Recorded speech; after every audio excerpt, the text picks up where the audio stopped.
expressing himself to the limits of his knowledge or beyond.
Think of what it is when God himself puts his arms around you and says, welcome home.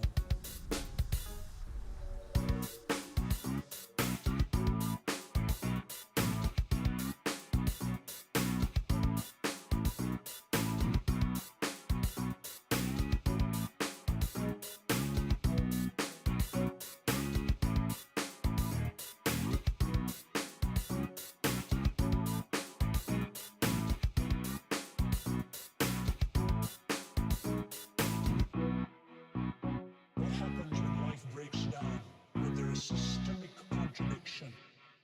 3, 2, 1.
I have a wonderful electronic invention I want you to see.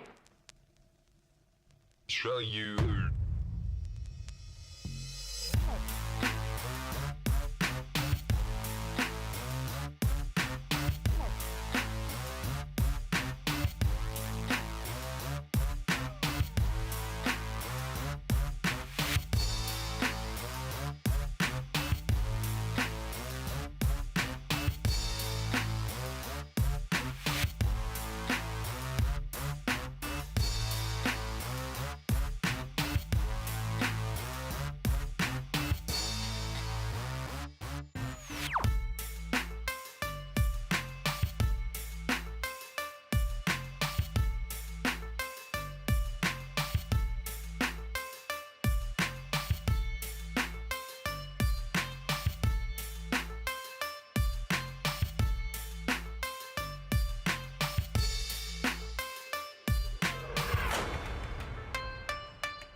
Hello and good evening, everybody. Welcome back for some Civ6 action. And to be honest, oh my god, we're starting off today with battery of full charge builders going against their opponents over here. Unlucky. Well, I guess we're going to need to see how things are going to evolve. And I'm sorry, you guys were thinking two things at once. I'm so sorry. There was a bit of a, yeah, double the music over there. It is what it is. Anyway, let me actually tick off over here the team labels from yesterday, and we're going to need to see what map this is going to be played on, because they are still checking through it. You do see Lakes, Pangea East versus West, 7 seas and tilted axes are still open options for them.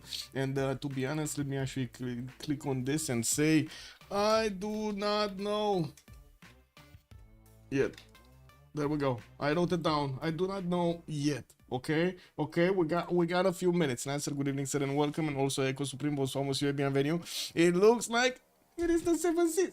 Why did I change that? Oh my god, man, it's still the 7 seas. Why did I don't know why did I change it.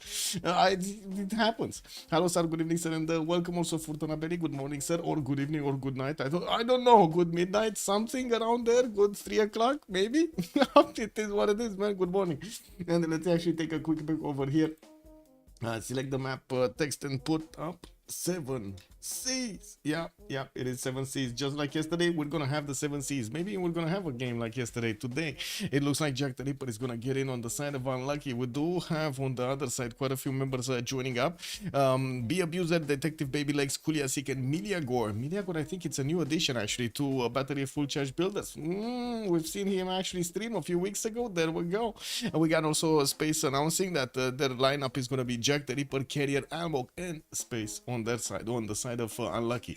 Let's actually take a quick peek how things are gonna go through. We do have India with Chandra Gupta being taken out by Unlucky. Something over there, and on the right side we do have Battery of Full Charge Builder definitely taking out that Genghis Khan, not allowing it in, and also Indonesia, which by the looks of it, did you see, actually is getting quite a few picks over here. The players really like Indonesia. Bordanian also, good evening, sir, and welcome. All the fun maps are banned again. Yeah, we're back to the 7 seas, the 7 C instant into ban. Yeah, I mean, it is what it is. I don't know what to say. It is what it is. Basil the second is gonna be on the side of Unlucky, okay? gonna be banned, and we do need 3 more choices from battery full charge builders with another 2 from unlucky. Looks like Mapuche is gonna be picked up by battery full charge builders as a ban. They're not gonna let him in. Let me actually switch a little bit the window over here so you can actually see. I hope this should be fine, or is it? Yeah, this is actually perfect, right? You can see the map choice, and you're gonna also see the choices over here picked up by unlucky when they're gonna get to the pig phase. Well, we do need another 2 bans to go, and 7 seas you've seen yesterday, it is quite a combination between the land civilizations and those navals. They did make a lot more gold on the side. Wait a second. Whoa. Am I? Oh, wait a second. Where was it? Oh my god, man. TBD on the side of Ulysses. Or TBD. On the side of TBD, they made a lot more. Oh my god, there we go. Totally forgot the team labels over there. TBD versus Ulysses. Looks like Norway Kongi is going to be on the side of unlucky, and on the right side, well, we're still going to need to see another 2 bans. Yesterday, yeah, the coastal traders made quite a difference, and I gotta say, Ulysses did thread the needle over there with actually picking up Saladin, and also the other ones that were actually faith-based, not to mention, well, didn't actually open up with commercials. We did see quite an attack, a sacrifice from Uzetian going against his opponents. Whew, he actually dealt 2 of them. Very nice. Norway over there couldn't handle it, and also we did have Kublai Mongolia couldn't handle Uzetian. Can you actually spawn on inland, on islands, actually, instead of main landmass on 7 seas? But yeah, you can. I believe the only prerequisite to spawning is actually just the amount of tiles that the amount of land tiles that you're gonna have around the initial settle, and if the game basically decides there are gonna be enough tiles, you're gonna spawn there. I think we did have a few maps like that. Also, Harald got picked surely. You think he's gonna get picked surely? Oh my god, they actually banned Saladin. Is that actually for good, or is it to deny themselves and their opponents actually the pain of not having gold in the game? A lot of science, but no gold in the game. Well, I think they are actually taking that away from Jack the Ripper, because he really likes Arabia. Are they gonna go for the double Arabia? Oh my god, is this gonna be the double Arabia, or is just the other Saladin? So this is Sultan, right? The Vizier, maybe he's not gonna be that big considered over here. Where is Vizier actually in the list? Can we see? So this is Sultan that got banned, and where? Oh, right next to him. Never mind, it's over here. Okay, one last ban. Portugal, by the way, on the side of unlucky got banned. Okay, one last ban from battery full charge builder before we're gonna see the tone of the game being picked up, and it looks like it is gonna be Hungary. And immediately the choice is obvious. We're gonna go Philip II over here. Unlucky didn't even flinch, and we're gonna need to see how battery full charge builders are gonna try to respond to this. Let's see what we have over here.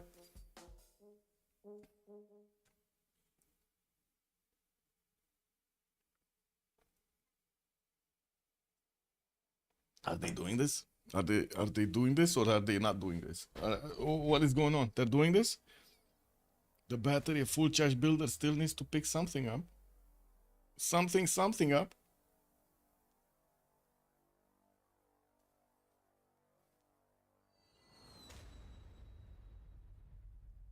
Two civs in sequence, and they're threading. Well, they're threading, no. They're running down the clock, I should say. 17 seconds to go, they still didn't pick something. What are they gonna go for? Ottoman plus Scythia, said Mactador Mundi. Good evening, sir. That's what chat is calling out. Ottomans plus Scythia.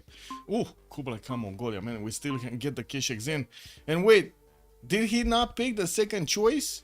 Did he just select? Oh my god. I think somebody actually picked 2 buttons over there in quick succession and actually gave away their pick. Unfortunate. Yeah, that sounds unfortunate. I don't know what to say. Oh, Black Queen. Black Queen is gonna be Mactador Mundi. It's gonna be a bit different. Kublai Mongolia, Keshek, pew pew. And then we do have Catherine de Medici, the Black Queen, also arriving in the game with the beautiful coursers. Oh my god, and that intel against his opponents. We do have also Coupe being picked up by Unlucky here on the left side. He's gonna spawn next to Spain, and maybe he's gonna get the goal going on that side. While we're gonna need to see what the other 4 bands are gonna be, 2 on each side. We're gonna need to see them on 1-1-1-1-1 order. And as you can see, battery full charge builders do have the first one. Let's see what are they gonna take away. We still have actually Theodora in the game from the Byzantine nations. Tokugawa, Japan is still in. Didn't really see them that much picked, but definitely, when they got picked, they did do well. Tokugawa over there didn't disappoint, I gotta say. We do also have Nader Shah that actually was quite a lot picked up in last period, but it seems like right now not getting that much picked. We do have also Harald Varangian over here on that's still open for them to go for. Hammurabi. Oh, there are so many nations, so many good nations that they could go for. Uzetian gonna take the ban. She's gonna stay on the sidelines over here, not gonna be allowed in.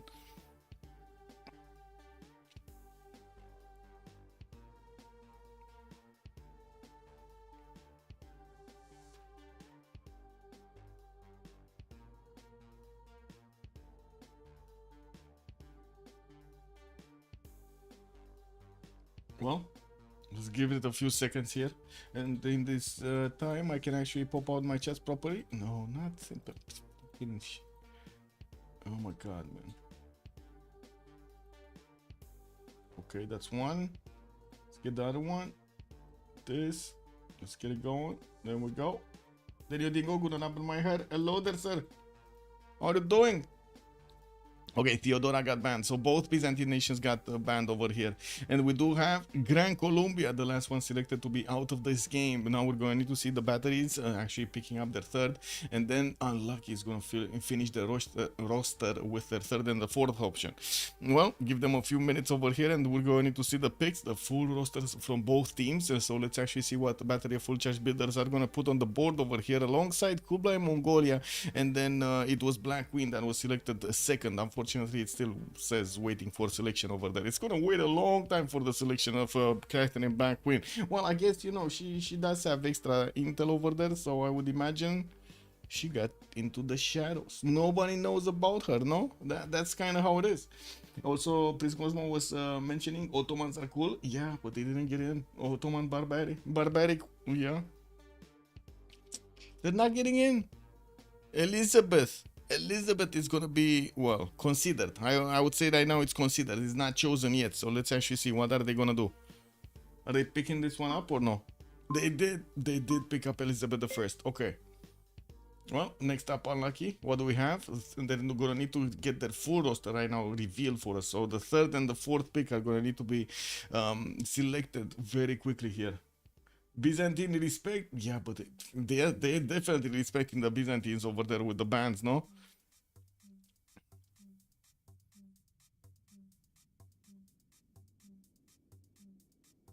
Still waiting, come on, pick something up.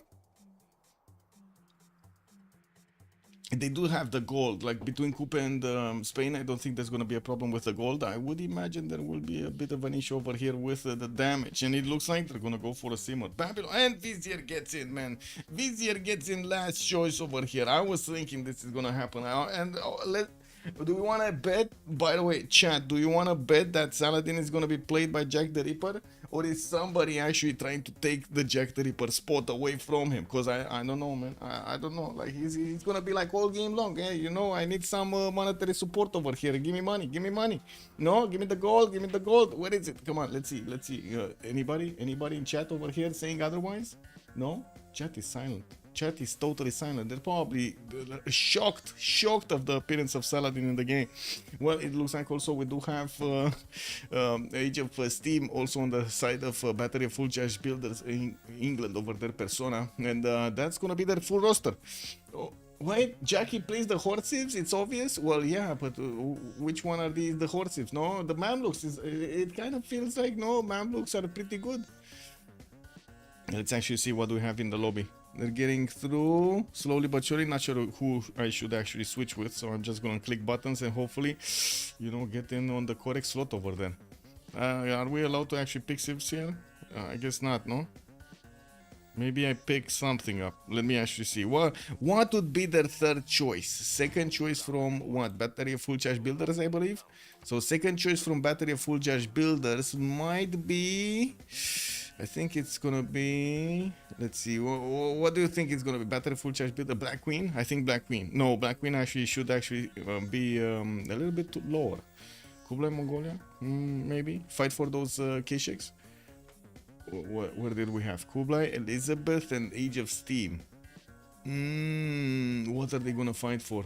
Supremacy on the Grey People, on the scientists and everything, or they're gonna go for something else?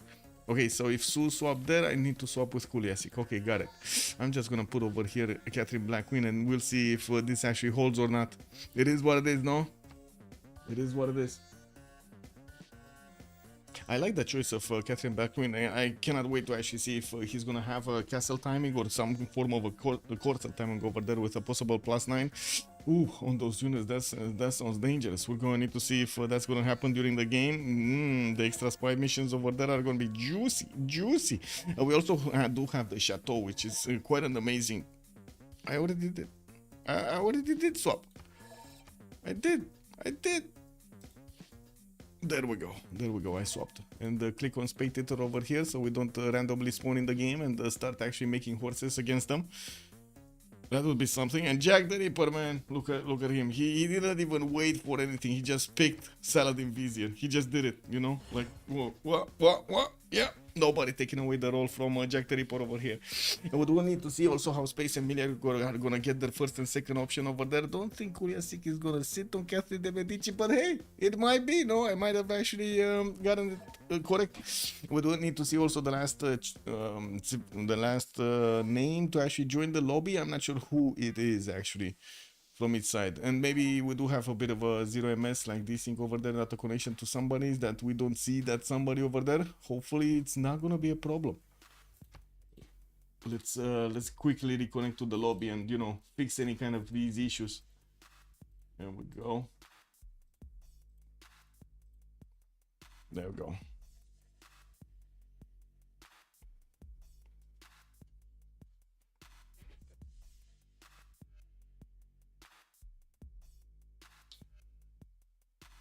They're taking the good old time to get into the lobby here. Do we have the last one? Okay, the last one wasn't actually in. So it looks like Almog is gonna go for Coupe. We do have carrier on Hammurabi. Looks like B Abuser is gonna not pick something yet. Jack the Ripper on Saladin. Kuliasik, maybe not. Catherine de Medici, we still don't know. Carrier did actually go top choice over here on Philip II. Did we just have carrier double? Oh my god, man. We got a double carrier. This is not gonna work.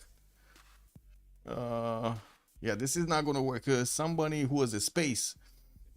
I hope it's gonna work, but I don't know. The last time this happened, when somebody actually gets the name of the host, or the host actually gets the name of somebody else, the game just gets left. I would suggest another hobby. I cannot actually write anything. No, it is what it is. Yeah, Civ6 BBG trivia game already. Oh, we should actually get one of those going. Man, Elko Supreme, I was just reminding myself, I was how to say, relating stories actually from my childhood to somebody, and they were talking about the IRC thing, and I of course you cannot talk about IRC like, you know, without actually talking about the trivia. The trivia back then was insane. No, everybody had a trivia channel and everybody had a trivia theme. It was amazing. Quite something. Why don't we have these like trivia bots, or do we have some trivia bots for Discord? It was quite something back then. Oh my god, totally forgot about that. It is what it is. Anyway, looks like Kuliasik is actually gonna go for Kublai Mongolia, not Catherine de Medici. Miliagor still needs to pick something up, and we're gonna need to see what things are gonna be coming out. I do wanna share something. Give me a second.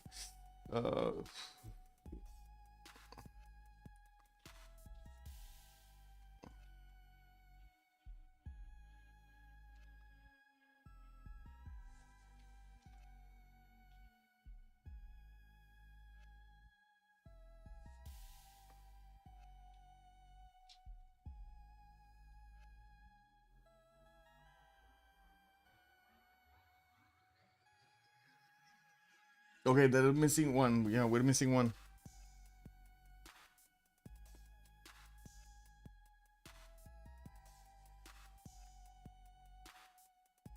Okay, there we go. Shared it. Waiting to see what's going on. Sure, there's all kind of bots. Are they? I don't know. Let me see. Discord trivia. It might be. There might be. I mean, it shouldn't be that hard to actually get, no? Discord app directory. Oh my god, the best Discord trivia quiz bot. Oh my god, does it actually know to make coffee? I want a bot that actually knows how to make coffee. Is that possible? Oh my god, man. No. Ooh. What is this? Server count in one server. Wait, what? Oh, in Bollard Army. Oh, I can actually see it? Oh my god, I can actually see it.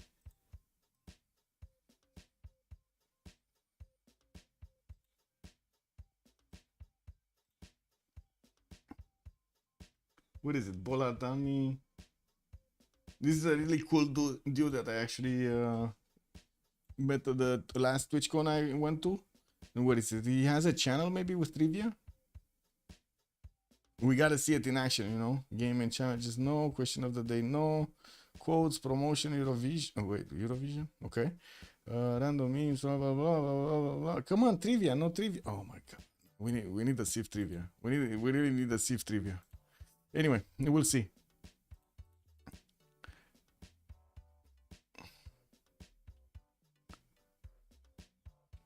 Well, we're still missing Detective Baby Legs over here. Not sure exactly what's the slowdown.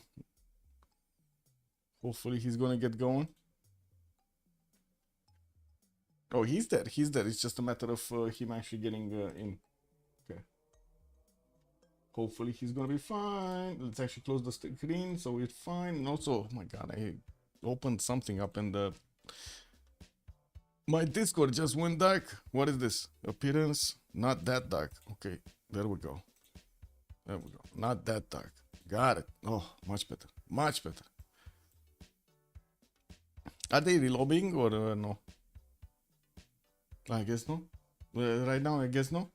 Discord is good because of the new CEO. That's a good question, actually. I was thinking about that, right? It's the CFO of Blizzard, I believe, that's getting in. No, if that's the new CEO of Discord, if I'm not mistaken. Discord CEO, or wait, Discord new CEO. What was it? What was it? Activision's former CFO, yeah, financial officer, is Discord's new CEO. Oh, that's actually quite a big change from the CFO to a CEO. But I guess we're going to need to see Humam Sagnini, as Chief Executive Officer. Discord name, blah blah blah blah. I guess we're going to need to see after Jason Citron is not there anymore how he's actually going to get going. If he's gonna do major changes. So if I'm remembering correctly, they're actually gonna need to implement quite a few extra rules in all of the platforms, actually. From what I understand, the European laws are changing, and especially like to protect children under the 18 and stuff like that, they're gonna want to implement more more checks, including they said they might actually require IDs. So you might actually need to get an ID for some of these apps. We're going to need to see if things are going to go that way. Well, to be honest, I cannot really say I blame them. And there's like so many profiles right now that are totally useless. Like extras, bot accounts, or advertising accounts.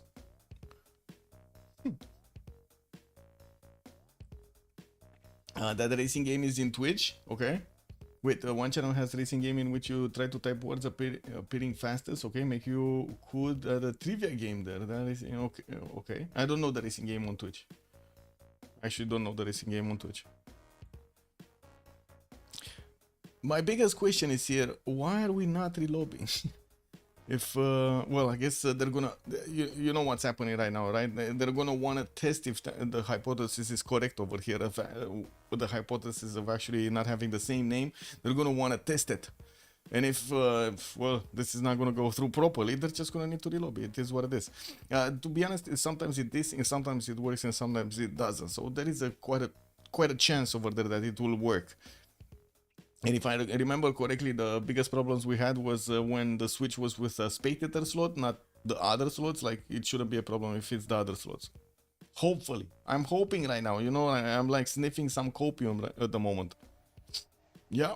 Oh, you can feel the copium in the air over here. Oh my god, yes.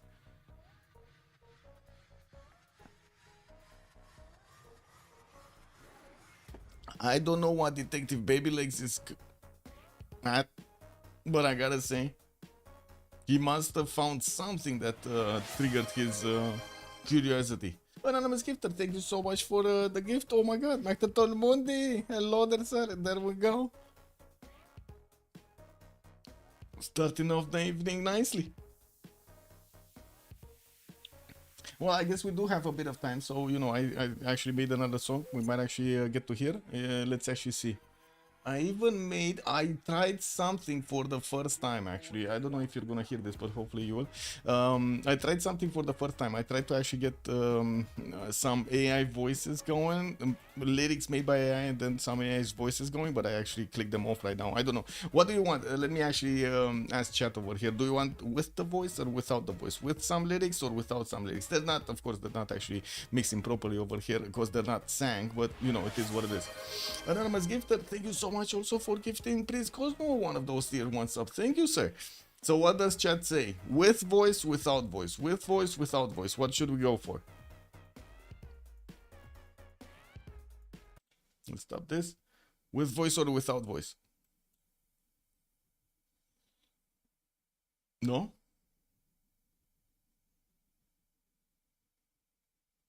I would take that without voice. It is what it is.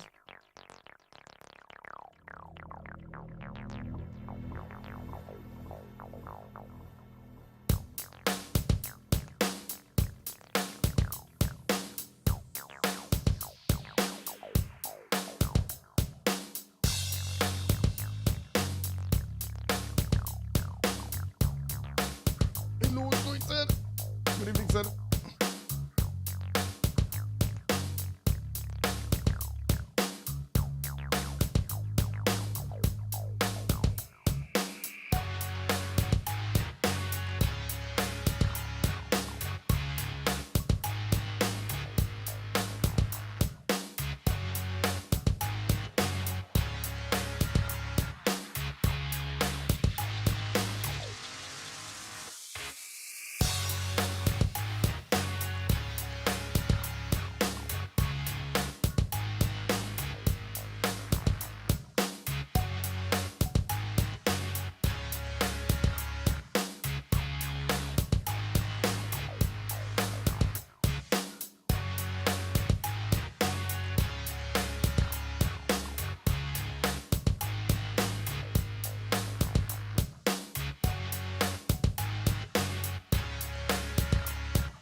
You're getting there still needs more energy compared to axe or instrumental smoke on the water, for example. Ooh, actually, yeah, I could actually add some of that. I would actually. What? Yes, yes, yes, you're correct. You're correct. I would actually need a few more elements. Let me actually save this and exit and let's take a look at the map. Where are we going, sir? Are we going Miliagor on Elizabeth I or are we going Carrier over here on the right side on Philip II?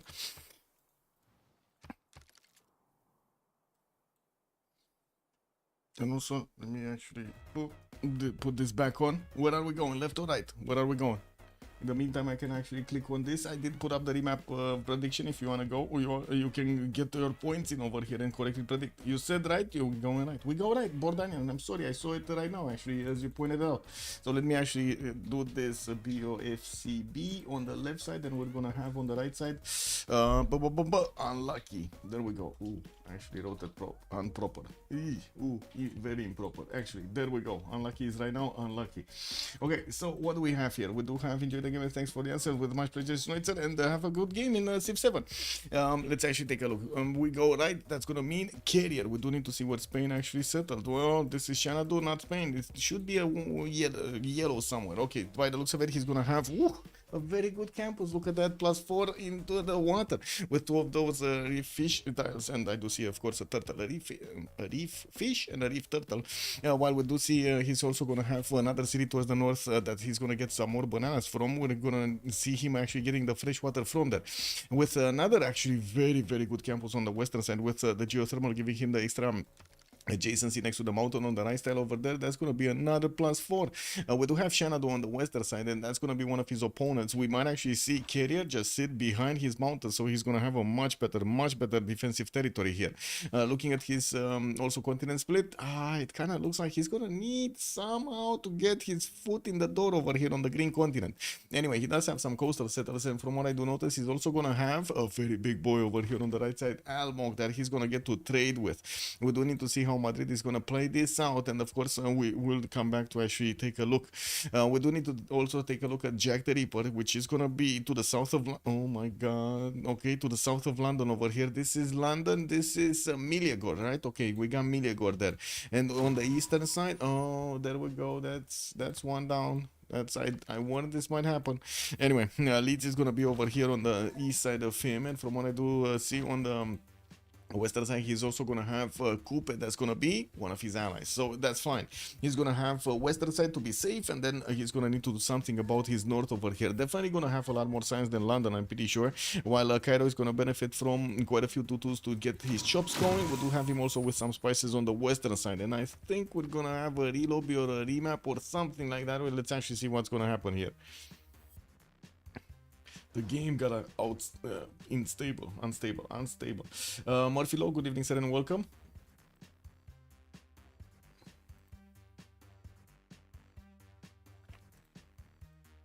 Okay, is this the relobby?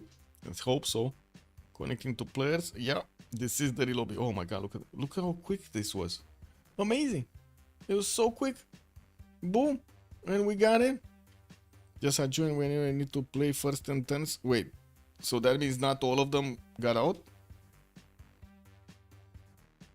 Oh my god, man. Weren't there quite a few of them that did disconnect? Oh, this is what it is.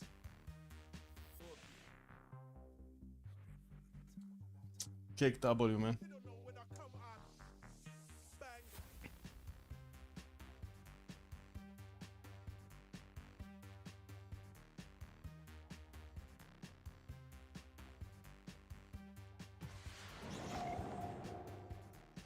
Well.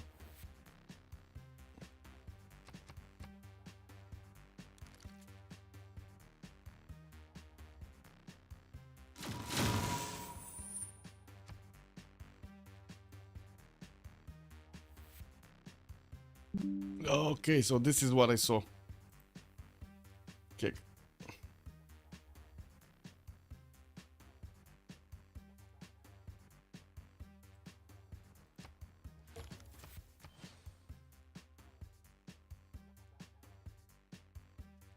Whoa, getting tagged somewhere.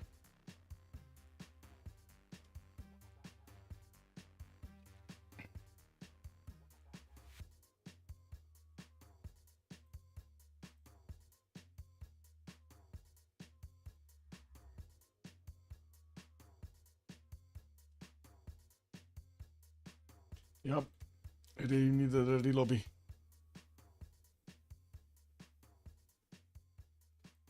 Oh, lobby's up.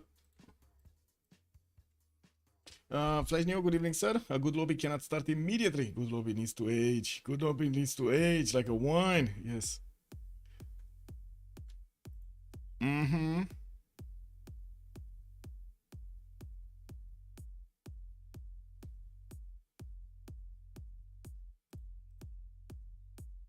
Olsan, good evening, sir. Yeah. Oh, we got a Linda fan over here. Yeah, let's see how Linda plays. I don't think I've seen her play in like, I don't know, a year or so. What are we up to? First remap done? No, we're still on the first map. There was, so they wanted to actually test if somebody's gonna disconnect from the lobby while they did have the switch of the names happening, the bug. We got in, we didn't even get to 10-2, and boom, one of them disconnected. Then I couldn't actually hold a stable connection anymore. Hannibal, good evening, sir, and welcome. Also, yeah, let's go, Linda. Oh, there we go. We're up to 10-2. Wait, we actually got to 10-2, Port Onion? You got this? Okay, you actually saw we got to 10-2? Interesting. Huh. Did they get to 10-2? Because I only saw them actually settling their first seed, barely setting their first seed. Anyway, I guess we're gonna need to see when we load in right now. This should be turn 1 relobby, if I'm not mistaken.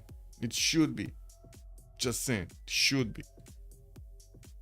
Ah, look at that. Spaces again on the first slot. Well, that might have been the problem. That might have been the problem. Yeah, not sure if you got to 10-2. Yeah, I don't know either. I guess we're gonna need to sit together.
Why did Kyber's message got the auto load? Hello there, Kyber. Good evening, sir, and welcome.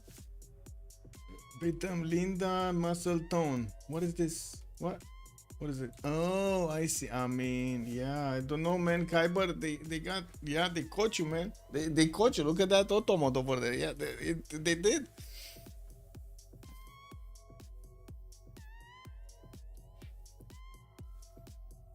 .8 hours in Civ7? Kick W. Yeah, I wonder why.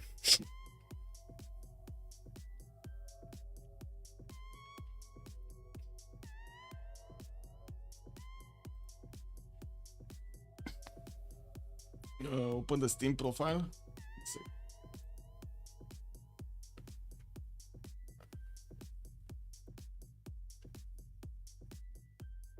I think that's fine. 10,000 hours. Whoa. 10,000, 9,500. Amazing.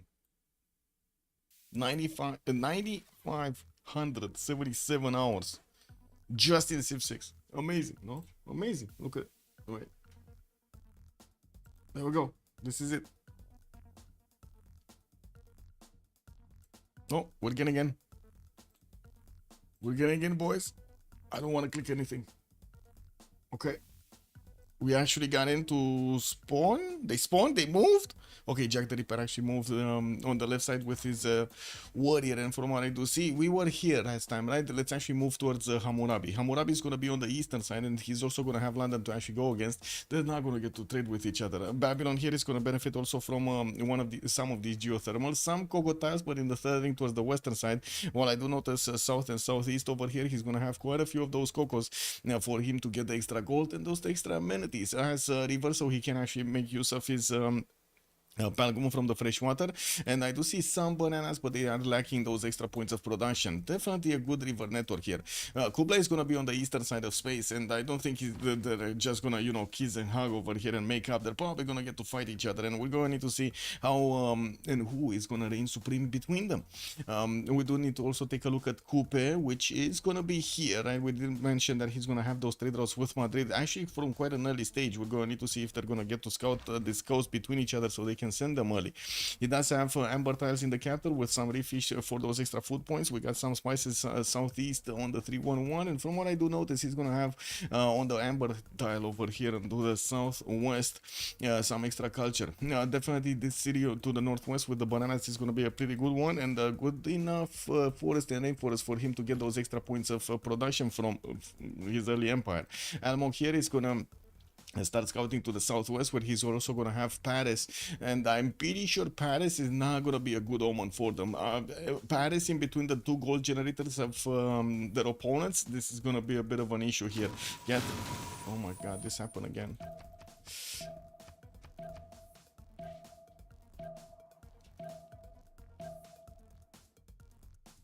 The lobby is doomed. The lobby is doomed. I'm telling you, lobby is doomed.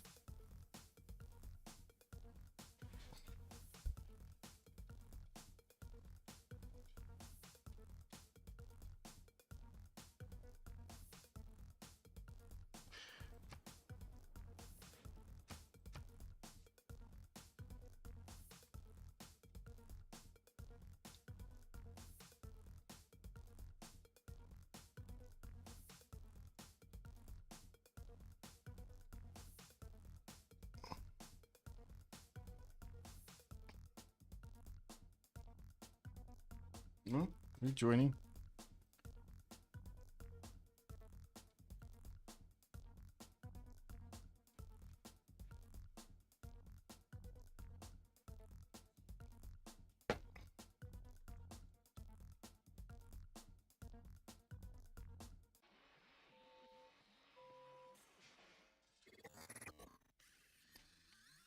Always just a touch of space madness.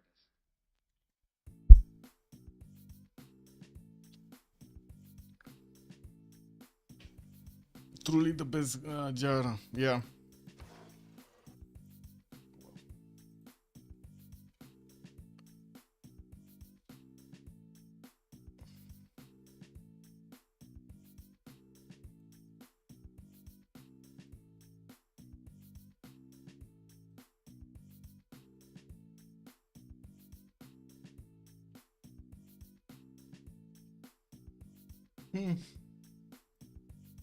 Guess we're waiting.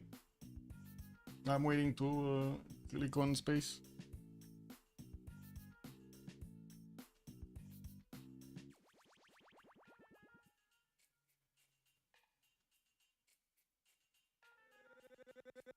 Oh, Detective Baby Legs actually joined. Or is gonna join.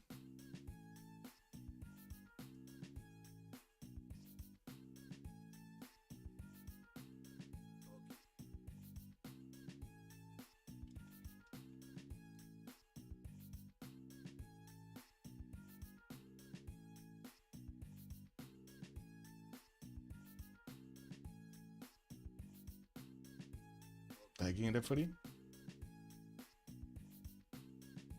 I mean, I'm just saying it's not gonna work, but sure. And this is what happens usually, actually. You have a lot of people that just don't trust when others say that, you know, this is not gonna work. Like, we can do it, we can switch it from any other size, it's just not gonna work. Sure, we can keep doing this, no?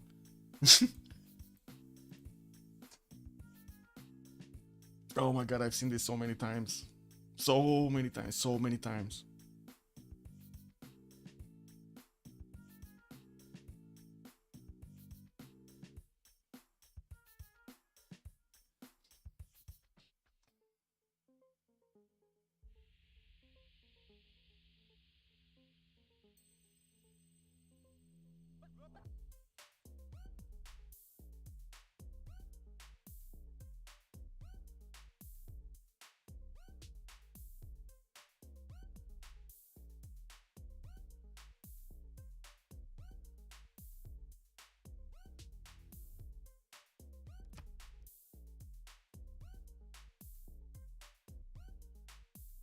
Mr. Toast, good evening, sir, and welcome.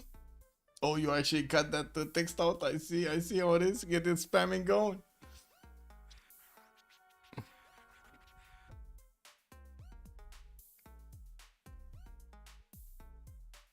Oh, say we got caught. Yeah, I don't know. Say we got caught over here. Why did you get caught? What did you say that you got caught? Also, Hannibal, ooh, welcome to the subs. And Anonymous Gifter, thank you so much, sir. Much appreciated. You don't get the lol. Oh, I see why. I see. Exhausted. Wow.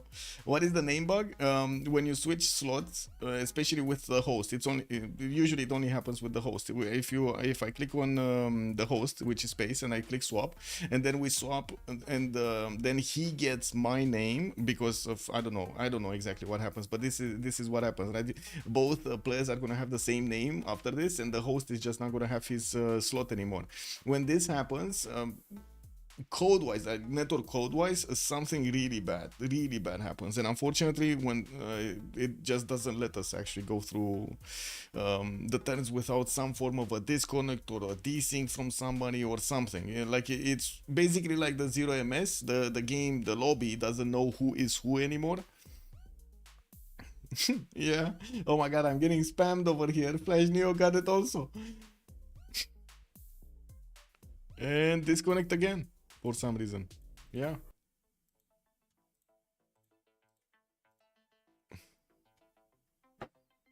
I wonder why. It just, yeah. I don't know, man. It's like I said it.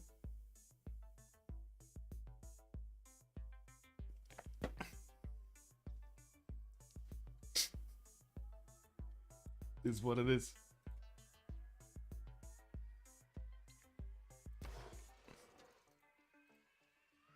I keep getting disconnected, and I would imagine quite a few from the lobby also.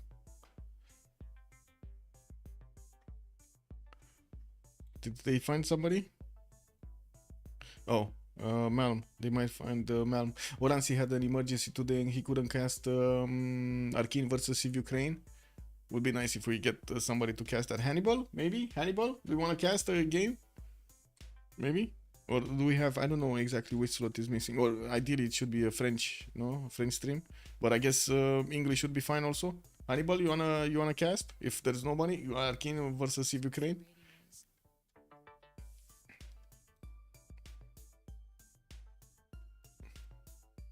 What is this, a fresh lobby? I'm still trying to connect to players. Maybe it errored out for me.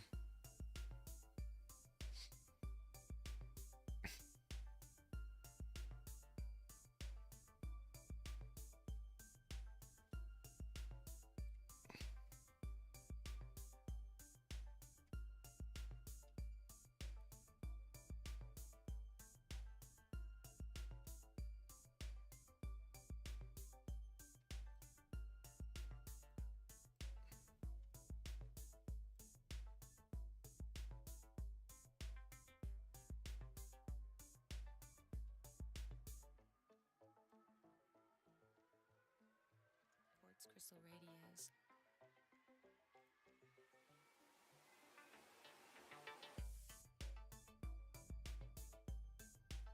Oh, we're still missing Detective Babylegs, no? Yeah, he's not in the lobby yet.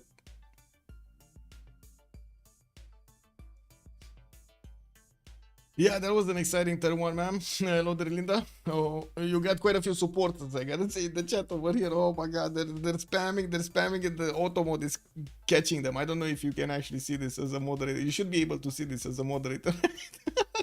Yeah. This reload simulator is gonna be, to be honest, since they are, how to say, stubborn to actually not make a new lobby. I guess we're still gonna be here for the next 10-15 minutes because yeah, it is what it is. Okay, do we have any 0MSers? So we're gonna try to get in again. Okay, we're gonna try to get in again. And whoa, Miliagor actually left. Kick. Did he? Okay, no, he's rejoining. Ooh, said mod missing over there. Let's see it. Let's see it. One of the rare times I watch my team live on your stream since I can't sub in again. Yeah, true. Well, let's see what's gonna happen. Yeah, well, and also it was kind of a forsaken map over there for some of the members. Okay, let's load in. Hopefully it's gonna go load in.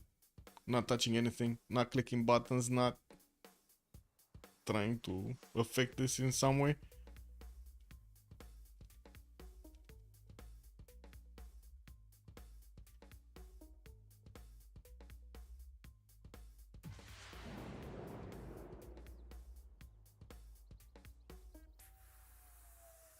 Okay, they're starting to load in. 3, 4. Linda not playing. No, the detective Baby Legs actually is back. And he took up Age of Steam over there. I don't want to click buttons until everybody's getting in.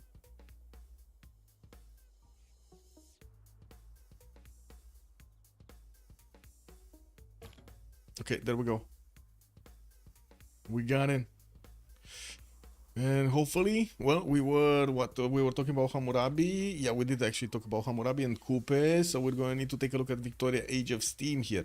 Victoria Age of Steam is here to the south of Hammurabi by the looks of it, and we will see them being opponents. We're going to need to see how Detective Baby Legs is going to get his spawns going. Looks like to the south only one single city on the coast, and then he's going to need to go north for those coastals.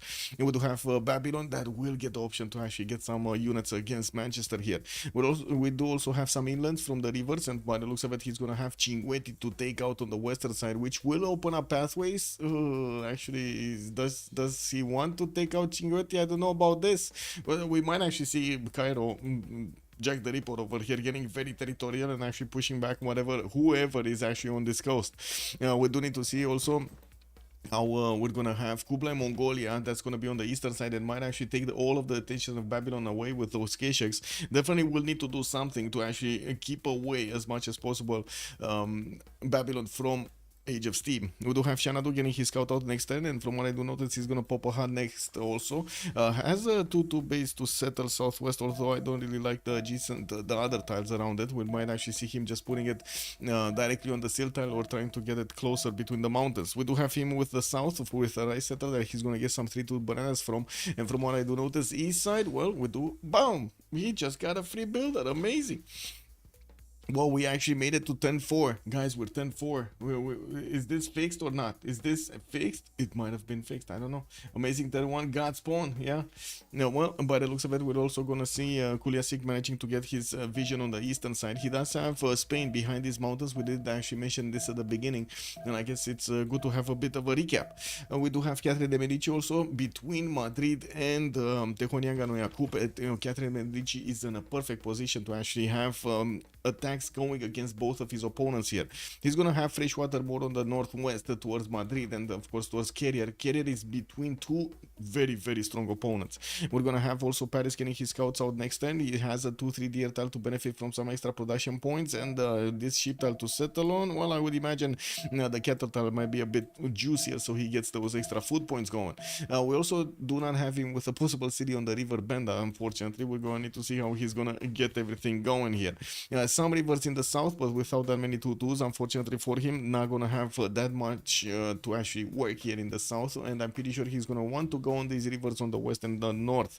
Now we might actually see him settle some cities towards the northeast, towards Mauri, and I gotta say, there's no problem for him to settle on the coast. Now, Arabia, yeah, is gonna be on his opponents, and I don't really believe Arabia is gonna get his cities in the water. Now we do have also to take a look at Elizabeth I, which is gonna be here to the north of Arabia, and I'm pretty sure they're gonna trade punches between in the game, I should say. 2-3 deer in the capital for London, while he's gonna have 3-1-1 fish for the extra food. We do have him with some amber times, but in the third ring, and then it happens again. Yeah, I don't know. It could have been predicted. This could have been predicted. You know, game just froze. Just froze, and it was a mid this time. You see, it was a mid that dropped. I still dropped, but yeah, Almog dropped, and then everybody dropped. Yeah, I don't know. It is what it is. It might have been the name change. It might have not been the name change. It might have been the swapping of the slots over there in the lobby. Who knows? Who knows? I might have ate something really bad, you know, earlier during the day. Yeah, a lot of mites. What name change? The swapping of the host. So carrier swapped carrier. Yeah, carrier swapped with space, and because he swapped with space, space got his name, like one of those bugs. And when this happened, the host just like the whole lobby just went dead. And this happened like a long time ago. I actually mentioned this. I was trying to actually, you know, save us like 30 minutes of these things. Yeah, cake double. No, we're still gonna have the D-Things. Same lobby. It's the same lobby from before. You have anybody?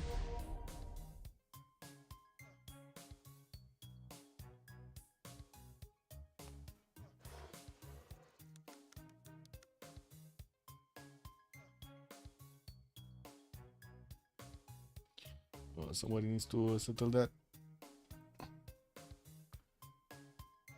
No, no lobby up.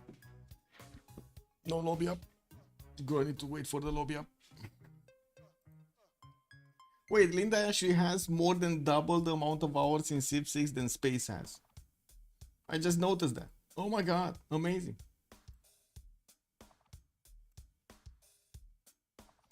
Flash New was also saying, I heard that with 3-1 and 2-3s tiles, you shouldn't work the 3-1 tile with 1 pop for earlier grow. Wait, you shouldn't or you should for earlier growing.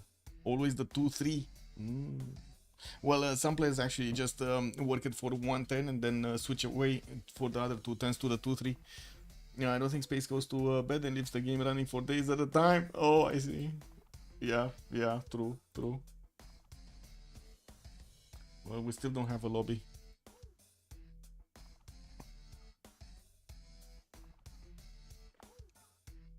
What do you mean you like that map? Oh my god, man.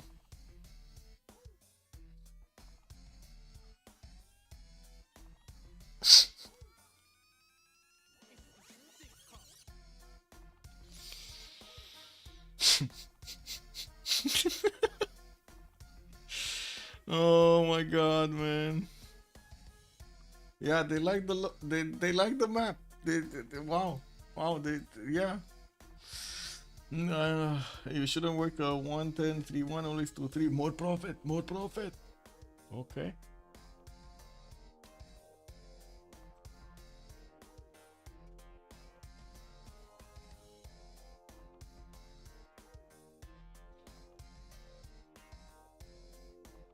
Solid cheap material, yeah.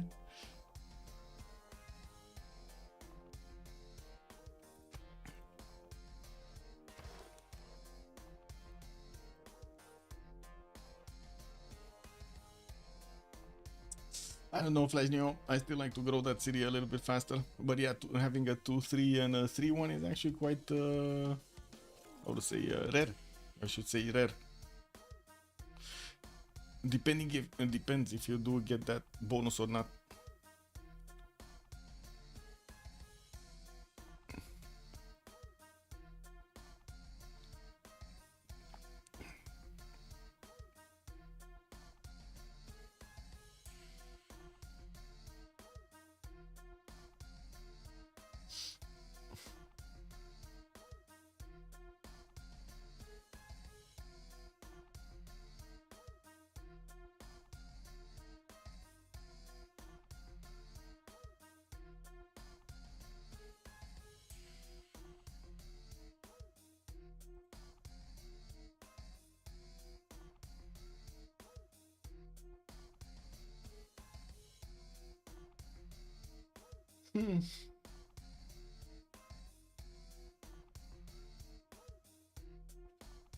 Wait, what is this Arc Raiders?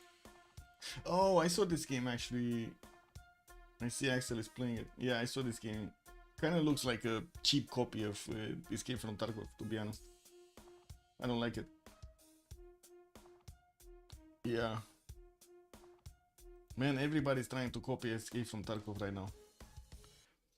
I heard a rumor a non-Australian caster dropped. Is this true? Flying toilet? I mean, it's not my fault. Everybody's dropping in this game. And yeah, we keep dropping in the game because there was the name bug happening earlier. Space with carrier swapped, and because of that swap, we have the lobby bug, and unfortunately, we just like nobody will be able to keep a stable connection in the lobby, like with the full list, because it just how it is, the network code. Someone did some math and it was more profit in production to work the 2-3 tile only, which is not obvious from the start. Interesting.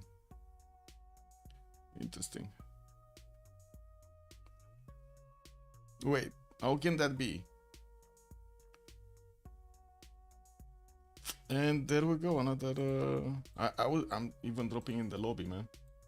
Like this lobby is doomed. Like if they don't actually do a fresh lobby, this lobby is doomed. This is how it is after that bug. It doesn't matter how many lobbies you're doing or how many hosts change. I guess you could change the host, like, but I don't think it's gonna work. It's still not gonna work probably.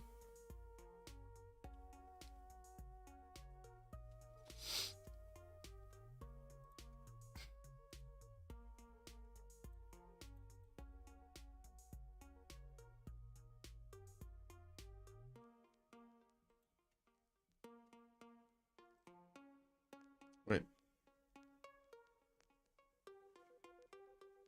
I got some kids around that are screaming. I'm sorry. WTF. Arcane versus Civ6. Oh.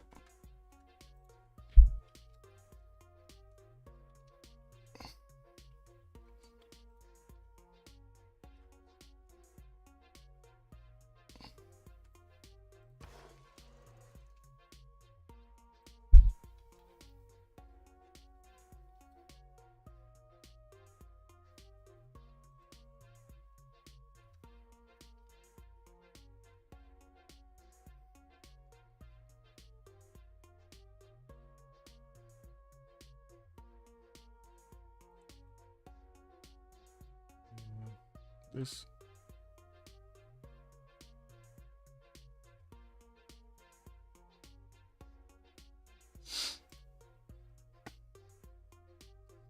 A referee is here. Oh, thank God. We're saved.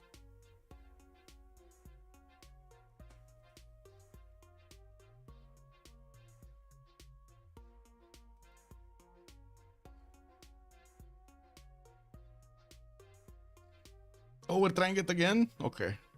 No, amazing.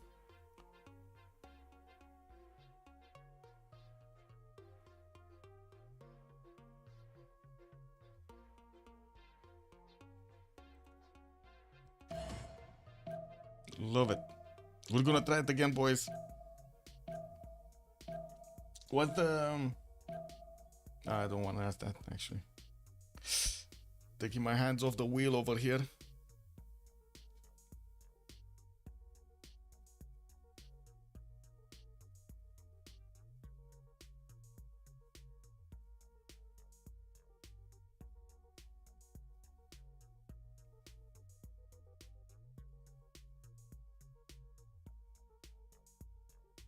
Clock seems to good evening, sir, and welcome.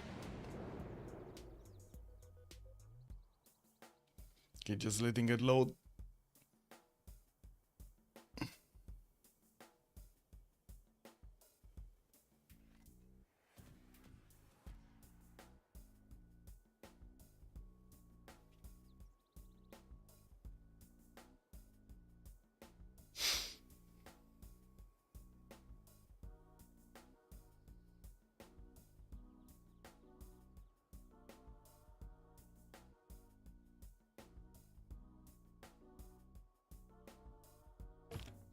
Okay, we're back in, boys. We're back in. I think we actually went through all of them. Like we were 10-7, but since we did have a bit of extra time, we kind of saw everything. It looks like also B Abuser did manage to take over a builder, 3-charge builder from Samarkand. Not bad. Getting it back to get some of his improvements going, especially the first, I would say, an early horse over there is going to be quite nice. We did have also Madrid coming up with a settler in 210s. We do have him getting those extra food points from the bananas. Didn't actually want to grow. Well, I guess the 3-2 banana was better anyway. We do need to see on the western side, Shanadu actually benefiting from a settler coming up in 4. He did actually scout that rice settler that I was talking about earlier, and this is going to be awesome, by the way, for the extra food. I'm going to have another city on the eastern side, and I'm pretty sure he's not going to want to settle coastal here. Actually, I'm quite curious how close to the coast or how far away he's going to go, but I would imagine this would be better than actually settling the maze. He does have some floodplains also in the south and in the eastern possible city. We're going to need to see if he's going to want to get some. What do you want? Oh my god. I'm sorry, Athena just came around to tickle my toes or something. Anyway, we're gonna need to see if he's gonna want to get next to the coast or if he's gonna want to get Temenanki here. Would be quite nice to see it, but it's Mongolia. He's not gonna want the Temenanki, no. That's probably the least of his worries with the encampment need. Did they just give? Man, look at this. This game better be really good and entertaining. Yeah, look at this. They already gave the gold to Jack the Ripper to buy his third ring tile amber. Man, they pulled out everything. They got every one of their coins from their pockets over here to buy that amber tile. That is so expensive. They literally gave him everything. Oh my god. Anyway, they might have actually gotten some pillages off that. Might have been good. I still see they have gold. On the other side, on battery full judge builders, they don't have any gold. Maybe they bought a scout or something for somebody, or a builder over here. Mongolia did pop a builder for free. I'm pretty sure it's a builder for free. We do have London also managing to get his scout on the coast. He's only going to have a single city to settle on the eastern side with one on the cattle northwest. From what I do see, yeah, this city looks really cool actually. Towards the south with those extra 2 spy stars that he's going to get to work, but that's also going to be a lot closer to the Mamluks of his opponent over here. Jack the Ripper might be very happy actually getting a juicy target to go against. We're also going to need to see if Be Abuser is going to manage to find out his opponents before the end of the era. Looks like he's running back with his scout over here, getting his builder escorted, while we do already see Carrier starting to get his settle on the eastern side. He's gonna put it right next to those amber tiles to get the benefits of the culture. We also do have to see Jack the Ripper's vision. Okay, going towards Kupe, so he's gonna discover Kupe. That's what I wanted to know. Now over here, do we have Detective Baby Legs actually discovering that he has Babylon to the north? I think they might have actually seen each other. I don't know, because I do notice Kuliasik did go towards the cat and not actually going towards the Babylonian scout. I would imagine that they did not meet each other. There is a Babylonian warrior moving towards the scout of Detective Baby Legs here on the river, and I think they're actually gonna meet before 10. No, they're not. They're not. This is 10-10. This is 10-10. This is actually 10-10.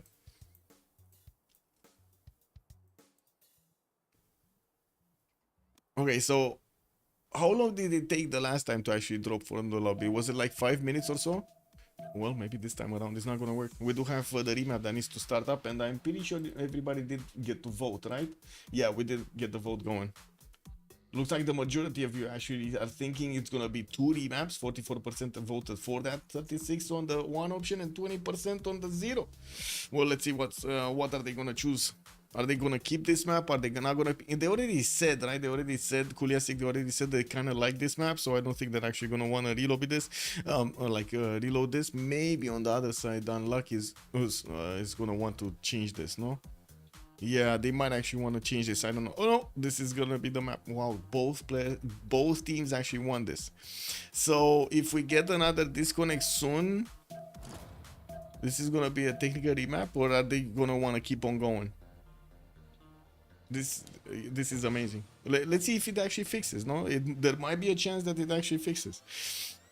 Okay, let's take it from Elizabeth the First and talk about the strategics. We do have the horses coming up in the second ring from London, and I do see he's also gonna get his iron in the second ring, while another iron tile is gonna be third ring southwest. We do have him moving east side with his first settle for that May settle to get it on the river with the fresh water and also benefit from the extra gold points from underneath. He's gonna need to buy out a few tiles because I'm pretty sure he's or change, or I guess he could swap the deer tile over there. And there we go, a drop. No remap. But my game just froze.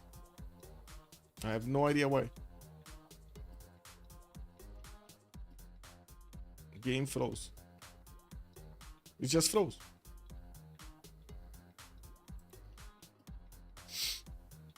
Prove that Linda God spawns. Yeah. Well, I don't know about that God spawn because she's gonna have, well, Detective Baby Legs in this time. He's not gonna have that much space to develop his series. Wow. Yeah. Tell Microsoft.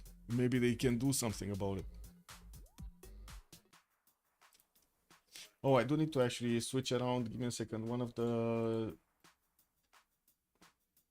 streams, no? I think now.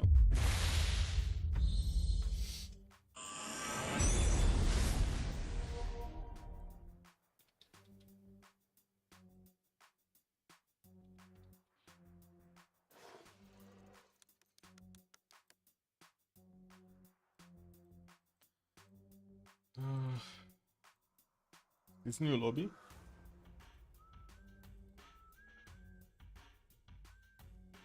Wait, why is Space actually sending us a lobby that he's not in? What? Okay. Maybe new host?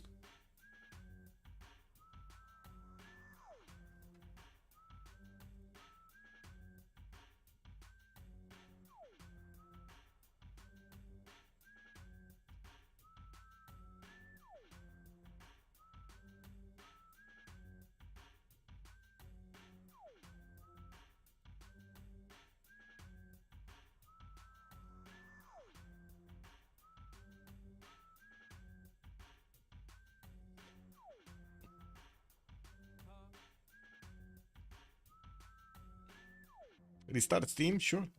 I can restart Steam. That's not gonna change anything. But it's not me. It's the netcode of the lobby that's effed up. I guess this would have been easy. No? Exit Steam.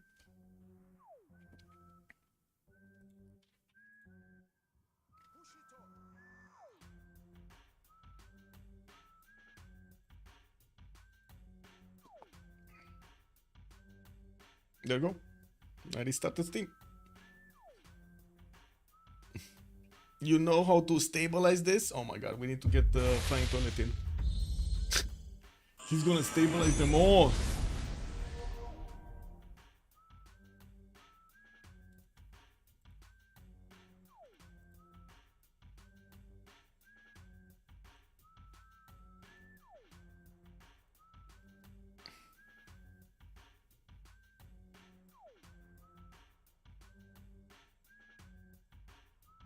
Man, there's nobody's fault here. It's just the lobby.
Stubbornness. Yeah, this is what it is.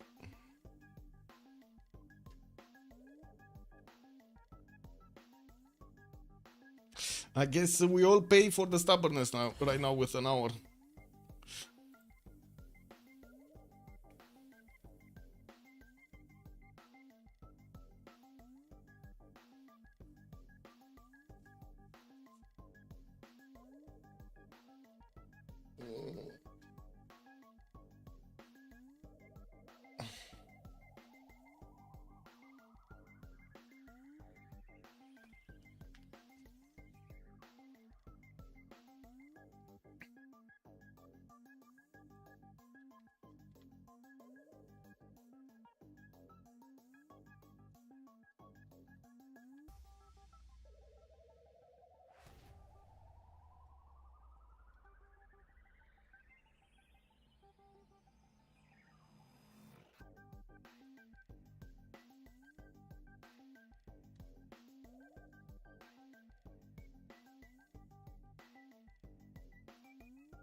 Did I count as 0 remaps? Yes, that counted as 0 remaps for the prediction.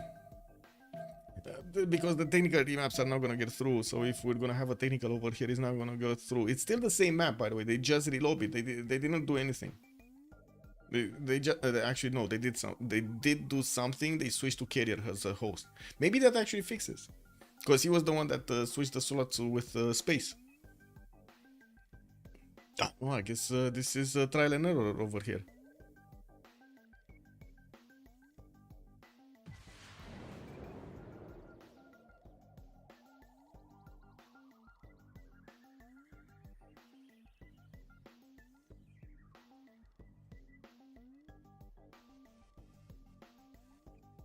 Oh, it did? Okay. Amazing.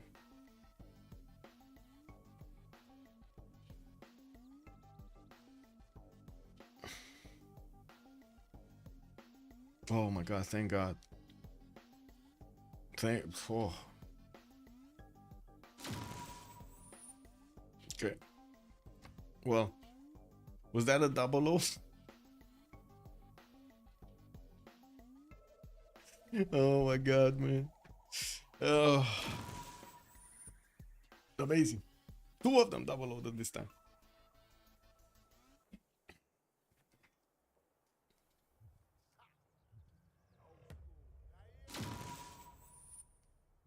Three of them. Or are they just randomly are they disconnecting actually? Go relobby. No, please no relobby. Oh my god. No carrier. No relobby. We need a fresh lobby, not a relobby. Oh. Yeah. Thank god.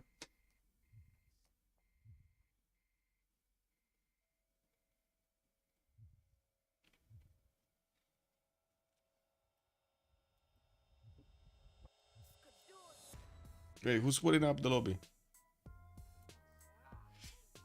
Is it wait, I need to refresh 2 pages right now.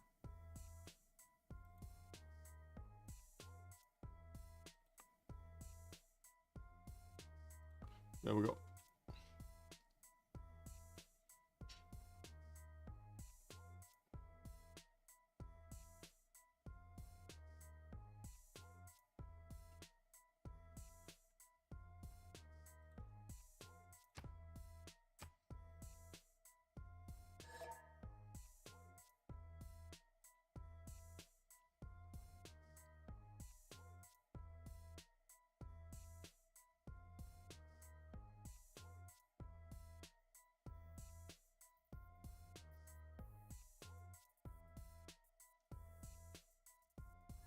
Did I update? Wait, update.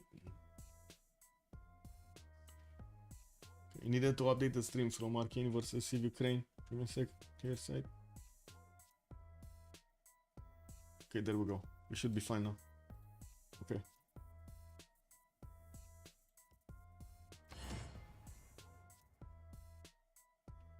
Map restart, yeah. No, but it looks like they still have remap tokens, so I'm not gonna finish the prediction until we're actually gonna see if they will use the tokens or not, or at least that was the discussion over there. Not sure if referee actually carried in.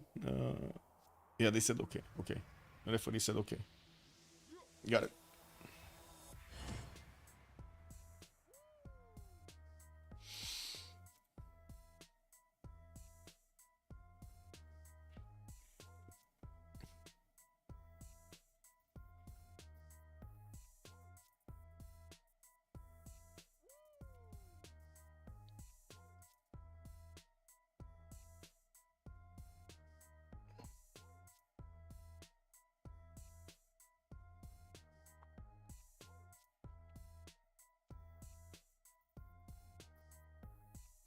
Wait, that's not good. The only one with the carrier having a connection? Lol. It's not good. Oh, he swapped. I see. So that happened right after the swap, but hopefully nothing actually happened. Well, let's see.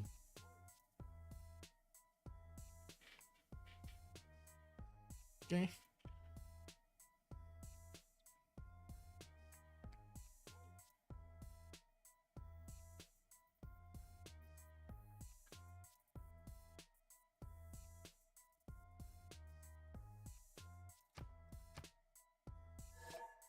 You missed the draft? Yeah, bonsoir monsieur Rafifi. Yeah.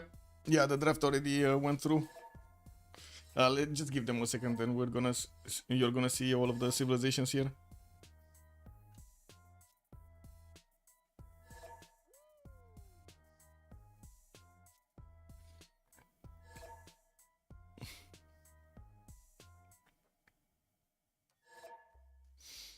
Yeah, exactly. The 1 hour of lobby simulator. Man, the game needed to start at the correct moment in time. That's why Bordanian, right? The game was scheduled 1 hour before the normal hour, the normal 1900, 1800 actually.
Okay, so carrier is gonna be Philip II, Detective Babylegs on Victoria Age of Steam, Kuliasik on Coolback Mongolia, Jack the Ripper on Saladin Vizier, Be Abused on Catherine de Medici the Black Queen, we do have Almog on Kupes, Space is gonna be Hammurabi, and then Milagor on Elizabeth I. We're just gonna need to wait for Kuliasik to get to ready up, and hopefully we're gonna see the actual first map of the game here.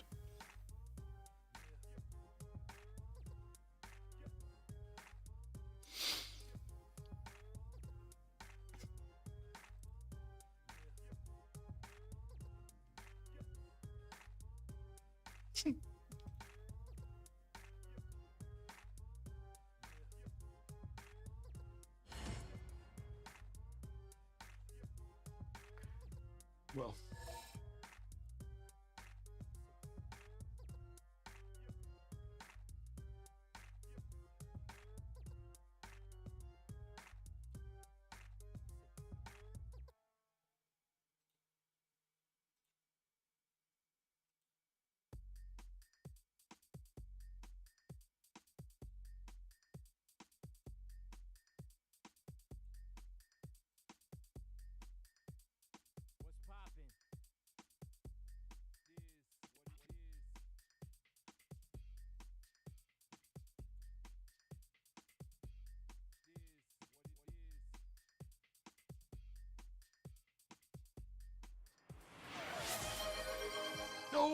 Anonymous Gifter drops another one. Clock Civ, welcome, sir. Thank you so much, Anonymous Gifter. And if when that happens, that another remap prediction. Yeah.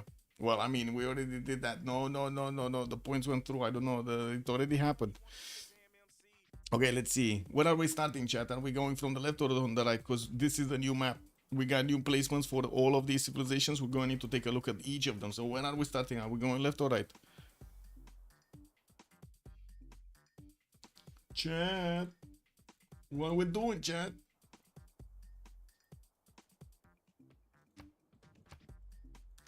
We go left. We go left. Juanji, good evening, sir, and welcome. Well, Elizabeth the First here, it's actually over here on the screen. We got London with quite a few tutus. He's gonna also have some reef tiles in the water with a turtle on one of them. Looks like some of these one tile lakes or 3-4 tile lakes are gonna be available for him in the north with quite a few bananas for him to get to settle. Not gonna get the wheat tile, but I'm pretty sure he's gonna be happy with the fresh water right next to those bananas. We do have him also on the coast here. By the looks of it, he's gonna have Sheffield to trade with. This is gonna be amazing for the economy. Detective Baby Legs is on the same team as Miliagor. They're gonna get all of those trade routes between them singing. I do see also Be Abuser this time around. He's gonna be going for the sim here. By the looks of it, Paris is gonna be southeast, and yeah, he does have quite a few cities that he's gonna get to place in between his cities, in between the rivers over here. Easy settle on the gypsum towards the northeast, and then he's gonna have also this incense style on the northwest to get going. Some lakes western side, and I don't think he's actually gonna go coastal with that many cities, but I'm pretty sure he's gonna get at least one so he can trade with the city of London over there in the north and get those extra gold points going. And we do have him very far away from an opponent actually. Is he? Okay, so he's gonna have over here Maori. At least that is gonna be an opponent. He can go through Taruga or maybe get around these mountains to get to Almok, to get to Maori here. Taking a look at the position of Kublai Khan Mongolia, we do have Xanadu towards the south of Cairo and also southwest of Madrid. Now, by the looks of it, he's going to have two opponents that he can actually get to flex his extra Kishik's going. We do have a scout coming up in 3 turns with a possibility to buy out the seal type from an early stage to get those extra culture points going. I do see he's gonna also have a banana northeast of him. We do have him with some rivers in the south and also a lot of potential flat plays for his well, maybe if he's gonna go for an Temenangi here, but to be honest, well, his opponents are actually kind of close by, but he does have time. I think he actually has time to go for this. He has the opportunity to get also into the rake auction, but will not actually get easy options to trade with anybody unless we're gonna see Paris settling a city here, which is not gonna happen because Maori. We do also need to take a look at Victoria Age of Steam. He is going to be on a coastal settle towards the southeast of Spain, and by the looks of it, Spain is going to have the opportunity to fight both of them in the Bay of Santander and also in Bracklesham Bay. Sheffield is going to benefit from a 3-2 banana in the second ring, and does have one actually in the first one, which right now he is not working. He's working his 2-2. We do have him with some reef turtles that he's going to get his extra science from, and also some of that adjacency towards campuses, while we do have him with some inlands to also go and settle. Matotipila is on a lake towards the south, and he does have quite a few coastals to go for. Actually, a lot of stones also on the western side for those juicy chops. We're going to need to see if he's going to get a connection city over here, so he can actually get to trade with Xanadu at some point. I'm pretty sure he can actually try to get cities over here. Xanadu could try to get cities on the southeast to make those trade routes happen with Detective Baby Legs. They definitely need to get some gold, no? We do have also to take a look at Hammurabi, which is going to be here. Babylon is going to have some mountains to get his campuses going, and I do also notice he's going to have quite a few cities to settle on these rivers on the western side. Or I do see he can go past the mountains on the east and get closer to Elizabeth, which is going to be one of his opponents here. We're going to need to see if Space is going to have somebody on the western side. He has Madrid here, and that is going to be one of his allies. At some point, I think actually Madrid is just going to settle his cities closer to him. I do not think actually Space is going to get into these waters, especially in between two opponents. He might go against them on land. Don't think he's going to settle on the coast to take them on the water. Coupe is going to be also to the east side of Elizabeth the First. We do have Tehonianga Noia Coupe getting a scout out in 2 turns. He has his 2-3 deer tile, and I do see a reef fish towards the southeast here.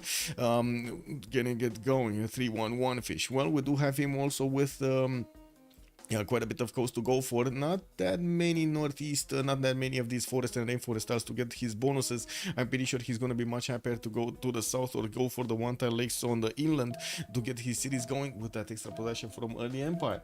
Referee declared technical remap. Yeah, it is what it is. Linda just got spawned everywhere. Yeah, it is what it is. Well, let's actually take a look at Jack the Ripper also with Arabia coming into the game here. He's going to have Torres del Paine and also Philip II right after it, so I don't think he's gonna go that way. Do we have anybody on the western side? That's gonna be Coupe, so no, he actually doesn't have anywhere to go.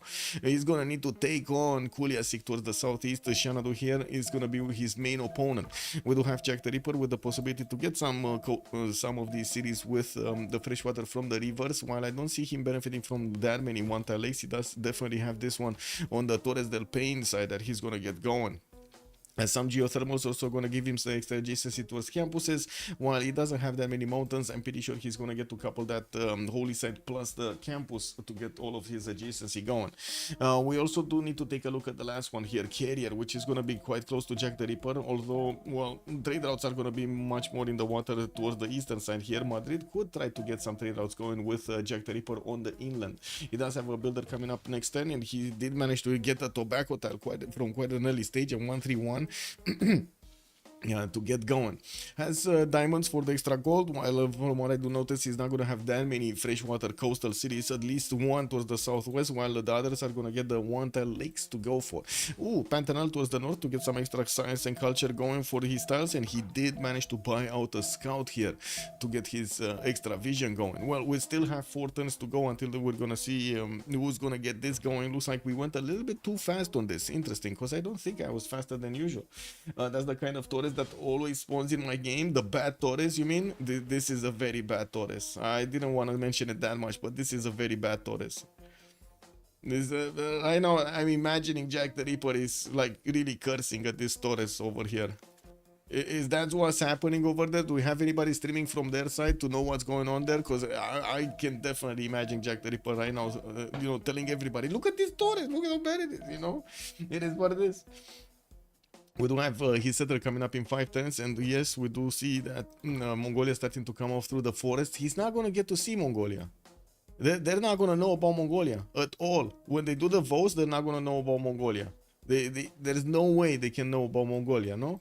So Jack the Ripper got next to Torres. This one is going to get here next turn, and there's just not going to be enough movement between these scouts to get closer to each other. And no one streaming POV. Yeah, unfortunate. Oh well, do we have, okay, we do have Sheffield getting his builder in the water, starting to actually get his turtles improved. He does actually have a fish tile on the right side that he's gonna get his celestial navigation boost from the second improved fish. We do have him, yes, with this connection over here on the dice tile that he's probably gonna want to get going, and at the moment did not figure out about Mato Tipila towards the south. Let's see the good point. There is geothermal next to it. It's a wonder he'll have a good holy site and then a campus. But he has the astrology boost. Yeah, I mean, let's see it. Let's see how the things going. And yes, astrology boost is going to be quite important over here on Jack the Ripper. Yeah, there we go. They just didn't meet each other. With 10-10. Wait, will they meet each other right now? Where is Jack the Ripper going to go? They're still out of vision. Is he gonna go coastal to see what's on the coast? No, they met. Amazing, they actually met. Okay, I was a 1 turn off over here on the prediction. They actually met. Trying to see the good point from Flat Torres is copium. Oh, that's a lot of copium. Yes, Lancer, breathe it in. A lot of copium. Yeah, the amazing Torres. Oh yeah, amazing Torres. Flat Torres can at least help build 2-3 megapolis. Megapolis? I don't know. Is that like a parrot or something? I'm pretty sure there was like an agapolis or something like a parrot breed. I had one of those actually when I was young. That's how I know it. Agapolis. Scary ones. I gotta say, this was very scary. Like, oh my god, you think like somebody's screaming and it's like, destroying your ears. Oh my god, I got one of these, man. Every time in the morning, 6 a.m. was the sun was rising. This guy was shouting everywhere. Well, That might be why I am able to actually sleep even if there's like full noise everywhere. And Chill Brains, good evening, sir, and welcome. Also, Adam the Engineer, the Gigapolis, yeah, a big city. The technical remap after the map vote went through. Okay, this is gonna be the new map. Okay, well, there's still no remap. There's still no remap. It's the same conclusion to the vote that we had earlier. The same conclusion to the prediction also. It's beautiful. It's amazing. I love it. We just went through like an hour, but nothing changed. It is what it is, man. Yeah, we need to get it going, man. Goodbye, Sad Torres. No, it's still here, Rafifi. What do you mean? He chose. Jack the Ripper is gonna play with the saddest Torres in the game. He's gonna do it, and we do have Holy Side coming up from Cairo. He's moving his settler east side, and I would imagine he's gonna want to settle next to Torres del Paine. And we do have him placing down a +3 Holy Side next to the mountains, and I do see his second settler is coming around. Let's actually take a quick pick on Elizabeth, because we haven't seen for quite some time what's going on here on Miriagor. We did have him actually growing into one of his marble tiles, but I'm pretty sure he's not gonna work it right now. He does have his first city moving western side, and it's gonna be a question, an open question. Where is he gonna go? Banana settle? Is he gonna go stone settle? I don't know yet. Now we also do need to see if he did scout his south. Yes, he does know about this freshwater river over here. And by the looks of it, will have a +5 campus actually if he manages to chop the banana on the coast. He has also access to iron tile in the second ring, while his horses is going to be second ring also towards the northwest of London. It does seem like, yes, he did manage to get to escort with a settler, escort his settler with a scout, and he's probably going to be moving here somewhere. I would imagine he's going to want the lake. We also do need to move forward towards Catherine de Medici, which is southeast of London, and I do see already the city of Lyon did settle on that gypsum tile we were talking about earlier. Getting his third city coming up in 2 turns, while he's gonna have his horses in the first ring, quite cheap to improve. He's gonna have his iron on the western side in the second ring. Has the opportunity to also get the Temple of Artemis if he wants to. Not a bad one, not an amazing one, but not a bad one. Right? At least 1, 2, 3, 4, 5, 6 amenities in the capital. Not bad at all. Not bad at all. Also, could you keep track of Jack's setup? Kind of interesting. Holy set in the cap, kind of strange spot, no? I mean, it's a +3. I don't think it's that strange. And he's still gonna have the extra adjacency towards his... I'm pretty sure he didn't want to get it here on the floodplains. And it wouldn't have been that many tiles over here towards the northwest. This would have been a +3 also, actually. +3. He didn't have animal husbandry. I'm pretty sure he didn't have animal husbandry on this, on the sheep tile. It's kind of the same result actually if you get it north or south. The north might be better because he does have the fresh water for another city, while the south only has the coastal. Anyway, let's come back to Catherine de Medici. We did take a look. Horses, iron, yes. We do have him with a monument coming up from Lyon. And I do notice he did actually take a look at Maori taking one of the builders away from Taruga. I mean, not an obvious 3-city setup with that whole site? Yes, it is not an obvious. It's really not an obvious 3-city setup. He would have had it over here if he wanted to get a 3-city setup. I don't think he's going to want to get his setup going, because look how far away he's going with his settler on Baghdad, right? Look how far away. He actually settled on Torres del Paine on the fresh water from the lake. That means this is not going to be an easy setup in between those cities. He wouldn't have had the money to buy out the extra tiles over here for the adjacency to get them close to each other. Anyway, we'll see. We do have Kublai Mongolia also with the 2 cities coming up from the south of Arabia. He did manage to get to Urumqi right in the face of Arabia towards the northwest. I'm going to benefit from some extra gold tiles from the diamond, I should say, that extra 2 gold points. He did have the steel tile for an extra culture from the beginning, while we do have him with an iron tile in the second ring here from Xanadu. We do have horses also first ring here from Xanadu. Getting a settler out next turn, while we do have already Spain starting to get a warrior next to his cities to see what's going on, see what's up. Baghdad did actually place next to Torres del Paine another +3 holy site, and by the looks of it, Arabia. Okay, Arabia is gonna move a settler. Where is he gonna move this settler? So he has this spot available for him. To try to get the double adjacency, like try to get another holy site next to this holy site to get the extra adjacency towards campuses, while he does have a decent amount of 2-2s and of course the geothermal to settle on. Is this gonna be the way? No, he's going north. He's going north. He's not kidding. He's not kidding about anything. What? Plus 12 holy site? Nobody cares. Okay? Plus 12 university madrasa? Nobody cares. Well, let's actually see what he's gonna do over here and if he's gonna manage to get approximately kind of the same setup. I would imagine Jack the Ripper is quite experienced, especially on Arabia. He really likes Arabia. Why north? Where? He's going on the freshwater city on the river I was mentioning earlier, like the wheat tile over here. Anyway, he did also pick Earth Goddess as a pantheon, and we do need to move forward to a Kublai Khan's setup. We do have him with horses, first ring from Xanadu, second ring from Xanadu, while his Iron tile is also going to be second ring. Looks like his third city is moving towards the south, and we do need to see where is he actually going to settle. Probably the rice tile over there on the floodplains. We do have him also needing to get his encampments going, but I would imagine he's going to want to start up with campuses. Oh, Kuliasik is actually going in encampments first. Like usually you did see yesterday, you do have Mongolia that gets to shine quite a bit if he doesn't go for science plus campus, but afterwards, especially in this kind of a lobby when not very many from this lobby are going to open up encampments here, I guess there was no actual pressure to get the encampments down quickly. Anyway, Detective Baby Legs with Age of Steam did actually manage to get Newcastle upon Tyne on that instant style western side of Sheffield. We do have him getting a galley out, and by the looks of it, he's also going to get another city probably on the die style. He's going to make a connection city very quickly, and I do have to say he probably did figure out about the position of Spain because he might have seen the builder on the water. Now we do have him also with a scout here from Mongolia getting the vision from his ally that will get into the borders of Valladolid and see what's going on. Looks like also in the capital he does have his two tiles improved. He did already get his Goddess of Tides as a pantheon to get the extra culture on these tiles, while the iron is going to be second ring from Sheffield. We also do have him with a horse tile over here on the left side with the second ring by, well, we do have him getting a galley out. Is he gonna try to snatch this builder back? This is a one charge builder, by the way. It's not that valuable, but I guess it is what it is.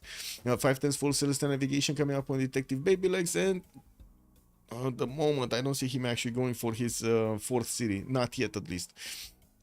Space with Babylon, already with 2 cities settled. The Babylon did get one exploding volcano, and by the looks of it in Durmuti, he's going to have another one of these exploding volcanoes. He did settle on the fresh water from that river starting from the mountain, while he's going to get his trader out quickly. It does look like also Miliagor is going to get one of his warriors in between these cities here to see what's going on. Babylon is responding with one of his slingers to throw some rocks at that warrior, and we do have him with the third city moving western side. We also do have him with an iron tile in the first ring from Babylon, while his horse tile is going to be second ring in the southwest. Okay. Settlers, another settler coming up in 4 times. He's going to go 4 cities quickly here. I mean, I guess he doesn't really need to actually, bother over here with Elizabeth I at the beginning of the game. That's why.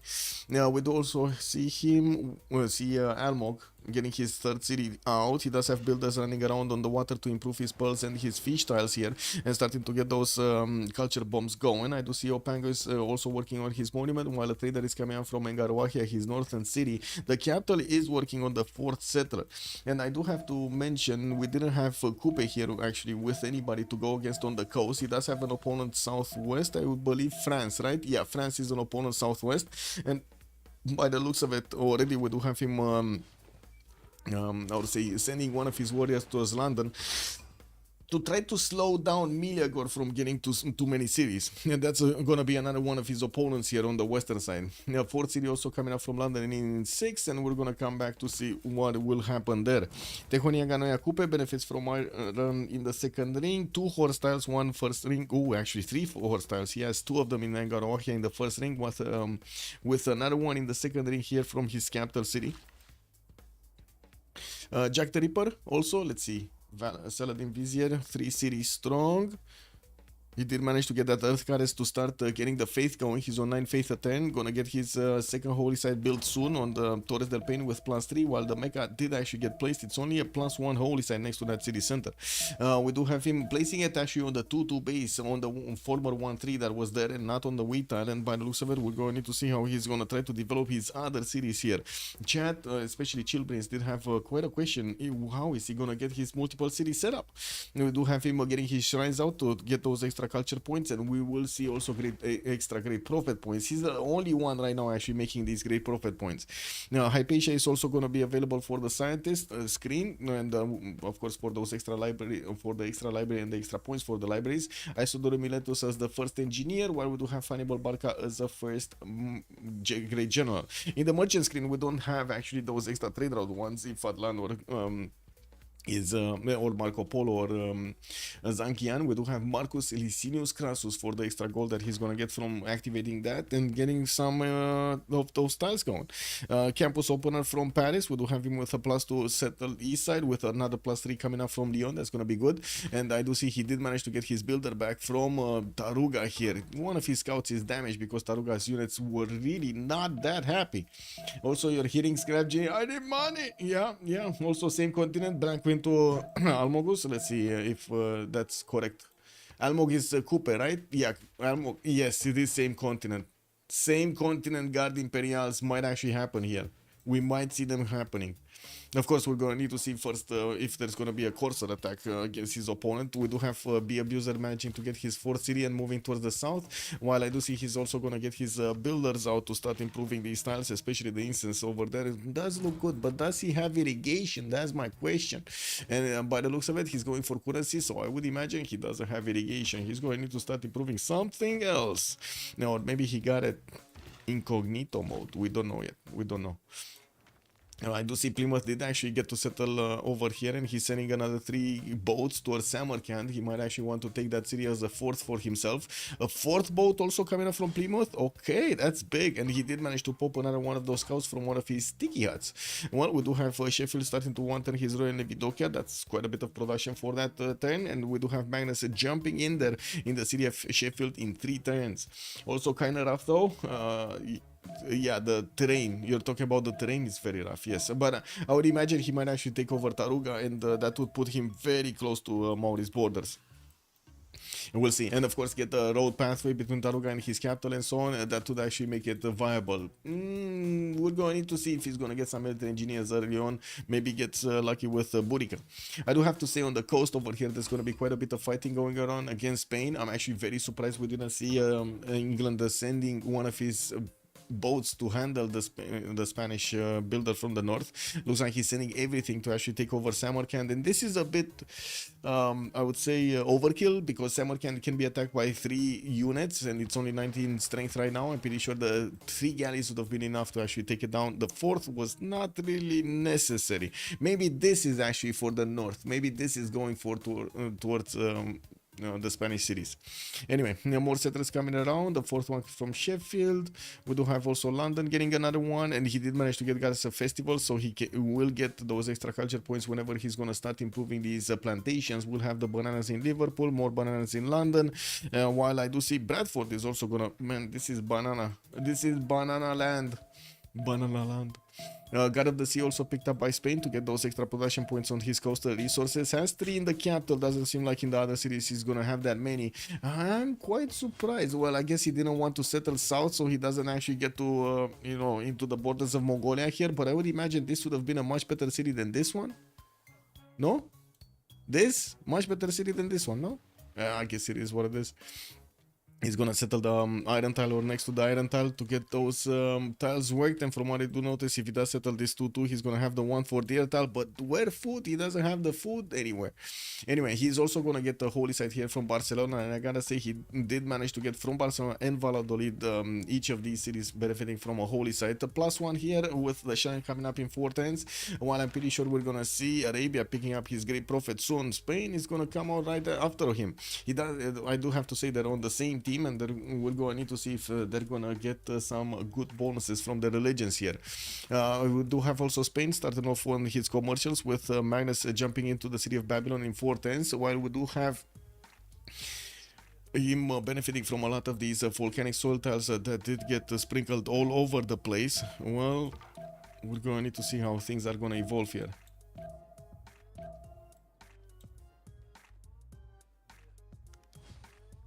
10:26, we're coming up close to the next era. Slowly but getting it going. There we go. Arabia is gonna get his great prophet right now and will activate his religion. He's plugging in Moshe in the capital city and did manage to jump up to 18 faith turn at the moment, getting his still getting his shrines in his other cities, Mecca and Baghdad. While his capital did finish it, we do have also the fourth city coming up from Cairo in 2 turns. Well, I gotta say there's still 5 turns to go until the next thing, and he did manage to get the +3 set up for the campus going with that geothermal fissure towards the north. We do have the prophet actually getting out from Baghdad, not from Cairo, from Baghdad.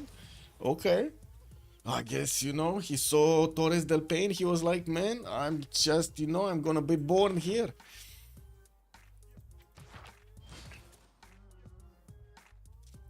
Thunderios, good evening, sir, and welcome. Also, smallest god of the sea I've ever seen. Yeah, that is kind of a tiny god of the sea. Not sure exactly why he picked that one up. Maybe it was a deny or something from Coupe.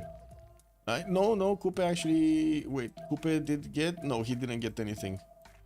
1, 2, 3... They're from the same team, so I don't know why he got that. A deny from his opponents, I guess. It is what it is. Anyway, we're gonna need to see what kind of religion Arabia did pick up. He did go for Islam with work ethic and derimes for the extra culture. We do have him getting those extra production points from, guess what, his shrines. Yesterday there was a big income of science for Arabia. Gold almost 0, and production wasn't that cool. He did have a lot of faith though, like 200 plus faith. It still didn't actually help him out that much to hold the game. We do have the fourth city also coming up from Sheffield. While yeah, he did get Goddess of Tides. What do we have here? Goddess of Festivals. Catherine de Medici still didn't go for a Pantheon. He's going for his campus research projects coming up from Lyon, and from what I do notice, France is gonna get Hypatia. Oh no.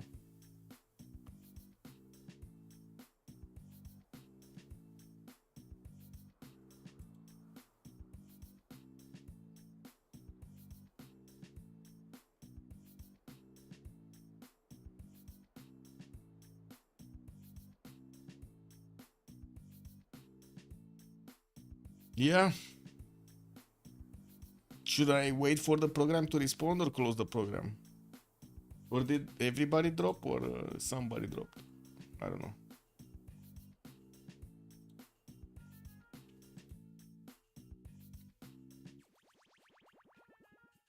Okay.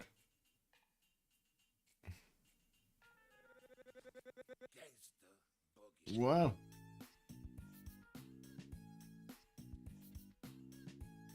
Yeah.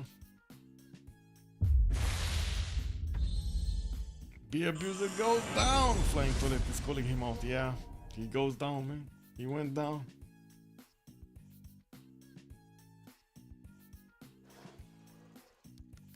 Oh, it's a re-lobby. Everybody got down? Wait, is this a re-lobby? Is this actually a re-lobby? I don't know. Let's see.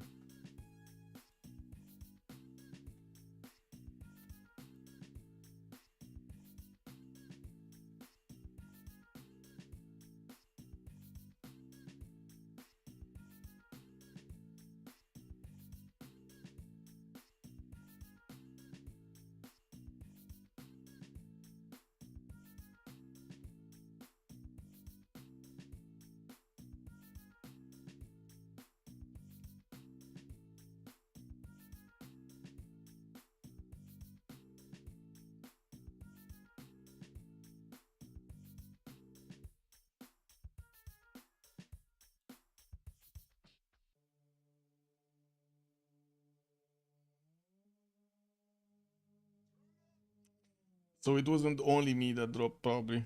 There were quite a few, many more. Probably. I would imagine so. Anyway, got some 0 MS here. Is there a party going on next to my home or something? I hear a lot of voices that usually they're not here. What? Give me a second.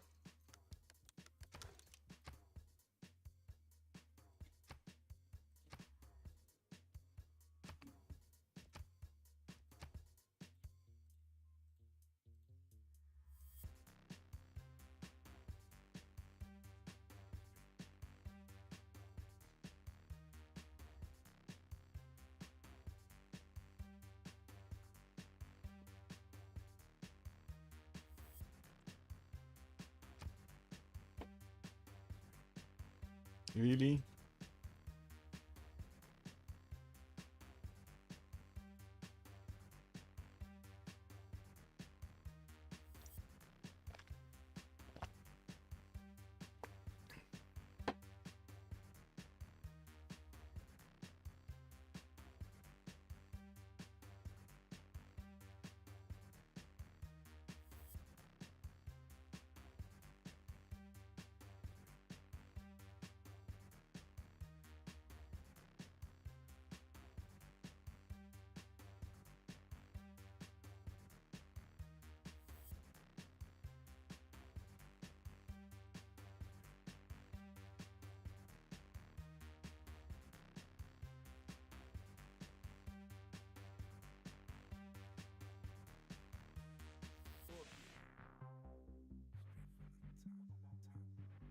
They don't know when I come on.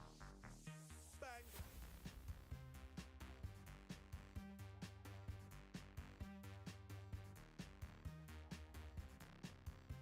MSG? What is MSG? Momiko, thank you so much for the sub, much appreciated for the 47 months. Good evening, sir. Momiko retained welcome. his knighthood for 47 months.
Okay, should be good to go.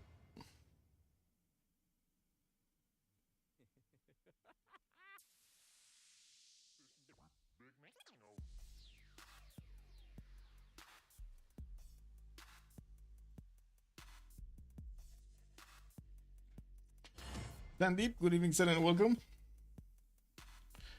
NLG, what is NLG?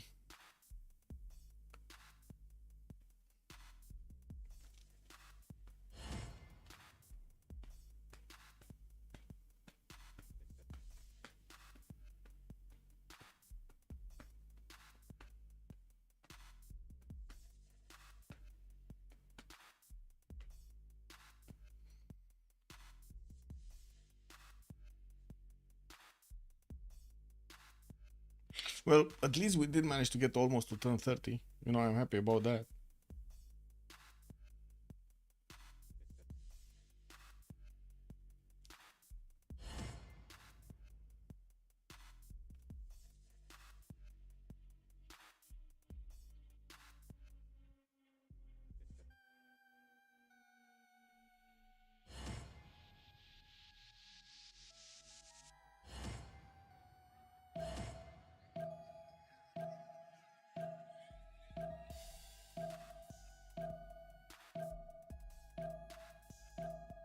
Taking my hands off.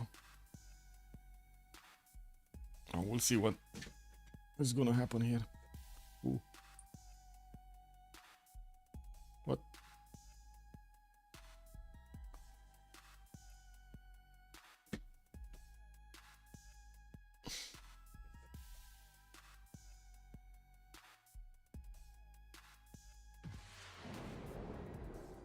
Okay, the globe is still spinning. We got 4 in, 6 in.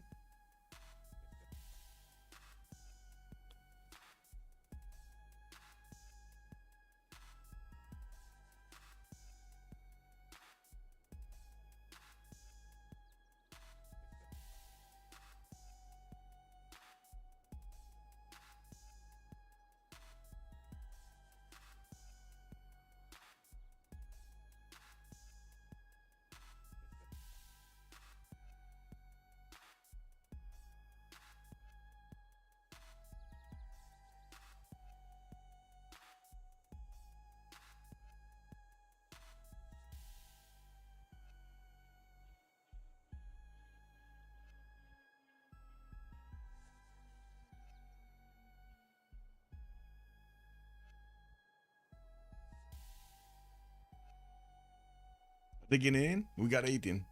Come on. Maybe scrap the game? Lol.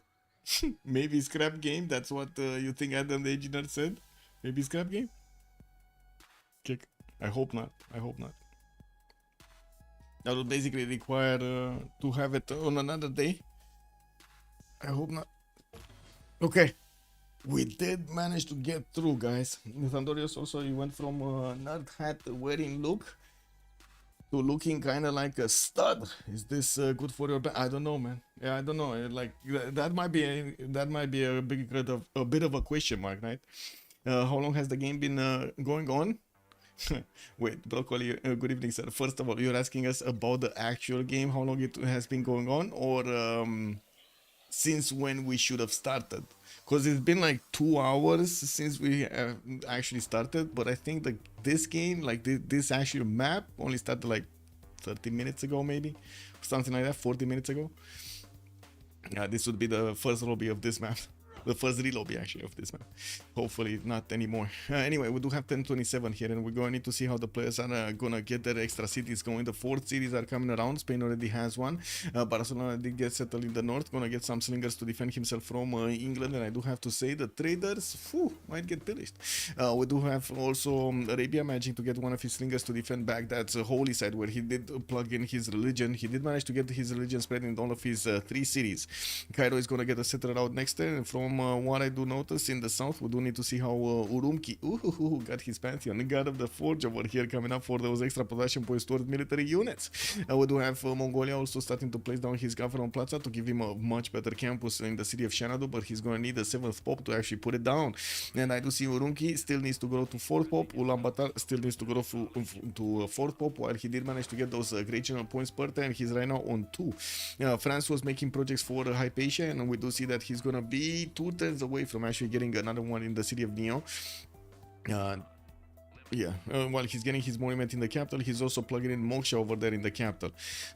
I don't think he actually did manage to, or did he? Did he manage to get irrigation here? Because I'm pretty sure he should be getting irrigation. Seems not. We do have him 4 turns away from getting horseback riding, and yes, he does have already 4 cities with La Rochelle being settled into the south. We're going to need to see if he's going to want to be quick on Taruga, and I do believe he did manage to get the scouting towards Maori, but I do want to double check. Did he? Okay, so he doesn't have vision over the Maori cities. He just have vision towards. Okay. Yeah, well, we do have also Babylon. Mongol different moves. What? Uh-oh. Kulia sick. Did not do the same moves. Oh my god. Wow, that's unfortunate. BF is already on 15 science with that 9 culture, but that's one of the reasons is he's first of all making a project, and second of all he did manage to get those 2 campuses down. We do not have we don't have Maori actually getting one of his pantheons. Did we have? Yeah, we did have it here. Babylon, there's still no pantheon on Babylon. And taking a look at the city states, we do have Fez with Taruga and Mitra coming up for the science city states in the game, with Zanzibar being the one with trade also with Hansa. I do see Hong Kong is going to be the one, wow. Hong Kong and Brussels are going to be the industrial zones. I do see Volin is going to be the only one for military. We do have Mohenjo-Daro with Kiagwana and also Kumasi for the culture. Zanzibar is already getting Almox, Maori, Amani in there. And I do see Samarkand has been taken down. This would have been the 3rd gold city state. Okay, are we missing anything here? We're missing faith city states. We don't have any faith city states. That's going to be a bit of a wah over here on Arabia. I do see Arabia is going to want to get another city here by the looks of it, and that's one of his worries about the scout over here of Mongolia that is just running around everywhere. I do also notice Detective Baby Legs just went in and got one of the builders of Spain. It was only a 1-charge builder, and the good thing that the trader didn't actually get pillaged, but you never know next turn. Wait, this trader is actually going to Madrid, right? He's not coming back from Madrid, so I'm pretty sure he's going to be fine.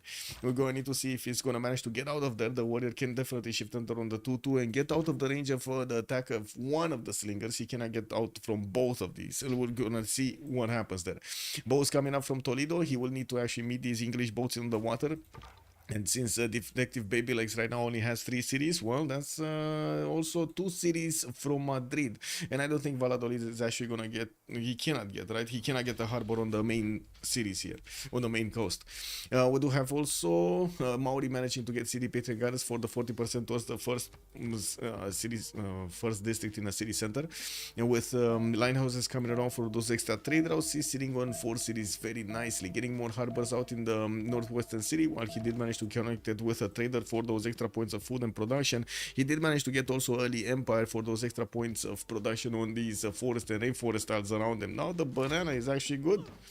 Maybe stable game. Oh, that's what the MSG means. That's what the MSG means. Got it. Also, Bordani was mentioning it started 2 hours ago. We've had about 40 minutes of gameplay. Yeah, Lobby Simulator Supreme. True.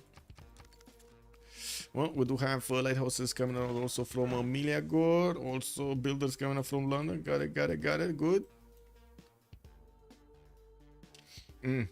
Arabia. What is Arabia? Okay, so wait, is he actually gonna settle his city on the geothermal? Looks like it, no? It kind of looks like that's gonna be his choice here. Well, we do have him with the campus in Baghdad finishing next, and he's gonna start getting those extra science points going. Already losing gold over here, Jack the Ripper, but that's kind of normal, right? On Jack the Ripper, that's kind of like a given from the get-go. 42 faith at 10 with 36 production numbers do look good, and from what I do notice, his allies are making a decent amount of gold per turn. With space coming up on 20, we got Almog on 27, and then Carrier is going to be on his 10 over here, but definitely going to get more, while his lighthouses are going to need to get out, and his traders are also going to need to connect. Government Plaza from his capital getting out after he's going to get his lighthouse, so he can get those extra trade routes. I do also notice Detective Baby Legs is trying to snatch the builder from Eugenio Daro, but that builder is staying inside over here. He's not going to want to get out just for the kicks of it. Maybe he needs to incentivize him to get out, like give him a hunk of meat, something, like find out what the builder wants and get him out of the house. No, that's how it works. No. Now, what does Geo mean? That's a good question. Also, Dark Blue England can full canal into Almog. Into Almog, you mean wait, into here, into Maori?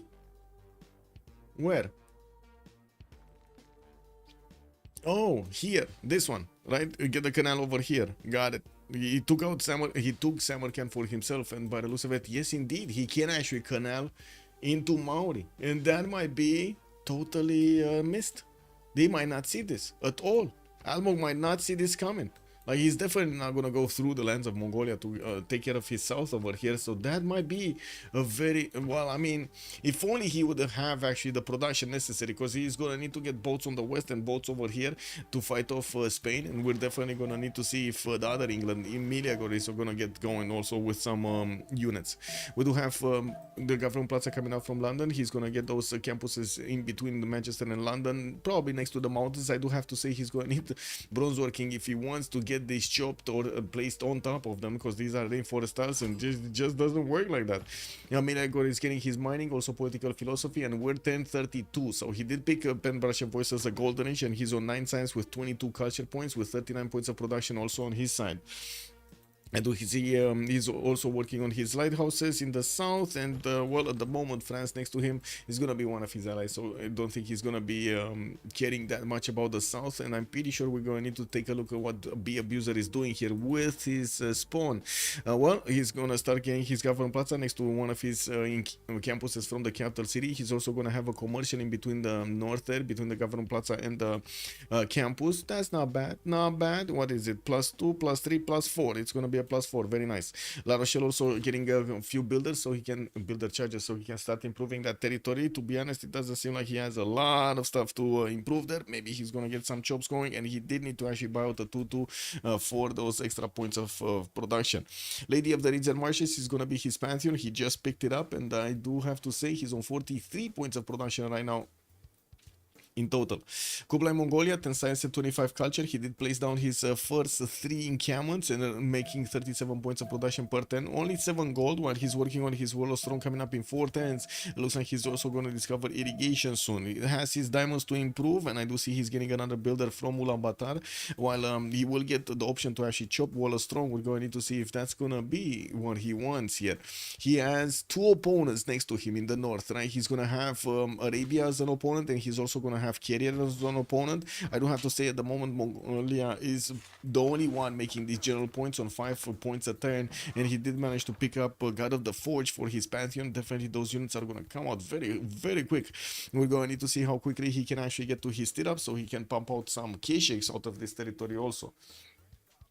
Looks like also Detective Baby Legs with 16 science and 22 culture will have 5 cities to actually use at the beginning with 50 points of production. Did manage to get his Royal Navy dockyards built in the first 3 cities while he's working on Leeds and probably in Samarkand. No, he did actually manage to get this going. A bit surprising that he's going for a granary in Samarkand. Oh, he's repairing the granary in Samarkand. That's why he's getting it. So I was like, wow, is this guy actually building the granary over here?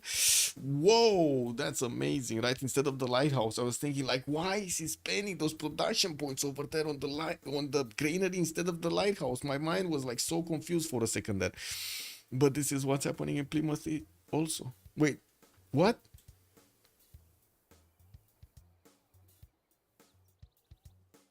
Okay, big question. Why would you do this? Big question. I want to ask the poll. Coastal city, do you build granary before lighthouse? I want to know the question, man. Maybe I'm just weird, like, to be honest, or maybe I'm the the granary hater. Everybody knows me. Maybe it's just me. Oh, yeah, but you don't get the lighthouses for the just the housing. You get the lighthouses for the housing and the trader. And the trader is the one that actually makes so much more added value. Yeah, if you get the granary, yeah, I don't know, man. What is the production of both? Let me actually take a quick pick over here. I think it's double and something actually on the. So it's 65 for the granary, and the lighthouse should be like 100 something. It's 120. So it's a little bit under 2, double actually, 2 times. A little bit under 2 times. Oh. Yeah, you need to cut it in half. You're right. Chillbrains is correct over there. So 33-ish, 32.5 for the granary, and then you do have the 120, 60 for the other one. A little bit of a difference, yeah. Well, yes, but no lighthouse means no trader. No trader means no extra +2 food, +2 production sent to anywhere, and he does have Magnus over here or the extra gold coming in. This city is just going to be a lot slower. That's the problem. Yes, he's growing a little bit, but he's not going to get the other units. Anyway, it is what it is. He makes his choice, and we're going to see how he's going to develop with it. We do have him at the moment, actually. Let me take a look over here. Detective Baby Legs is on 57 points of production, so he's the highest productive, the most productive over there.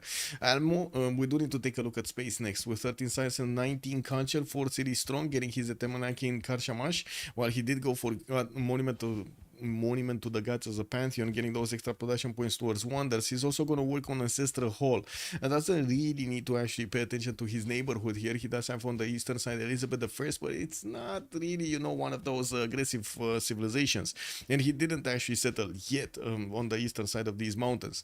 His Liang is also going in Karshamash. He has some floodplains over there to the northwest, and some of these marsh towns to get some bonuses from Etemenaki, while he's gonna get commercials from his other cities. He started making some of these merchant points. Actually, right now he's on 4 points a 10, while France is on 2. France did also manage to pick up Hypatia as a scientist, and I do see him on 24 science and 31 culture. Almok, 14 science, 21 culture on Coupe. He did manage to get 66 points of production, actually a little bit more than Detective Baby Legs. Got 1, 2, 3, lighthouses, almost 4 lighthouses actually come. The next one coming out from Wakarawara in 7 turns, getting a 5th city out on the eastern side of Vengarwahia and plugging in Pingala in that city center. He's trying to get the campus discounted. How to say? Where is it? A +2? Yeah, it's a +2 campus towards the north of Vengarwahia. And I gotta say, at the moment, I don't see any passions for him to get some horses in his empire. No passions here. And it seems like chat is saying they're building granaries instead of lighthouses. Guys, just do it, man. Just do it. It's fine. Whenever, yes, just do it. Build the granaries in every one of your cities.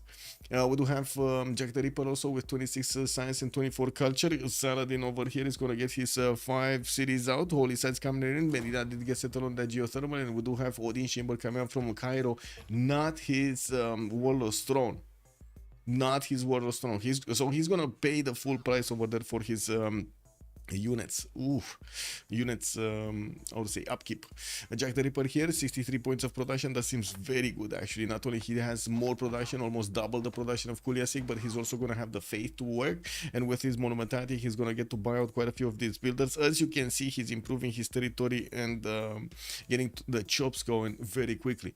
Getting some more libraries from Mecca. Did manage to get the holy sites actually, as you can see, to hit multiple of his campuses, and this is another campus. Interesting. Okay, I'm pretty sure he could have gotten both. No, he couldn't. No, unfortunate. Like with the geothermal on the campus. Yeah, he couldn't have touched both.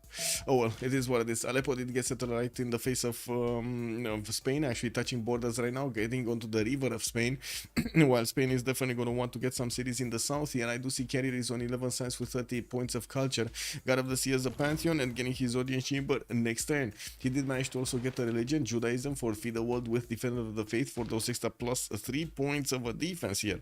We do have already some horses from Mongolia going towards Mohenjo-Daro to probably take out that city, while Spain did need to put some boats in the water to hold on the detective baby legs from getting too close. We do have also some Royal Navy dockyards, well, still getting built over here on England, and I do see he did manage to get one of these admirals. We do have Elizabeth I with 5 great admiral points at 10. Maul is going to be on 8. Looks like Spain is going to be on 3. And I just remember that I should actually say that. Hunde Priester is saying, trust the chat. Oh my god, no. I'm going to let chat do whatever they want. I'm not going to do it myself, man. I'm not going to do that mistake. And no. Granaries before lighthouses? No. Like you do you, I do me. You know, that's how it is. Let me actually manage the prediction over here and get who will conquer the first city. And put on one side we do have Unlucky, and on the other side we're gonna have Battery of Full Charge Builders, FCB. A submission period for 15 minutes. Also, did Amo get the Oligarchic Legacy? Wait. Almog. He did finish his audience. Okay, let's actually see. No, I don't see. Well, he's in. Oh my god, no, he didn't. If he's in Classical Republic and he doesn't have the card right now, he doesn't have it. So I would say no, he did not. Oh, you're thinking about the boats, right? The caravels that will need those extra +4 points. Well, let's actually see on Detective Baby Legs. Do we have it on Detective Baby Legs? Because, you know, that's another open question. Well, he does have Oligarchy. And I do see he did build his Warlord's Throne. And yeah, there we go. He does have it. I think he finished it, no? Yeah, he did finish it. No, it's not actually Warlord's Throne. It's Ancestral Hall. Excuse me. Okay, Pingala getting into turns here in Plymouth. He's gonna get finally that lighthouse coming out from that city center, and I do see that the city is 16 points of production over there. And we do have him getting another lighthouse from Samarkand, and from what I do notice, he's gonna start to get the builder to keep improving stuff there. Finally, some more horses coming up from Mongolia, from Shanadu and Urumqi. I am a bit surprised we don't see him actually getting his 4th and 5th city out before he's gonna start getting a few more units out. I'm pretty sure it's not gonna be that easy to go into the borders of Arabia. Arabia will get an advanced warning here from his scout, actually sitting right on the north of Urumqi. Mohenjo-Daro is going to be an easy pickings, and general points are still getting acquired here by Mongolia. 4.6 general points at 10, while Spain is on 3. Did he manage? He did manage to actually get one of his encampments down from Valladolid, where he does also have a holy site. Well, carrier over here is going to need to get some science from something, and I do notice he's starting to get his monuments out, not the science. With the 5th settler moving towards the north, he wants to get the Pantanal bonus for the extra culture and the science, and we're going to need to see what he's also going to do in the water. And with also Tepokohi, we actually getting settled. We got another +3 campus coming around from that city center, and I do see Magnus is establishing in Wakera Warewa, while an unmet player has been defeated. Probably one city-state has been taken over, and that's going to be Mohenjo-Daro. We do have the hordes of Mongolia trying to get to the north, and I do see Spain is starting to upgrade some of his horses, some of his swordsmen to defend the city of Valladolid from any invader. While at the moment Arabia is not actually getting classical units out, we do have him trying to get the Great Bath in the city of Cairo for that river in the northeast. While I do see Medina and Baghdad and also Mecca are starting to work on these extra faith points. No, sorry, Medina, Baghdad, and Aleppo are working for faith points, while we do have Mecca on madrasas. That's going to be his replacement university over there to get some science going.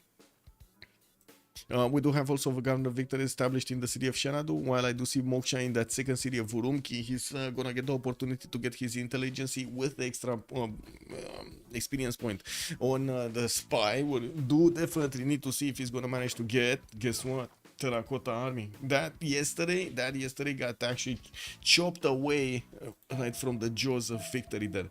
And we got Temenaki finished in the city of Babylon in Karshamash with his theater square coming out next turn. What is this? Oh, this is his theater. It's a +3 actually next to Hanging Gardens. Interesting.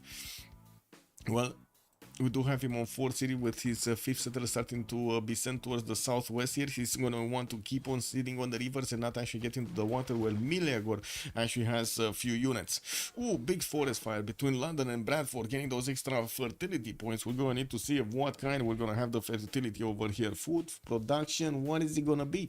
Miliagor is also going to want to chop out that rainforest for the city of Manchester to get a little bit bigger, and will want to put that campus as soon as possible. Got one from Liverpool, but it's only a +2 over here on the coast, and from what I do see, London, or I should say Bradford, probably wants this banana to actually become one of his campuses, but he also has this one actually, at least a +2 over there. Anyway, more settlers coming in, and we're going to need to see if Catherine de Medici soon is actually going to get some units out. He did manage to get one of his encampments from La Rochelle and started working on his encampment training projects, with a settler coming out from Paris in 2. He already has 2 on the way, so he's going to be 7 cities very quickly here. Market coming out from Lyon, where he did again Pingala, managing to get to 31 science and 35 culture. Also 54 points of production. I gotta say, he's not really shining over here on the production screen. Almog already on 90. We got Jack on 85 plus the 87 faith attain, and then Carrier is gonna be on 66. Detective Baby Legs here, 21 science and 36 culture. We do have him getting his campus out from Sheffield, and by the looks of it, we're gonna have it over here. It's gonna be an easy +4. And the city of Leeds will also have a +3. Oh, actually no, this is amazing. This is a, what is it, 4, 5? It's a +5 on the right style. Beautiful. He's also going to have a chop over there. If he actually manages to get a builder from Leeds, he can chop another production or another population point with the right styles. Okay, looks like also Spain is starting to eat into the defenses of England. He just ate one of his galleys over there, put it to the bottom of the ascendant. How did these actually not get any damage on them? Was that a unit? Was that a scout that he took out? That he didn't take any damage? Anyway, it is what it is. Mohenjo-Daro's horses from Mongolia are starting to actually get through towards Valladolid. I do see Spain did manage to recruit a general, and we still don't have Arabia managing to put down one of his encampments. We got heavy chariots coming up from Urumqi in the tech side. It does seem like Kuryasik is getting his apprenticeship in 3 turns, and I gotta say I'm actually quite concerned we don't see the 4th and the 5th settlers already moving out. We're 1041, they don't have that much time, probably another like 13 turns maybe until the next Congress, and usually the timing for stirrups is quite a bit earlier. We do have from Shenadu, yes, a 4th city coming around here soon, and he does have his 7 population. He placed down his campus in between the mountains for a +4 while slowly getting his heavy chariots. This is my question mark. Why is he not getting another settler? Anyway, now we do need to take a look also if we will have anybody trying to get to cartography as quickly as possible. Looks like both Miliagor and Be Abused are going for their shipbuilding soon. Doesn't really give us that much information, but you know. But from what I do see, we do have Maori starting to trade with Zanzibar from an early stage of the game, getting also his money in there for those extra trade routes. Inkiamon's coming up from Opango, while he's probably gonna have the luck of getting a medieval Renaissance era general. Well, from the south, I do see Francis starting to get closer with his settlers towards his opponent here. Okay, England did get the +4 campus, and I think this is from Manchester. Yeah, that is from Manchester, so he's gonna get that built there. I don't see London actually benefiting from the extra population points for the 3rd district. He does have 5 right now, he would need 7. And getting another wave of builders and starting to get his campus for those extra yields. And I do see the first one that is gonna go for mathematics. Detective Babylegs actually is gonna get mathematics in 2. Wait a second, he might actually get this quickly. Is he gonna want to get this attack quickly on Maori? I guess we'll see. We shall see.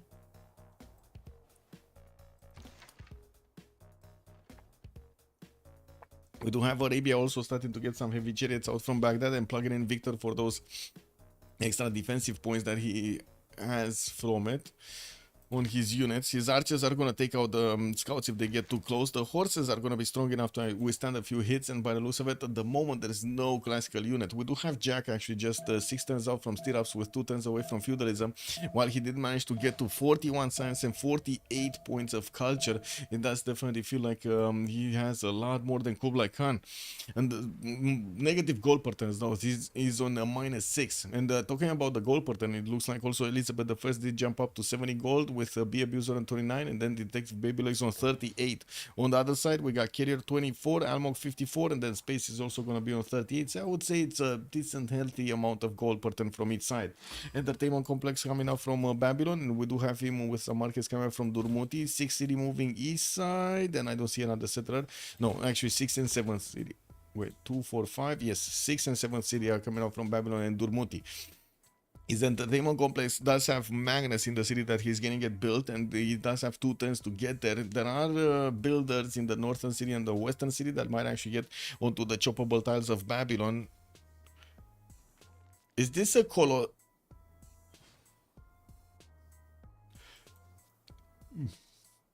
This must have been his Coleus, right?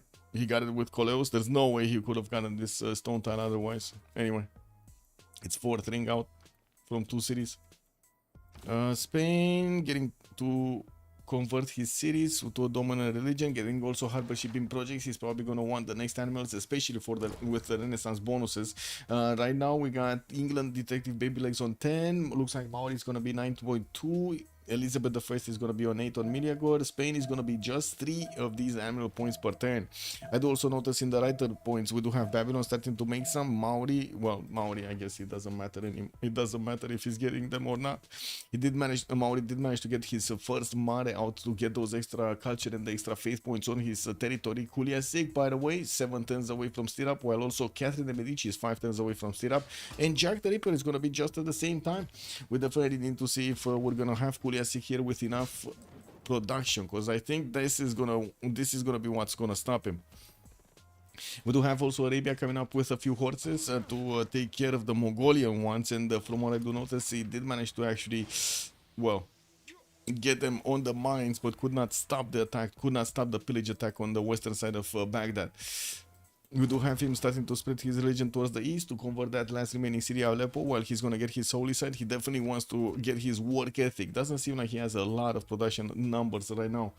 More cities also coming out from England. He's working on Age of Steam. We do have him working on Temple of Artemis from Sheffield and getting the other cities to get his monuments out. I do see he sent a few boats to actually hold on Spain here. We do have him also sending some scouts on the northern territory and a settler on the island. He actually has an island that he could settle at least 2 cities here, and he did just manage to get Bristol with us, of course, ancestral whole bonus to actually get those free builders from it. Did I have? Oh, I did have some hankings over here. I'm sorry. I'm gonna need to actually, scratch my nose over here because for some reason it started to itch. It is what it is. Okay. We do have two members with 100 points of production. Almog and Jack the Ripper both have more than 100 points of production. And from what I do see, Mongolia is just, oh my god, having a laugh over here with the Arabian horses being too slow.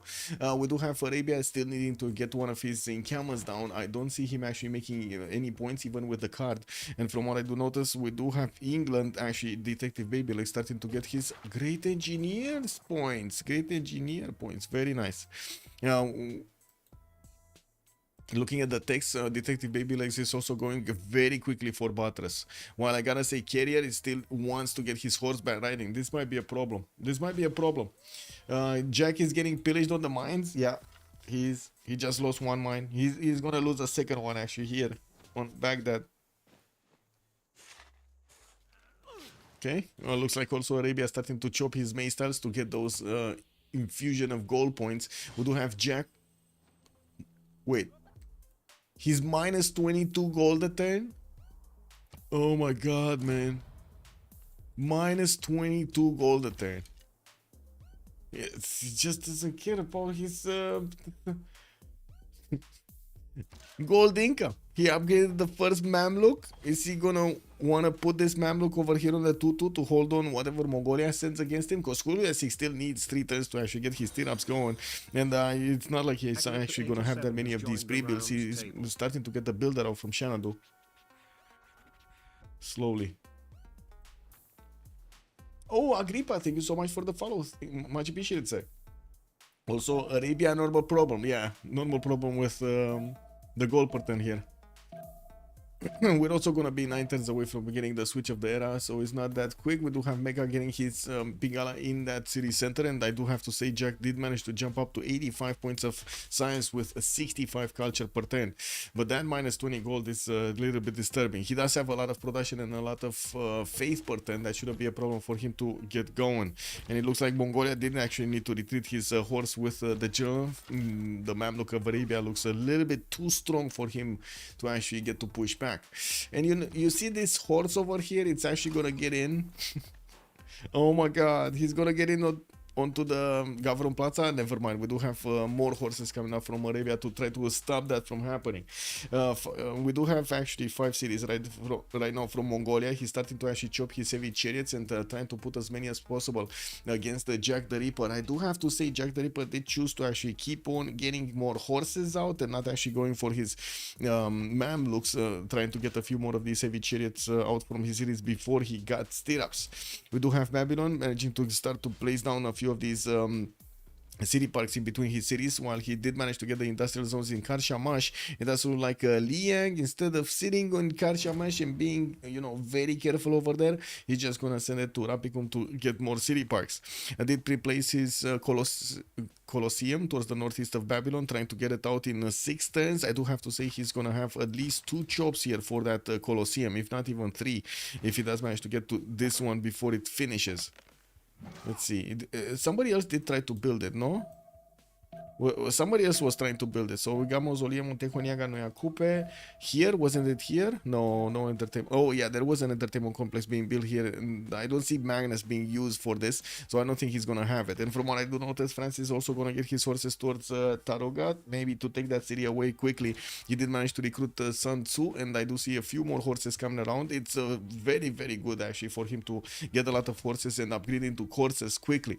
The abuser is getting his construction, getting a little bit closer to his Corsair technology. While we do have horses from Lyon and Amboise, I do see he's gonna have Warlord's Throne to actually make use of all of those extra production points.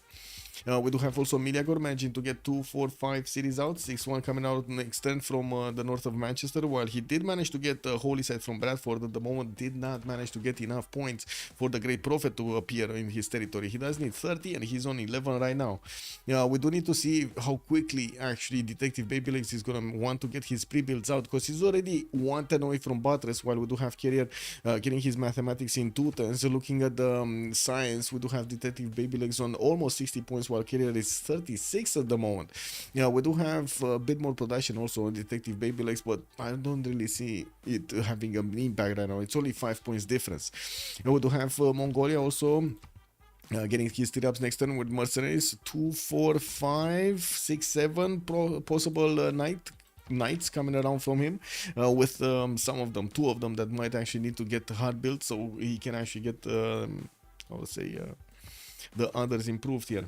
Also, what religion is that, Jack? He's on work ethic with Derimers. Good evening, Gamer Phoenix. Hello there, sir, and welcome.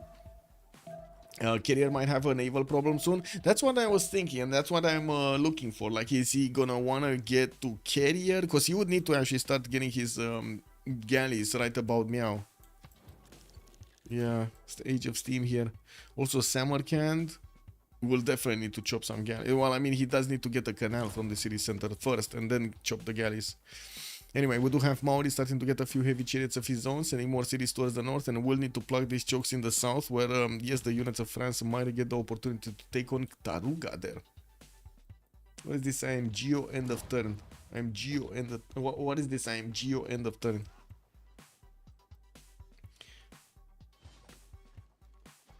Yes, he went for work ethic for the +2 production points and +4 over there on his shrines and temples, respectively, while Dairy Merchants are gonna give him his +3 faith and +3 culture. Then I was back after the relobby. What do you mean? What? Okay, so knights coming around. We do have Ukraine also discovered by Mongolia, recruited over there. Okay, well, I guess he's gonna send him on the campus and try to make him do something.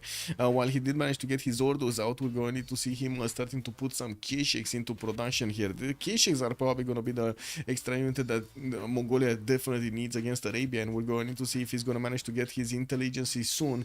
I do see at the moment Kuliasik still is getting his mysticism. Well, that's kind of far away from getting monarchy.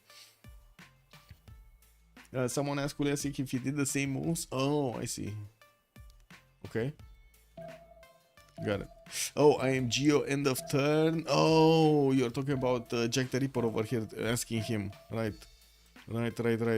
And he went over here on the geothermal at the end of the turn. Got it. I don't see at the moment actually Mongolia upgrading his units, even though he did manage to get mercenaries. He did not actually put the gold or the iron into these units. And looking at the eras into the army tab here, we do have iron on B abuser. So, and we do have Kuliasik actually benefiting from 48, 52 right now. So it's definitely not an iron problem here. Well, we're going to need to see if Jack the Ripper is going to manage to stabilize his economy. He's on 109 science with 67 culture, but losing 24 gold points, 127 points of production, and 138 faith points per turn.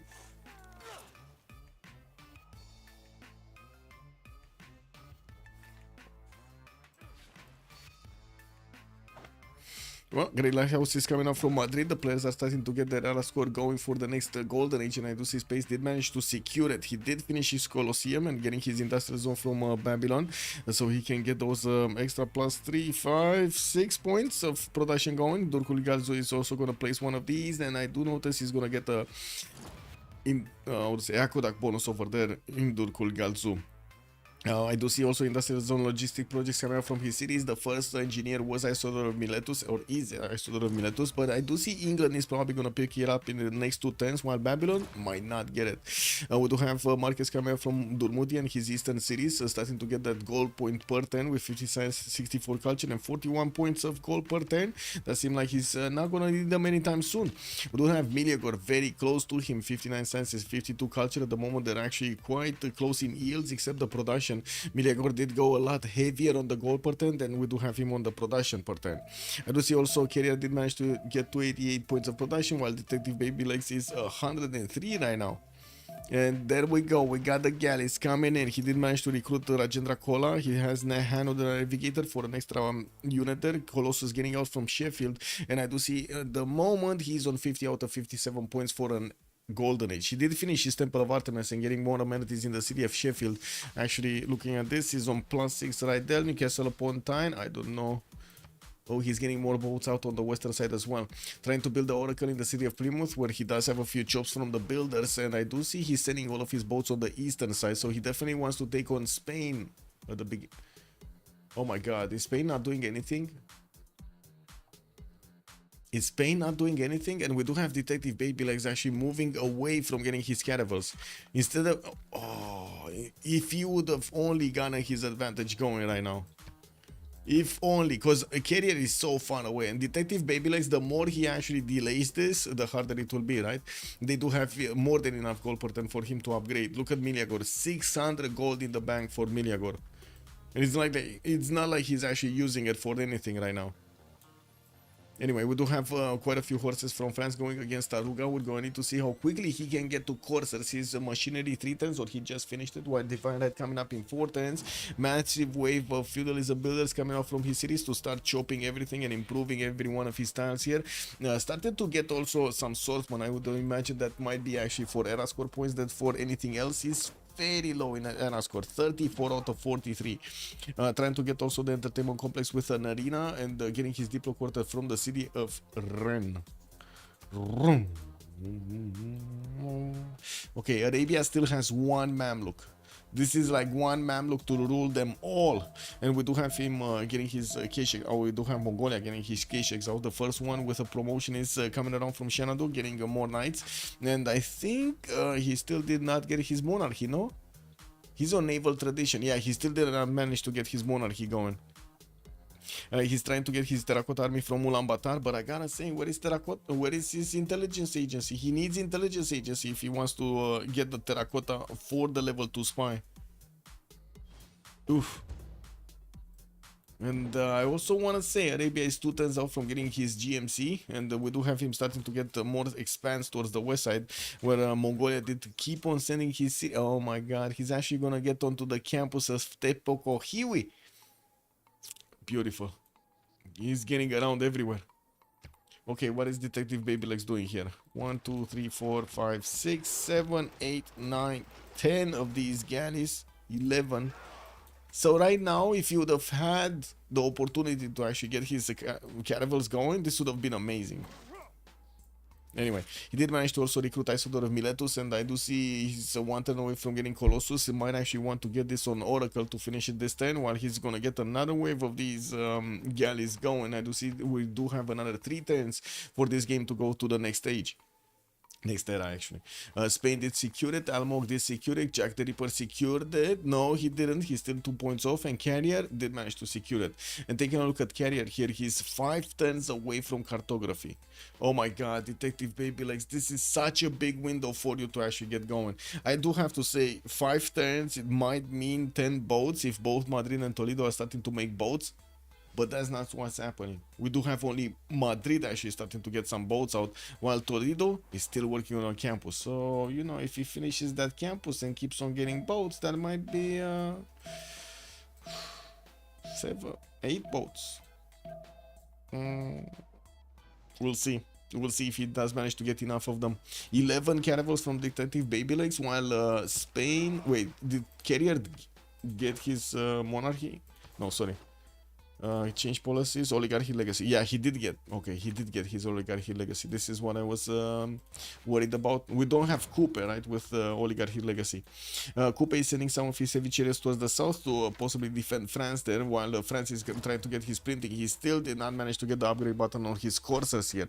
We do have him with some horses starting to move away from Taruga. He did manage to secure that city state for himself. 2, 4, 6, 7, 8 cities right now for him, with a massive amount of builders. And I gotta say, there's something missing from this territory, and it is the chateaus. He did not manage to get those extra culture points from the chateaus. There's no chateau around. Why he's not chateauing? Not even one chateau? Whoa. That's kind of disrespectful for chateaus. Wait, he did get cartography? Oh my god, it's just 5. Okay, he got it. He got it. Amazing. He got cartography. So it's still 4 turns away for Carrier to actually get that going. Beautiful. Naval tradition coming out next turn. Did upgrade 1, 2, 3, 4, 5, 6 of these. And of course, he does have an animal for them. I do have to say that's another thing. Oh, there we go. That we need to check on Spain. Spain did manage to secure Zheng He as an animal for himself. And wait, we're talking about just 4 boats. Okay. And probably the initial boats of Spain are gonna just die here, no? It's kind of how it looks like. Massive army coming up from Mongolia, going towards Spain by the looks of it. We do have some knights and some of these Kishaks deployed to the northeast, while Mongolia didn't upgrade everything he had in the city of Urumqi. He did manage to get Ethelfled and Hannibal Barca as a general. Couldn't manage to... Where is Burica? Trumtrak over here. Where is Burica? So he has 3 generals. Where is the big guy? Where is Burica? Oh, Burica is here on Spain. Okay, well, interesting. I think Spain did manage to see that Detective Babylegs did upgrade his caravels. You can actually see it as a 59 garrison defense here in the city of Plymouth. That's the only thing that it could have been. And we do need to see how quickly these caravels are going to manage to cross the water until he's going to get to Spain. It's probably 3 turns, no? 2 turns. 2 turns. Yeah. Did he just... So he chopped another galley and he bought another galley? Or he chopped both of them? He might have chopped both of them. He has 246 right now. Not bad, actually. Not bad. Well, he's still 3 turns away from cartography, and these boats are going to start attacking into his opponent's boats next turn. We do have 8 movement speed for these caravels of Detective Babylegs after he did manage to get... Didn't he get the Great Lighthouse somewhere? Or am I mistaken? Am I dreaming? Am I dreaming? No, he didn't get the Great Lighthouse. Somebody did get the Great Lighthouse. I see Colossus, Oracle. Where was the Great Lighthouse? I'm pretty sure somebody was building it. Anyway, I do see also Mongolia did manage to get that horse, and maybe it was here somewhere. No, no, no. London didn't build the biggest banana? Oh, a Jack was? Wait, no, it cannot be. He doesn't have coastal cities. Anyway, he's trying to get his great library here from Mecca and putting out his industrial zones with a nice setup for his aqueducts there. And you see he's also buying a few more of those settlers. And we do have 1 turn until the next stage with Meliagor managing to get 1 point off. Oh my god, he's not... Is he gonna miss this by 1 point? Be Abuser is going Dark Age. Kuliasik this secured it. Detective Babyliss secured it. Meliagor, free sim? No, this must not be happening. He needs to get it going. He has 15 seconds to go and needs to get something. A point. Something. Meliagor, you can do it, Meliagor. Does he have a horse? So he has a horse, a swordsman, a boat. He has the boat. He managed to get the religion. He's getting more in camels. Couldn't get to 10 pop. 53 out of 54. He's not going to make it. 1 point off. Right? 1 point off. Wow. Okay. Well, that happened. Was it here? Oh, it was actually in Spain. Never mind. Everybody's buying. We got Madrid over here actually with it. And let's see. Carrier still 1 turn away from getting cartography, while Detective Babylegs is going through the wind. There we go. One of those galleys attacked. We got more of these caravels that could attack into those, and I gotta say, if he does manage to actually put a lot of damage on these galleys and, you know, forces his opponent to actually get some low HP galleys over here, it's still gonna be a big win. Well, did he just over himself up with another galley? He did, no? Like, this caravel didn't spend his full movement. I'm actually a bit surprised that we don't see him trying to attack into it. Maybe he didn't realize that he still has movement on one. It might have happened. We did jump into the new era, and we're gonna have a pause soon. I do see also intelligence agency coming up from Shanado in 2 turns, while his Terracotta army is still in the build queues of Ulaanbaatar. It's almost finished. He's trying to get a commercial out and did manage to get one of these builders to chop it quickly. We do have the attack ongoing against Valladolid, and it does seem like also Arabia is trying to get some more units out. But look at that economy. 172 science, 140 culture. He's the biggest one on the block here, but it did happen yesterday. Like this, it happened yesterday. When he lost his economy, nothing could be done. And of course, he does have carrier next to him that is getting attacked by Detective Babylegs with soon frigates coming around also. Not looking good for Spain. Yeah, it's not looking good for Spain. But to be honest, we've seen Carrier multiple times actually be in this situation. So I wouldn't really say that, hey, he's, you know, he's gonna roll over and die here. I'm pretty sure he's gonna try to figure out a way to try to defend this.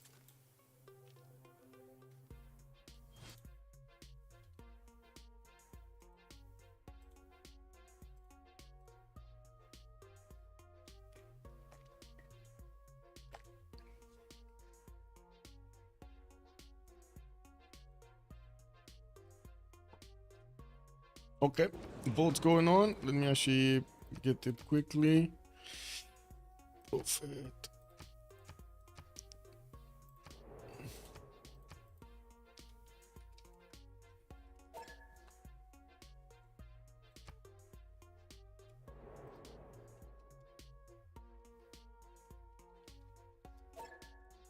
Okay, there we go. And be right back. 1 minute and a half.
Too long to get that going. Anyway, we do have already the carefulness of Spain getting upgraded, and I do want to double check the Congress. Islam got a plus 10 religious strength, no admiral points. That's unfortunate. And Victoria did manage to gain the 2 diplo points. Well, we do have wait, which one? Detective Baby Legs? Yeah, Detective Baby Legs, Age of Steam. We do have these units just looking at each other. There is a possibility to attack one of these caravels of Spain with 3 attacks, 70 strength on this side on Detective Baby Legs. And I do see he did manage to get these admirals on the front line. Leif Erikson also got recruited here. A few more of his boats did get upgraded. He does manage to get Abu al-Qasim, which he's probably going to want to get into the water somewhere. Anyway, at the moment, let's actually take a look at Miliagor. 90 science with 47 cultures. Frink with normal. This is so bad. This is bad. This is bad, no? It seems so bad. PS Mongolia pushing through Spain on the west. Yeah, he's getting those Kesheks going, but I think Arabia is going to stabilize this. Anyway, Miliagor is going to need to get something out, and I do see he's starting to get some horses, some of these knights out, while he does have a decent amount of cities he's working on encampment training projects for more military, and getting, of course, his light horses going in Portsmouth. We do have him on 132 points of gold per turn, and that does allow him to actually give as many points as he wants to his allies over here to get his their upgrades going. One of the big funders also of Victoria Age of Steam's boats. Catherine de Medici, 59 science, 41 culture, minus 4 gold a turn. Unfortunately, he did manage to get massive Corsair attack, and we do have him with Maori just waiting over there to be attacked by his Corsairs. There is a spy in Motopohue where Governor Victor is established, and I do see knights coming out from Maori. The damage is not good against the knights. Corsairs are only doing 54 against the knights 76, and I gotta say this spy at the moment is not activated. He didn't manage to get a promotion, and yeah, he didn't get his level 2. He got a free one from castles, didn't get his level 2. Or not yet. I'm pretty sure Drakot army is gonna finish over here on Mongolia next turn, and he is gonna be the one that's gonna get his level 2 spy somewhere. Oh yeah, there we go. It's here right now. It's Bat Bayar. Kuliasik is 43 science with 34 culture. Will get these units improved against Arabia, and is already starting to put a lot of pressure on Valladolid to the northeast. While from the coast, Detective Babylegs is gonna need to figure out the way to actually take down these opponent units. He's probably gonna wanna get his magical unit out, no? Those Sea Dogs. 156 science and 57 culture and detective Babylegs, also 156 points of production with 100 points of gold per turn. We do have him getting his universities next from most of his cities, and also getting Birmingham with a watermill. Interesting, he's probably going to want to get a few farms there. Got York on Matotipila, and well, that's about it. I don't see him actually pre-building quadrims right now, getting some, you know, some of those magical units. Oh, he's 2 turns out from exploration, that's why. Start attacking into these units, trying to block Spain's ability from getting too far out. And did he just plug in a card or something that his units were a bit stronger? No, we do have Spain with Defender of the Faith. Oh, that's the difference. Defender of the Faith in Toledo, no Defender of the Faith in Cordoba. That's the difference over there. Okay. Is he gonna want to trade these units away? Does he have significantly more than his opponents? I don't think so, no? 1, 2, 3, 4, 5, 6, 7, 8, 9, 10. 1, 2, 3, 4, 5, 6. Ooh, he can actually start trading some of them away. Anyway, we do have space also with 75 cents and 115 culture next to Spain on the right side, starting to get his gold going on 107 points of gold per turn with 159 points of production. Got a beautiful setup with a lot of industrial zones in between. A bit unfortunate that this one actually didn't get the aqueduct placement, but I guess it is what it is. We do have him with Ampadana, with Hanging Gardens, Colosseum, and also a Temenanki built already. He does have Monument to the Gods, and he might actually be thinking of going culture victory here. 160 points of production does look good. Almog 74 science with 93 culture. It has a lot of cities already. 2, 4, 6, 8 cities, 9 cities. And I do see Zanzibar got taken by the English Empire. Maori just got denied from actually working on it. You do see it got levied earlier, and then Almog did manage to get a few envoys in to piece it out and try to plug in his money in there, to plug it back. Trying to also get his Chicanitsa built from his capital city and putting down a few more theater squares. Soon we're gonna have a B abuser starting to get into the tiles of Motobohue. Well, one good thing about Maori, he doesn't really have that many tiles improved, so he's not gonna be that, you know, sad whenever the units are gonna get in, and they're not gonna find anything to pillage. We do have him also not managing to get that much science, on only 70 science and 90 culture in that Russian Voice Golden Age. At least he does have 176 points of production, which kind of looks good right now. Okay, still no bonking. No bonking going around here. B abuser just sitting right in the face of Carrier. Okay. Where is he? Well, next turn he's gonna have his how to say, his exploration, and he's gonna have the ability to start getting some Sea Dogs out. Jack the Ripper, 222 science, 143 culture, going education, also getting his mercenaries out. He did manage to upgrade a few Mamluks to push back the Mongolian units, and I do have to say at the moment it doesn't seem like they can do that much damage to the Knights of Mongolia. We didn't have the spy of Mongolia actually getting into Arabia. He did manage to send it probably to Spain to do a little bit more damage.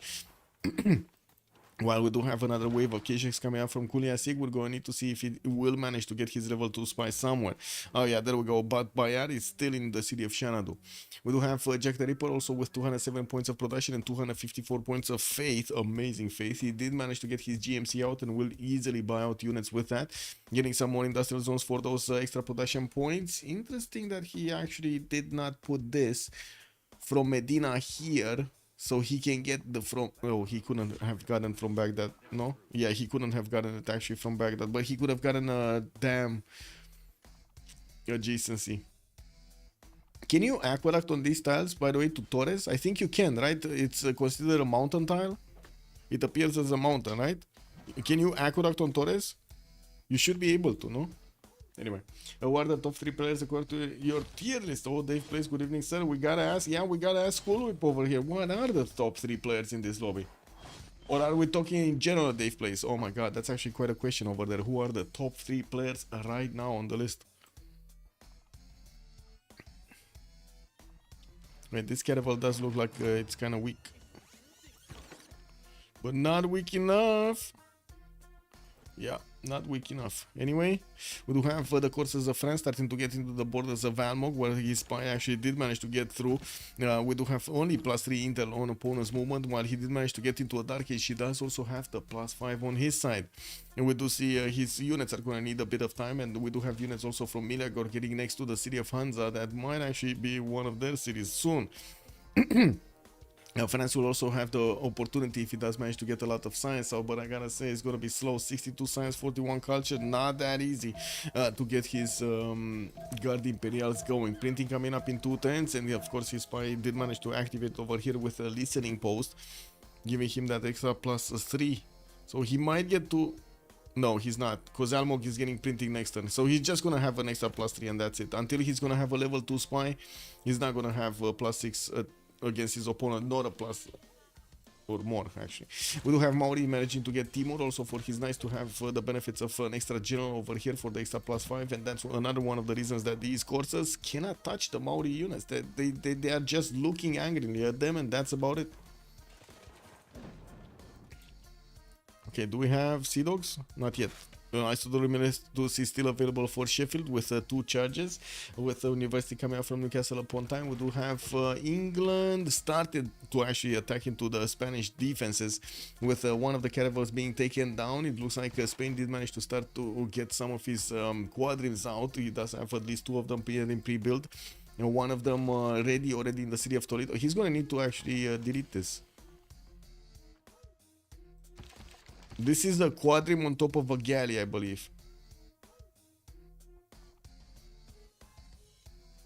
It's gonna need to delete this, I think.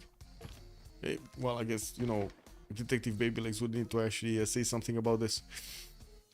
Anyway, printing coming up in 2 turns from Detective Babylegs. Already we do have Sea Dogs in production. There we go, at least 2 cities working on them. He did want to finish his universities before he got the cities going on his Sea Dogs. And I do see he did manage to get to secure a lot more science than his opponent. He's probably going to be the first one to get to Ironclads, and we're going to need to see if he's going to try to force it quickly. Okay, what's happening here? Arabia got to push back Mongolia. Is Arabia just gonna get, like, you know, casually cuirassier attacks against his opponent here? He's probably gonna get cuirassiers. And I do see campus research projects coming out. Galilei being the next scientist, while Arabia is on 15 points a turn. We got Spain on 5, England is on 6, Mongolia on 5. I do see Bisheng is also gonna be one of the next engineers, and I do wanna double check if there were any merchants, good ones. Yeah, there were. Babylon did manage to secure Zankian. We do have Arabia getting Hildegard of Bengan, and also Babylon did manage to secure also Ifadlan for the second trade route capacity. Very nice. 2 of those traders got in. You don't see the galley? I mean, because there's no... You cannot see the galley. Wait. Did he come back? Did he come back? I don't know. Maybe he deleted it or something. Anyway. Yeah. Like usually when the unit is on top like that, it means it is what it is. Let's see if it's gonna attack with the quadrim, because, you know, he shouldn't be able to. Hunza has been defeated quickly and easily. Okay, carrier exploration and square rigging next turn. No units actually from England to get into the borders of Almog. This would have been quite a massive attack if you would have managed to get a canal out from Samarkand early on. There still is time, and we do have England here starting to get a few quadrims of his own, with the Sea Dogs being the primary choice of weapon here. It does seem like also he did not actually try to choose to attack into the Spanish borders and try to destroy him, while we do have Spain managing to get his caravel fleets out. These are gonna be quite deadly against his opponent here. Detective Babylegs is in trouble. We do have Abu getting onto the front line there, and we do see, of course, those 3 admirals getting in with the first Sea Dogs that will need a bit of time to get onto the front line. I think Spain does manage to secure this for a little while longer. We do have also Mongolia trying to get more damage done against Arabia, trying to get these Kesheks into range. Oh my god, he's doing so much damage against the Keshek. That's one of the Mamluks just wiped off clean the map here. Arabia did finish his GMC here, so he's gonna have his ability to actually get his units hard bought with faith. While we do have at the moment Jack the Ripper on 266 faith a turn, he is on 470 in the bank, trying to get his Forbidden City build in Baghdad. Man, this is like total disrespect to Mongolia. We do have some weak Mamluks, and I gotta say he did manage to get that level 2 spy in the city of Baghdad, giving him those +6 points he desperately needed. Education coming out next turn, diplomatic service in 2, he getting another spy from Shanadu with at least a level 1, while he's trying to plug in Pingala in the city of Ulaanbaatar. He's also getting in Kokekota Magnus. We do have a spy from Arabia deployed in Kokekota also.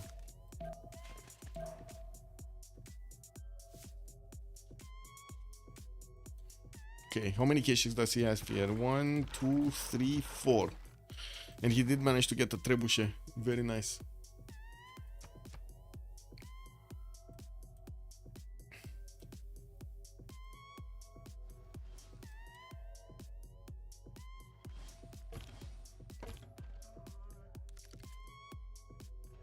Mr. Toast has to be number 1. R360, good evening, sir. Ferdinand, also good evening, sir, and welcome. Dave is probably first or second at the moment after last CWC, no doubt, no doubt. The Flying Toilet already calling out Dave is the number 1 in the CPL. Okay, Arena getting into Valencia for those trade routes from Babylon to give him more gold. We do have Spain managing to get to upgrade his frigates and will do quite a bit of damage from range against his opponent here, England. While we do have the first Sea Dogs also starting to come out from the cities of England, Age of Steam. We do need to see them actually moving on to the front line. Age of Steam did also get to recruit Bisheng, while I do notice he's going to get those extra population points. James of St. George is going to be the next engineer. And in the scientist screen, it doesn't seem like we do have anybody picking up Galileo Galilei. Arabia does have enough points. While Arabia, where is he? Jack the Ripper getting metal casting, so he's trying to get to Cuirassiers to actually get the extra tech against his opponent. I gotta say, extra tech or not, if we do have Mongolia over here with enough of these K-Shakes, and that's one thing that at the moment I don't see him actually getting. For some reason he's getting his markets at the moment. Well, I guess it is what it is. We do have him only on 106 points of production. He did get his Drums of War Golden Age, and I would have actually expected him to flex all of his military power against his opponent over here. He might lose his advantage because of Jack the Ripper extra science acquirement with a one turning metal casting, and also will soon have ballistics like in the next 2-3 turns. I don't think it will be enough time for Mongolia to overwhelm all of the units of Arabia, but to be honest, look at the damage from these knights. Beautiful. 75 against the Mamluk 63, and the Mamluk is on the defense. That's just beautiful. Wait a second, is this put in Fortify? Oh my god, this is put in Fortify. That's the difference. Yeah, that was put in Fortify over there. That just activated the +10 on Mongolia's knight. Easy peasy. Miliagor also did not get his forward units against Maori. Maori deployed everything he could on the western side of his empire, getting some units to Wakarawara, where already France's units are starting to get into those borders, trying to get the walls up. 2 turns, Wakarawara will probably have them, and we do need to see if the Corsair will manage to actually get to Kawihia before the walls go up. Never mind, the pillage on the mine immediately happens, while France is starting to get all of his units closer to his opponent here. Might actually punch through in here or there. Okay, what do we have here? So England started attacking into his opponent after Carrier, so started trading his caravels away against Carrier after Carrier did manage to get his frigates out. Interesting. Okay. Yeah, whatever works, man.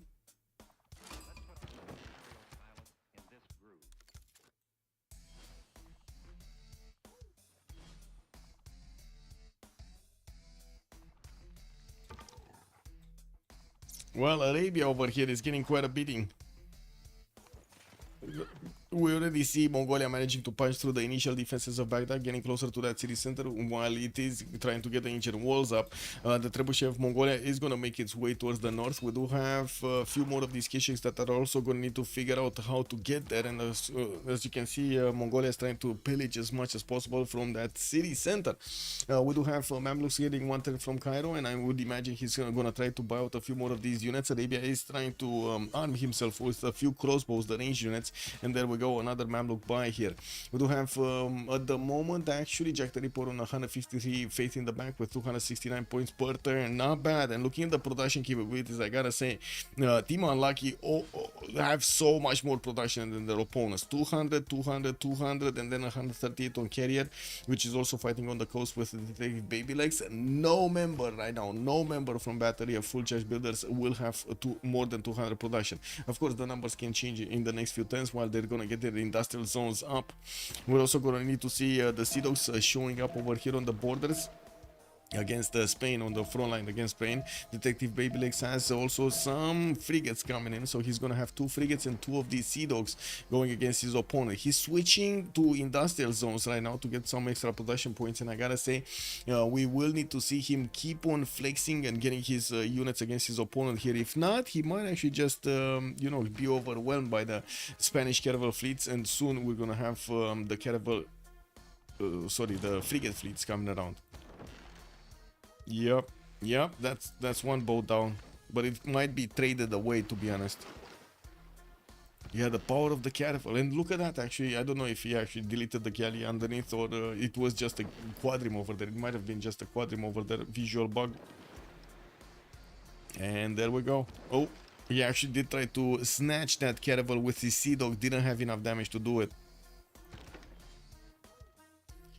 I'm pretty sure he's gonna start paging harbors over here to get some extra gold on his side, and we do need to take a look what's going on here. Looks like the majority of the units of France did manage to get around here. They might actually start attacking into Kawihia or try to get through the choke point next to the mountains. Kawihia is getting his ancient walls in 2 turns. Doesn't seem like that city is gonna go down anytime soon. Wakerawa did also build the walls, and we do have another wave of attacks coming in towards Opango and Motopohue. While France is starting to get some crossbows, this will be extremely valuable if he actually wants to deal the initial damage. While I'm pretty sure he does need to get to a stronger unit like a cav or something. The thing is, Almog does have the science to actually keep up with the necessary requirements. 84 science, 137 culture, while B Abuser is 61 science, only 39 culture, and he does have 122 points of production. We're going to need to see if he's going to manage to get to military science anytime soon. 7 turns out from 6 tactics. It's kind of chirping in my ears. No, that's not gonna happen. It's not gonna be soon. It's gonna be very late. Oh my god, my ear over here is hurting. I'm sorry. Excuse me. Okay, counterattack. England could not manage to get the extra promotion on this one. He just lost one of his caravels. That's the second one that he lost this turn. While we do have the English frigates needed to actually get into the front line, they won't do that much damage against the Spanish caravel fleets. And I do have to say, they will take a lot of damage from the Spanish caravel fleets. Check the naval war, please. Do both teams have niter? Yes, both teams have niter. And I do have to say, Detective Babylegs is not gonna need niter for his Sea Dogs anyway. He has 6, 10, Kuliasik 5, B Abuser 5, Miliagor on the other side. I see Carrier is making some niter, Space is also making some niter. Jack and Almog are not. Looks like we got walls coming up in Baghdad, and I gotta say that city is gonna get the Cuirassier advantage. Jack the Ripper is 2 turns away from getting ballistics and also nationalism. The walls went up, and we're gonna need to see if these K-Shakes are gonna, with the help of Trebuchet that's coming in, are gonna manage to actually eat through the wall defense quickly. No, not really. They barely scratched the wall defense. They will need to keep on attacking to the Arabian Mamluks to disallow them from actually getting the upgrades going on their Cuirassiers. The Cuirassier tech is gonna be a problem here, a very big problem. And did Arabia just put another? No, he didn't. Okay.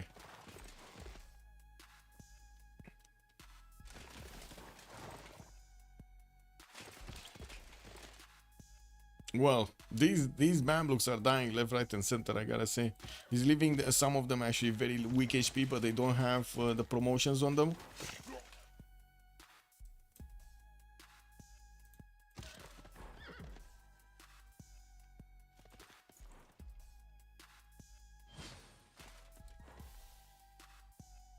I'm pretty sure he could take out another one of these Mamluks with this knight.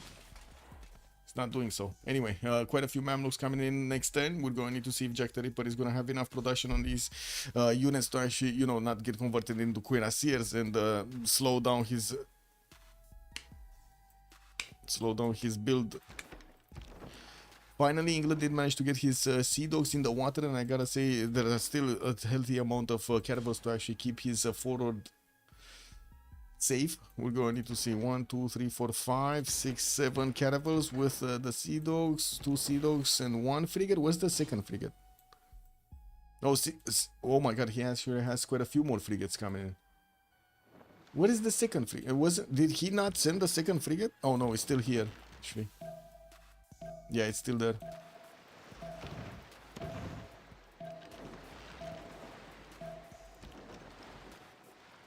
Oh, he still did not manage to get it. He tried to snatch that caravel away, and it looks like one of his caravels, unfortunately, will be, well, either needed to run away over there, trying to limp away, to be honest, because you see he barely has like 1 HP. 1 HP caravel. 1 HP caravel.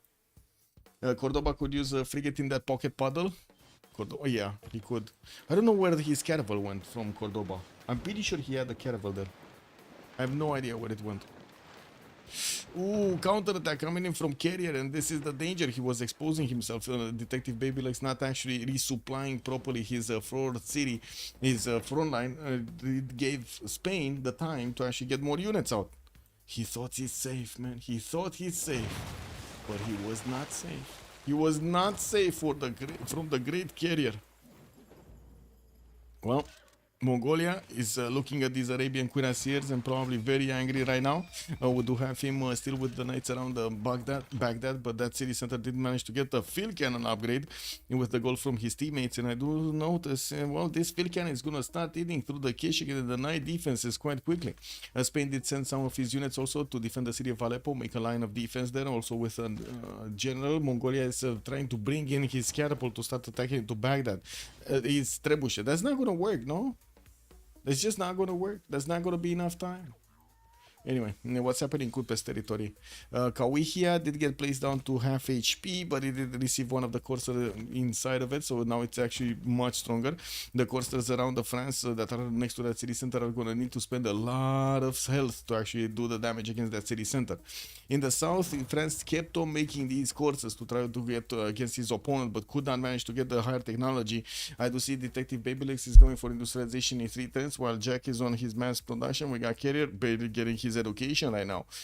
B Abuser is going to be siege tactics, so he's only 1 take away from actually discovering his military science. It will take some time to get there while he's getting his exploration in 2.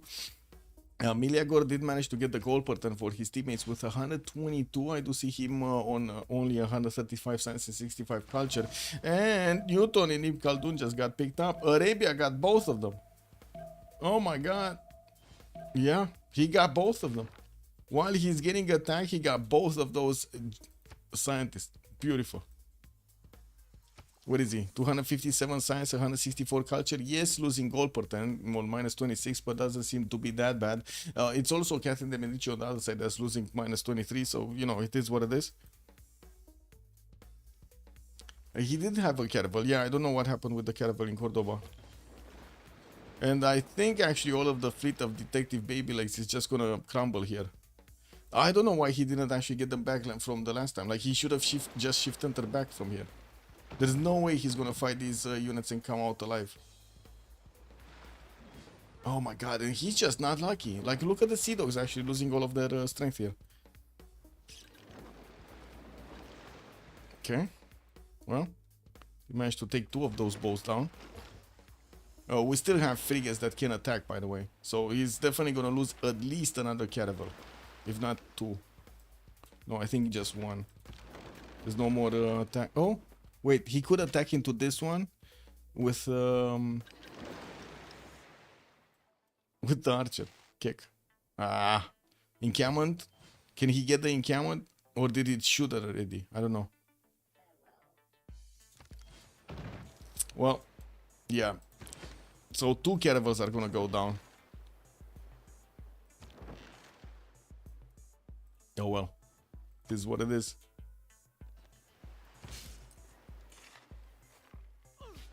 On the Babylon side, we do have him getting his Angkor Wat in 3 turns, and I do see him working on Statue of Zeus. We do have quite a few more markets coming around in his universities to get those extra science points. Space is 133 science with 139 culture, still in a paintbrush and voice golden age, while he's gonna plug in a few more of these libraries into his campuses. I do notice he's not caring that much about England on the right side.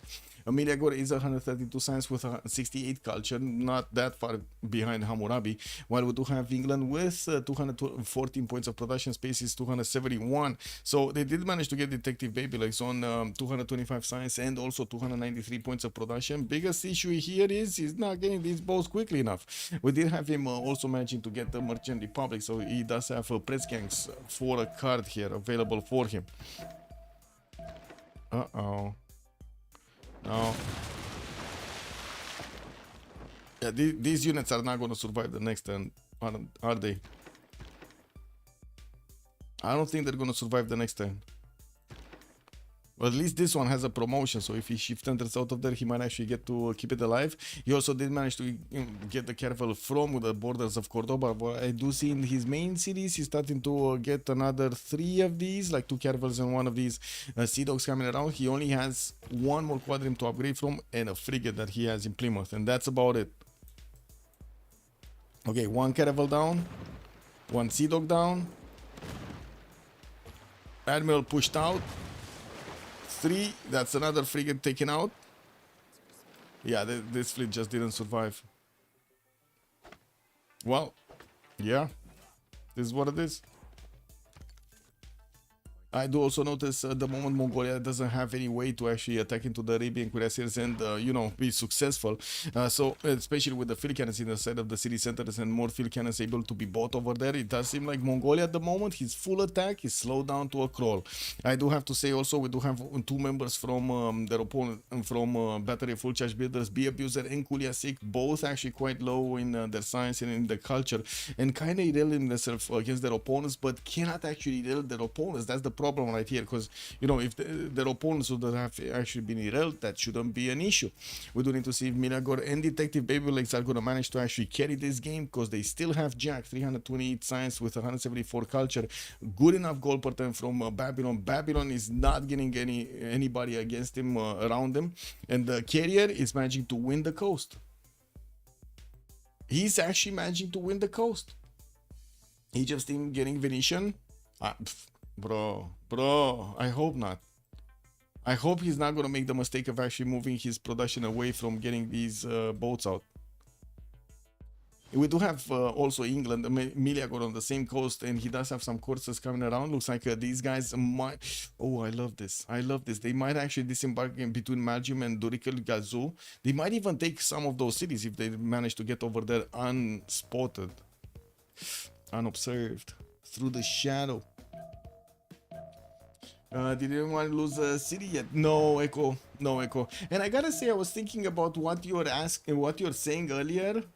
Like, well, I'm getting closer to what?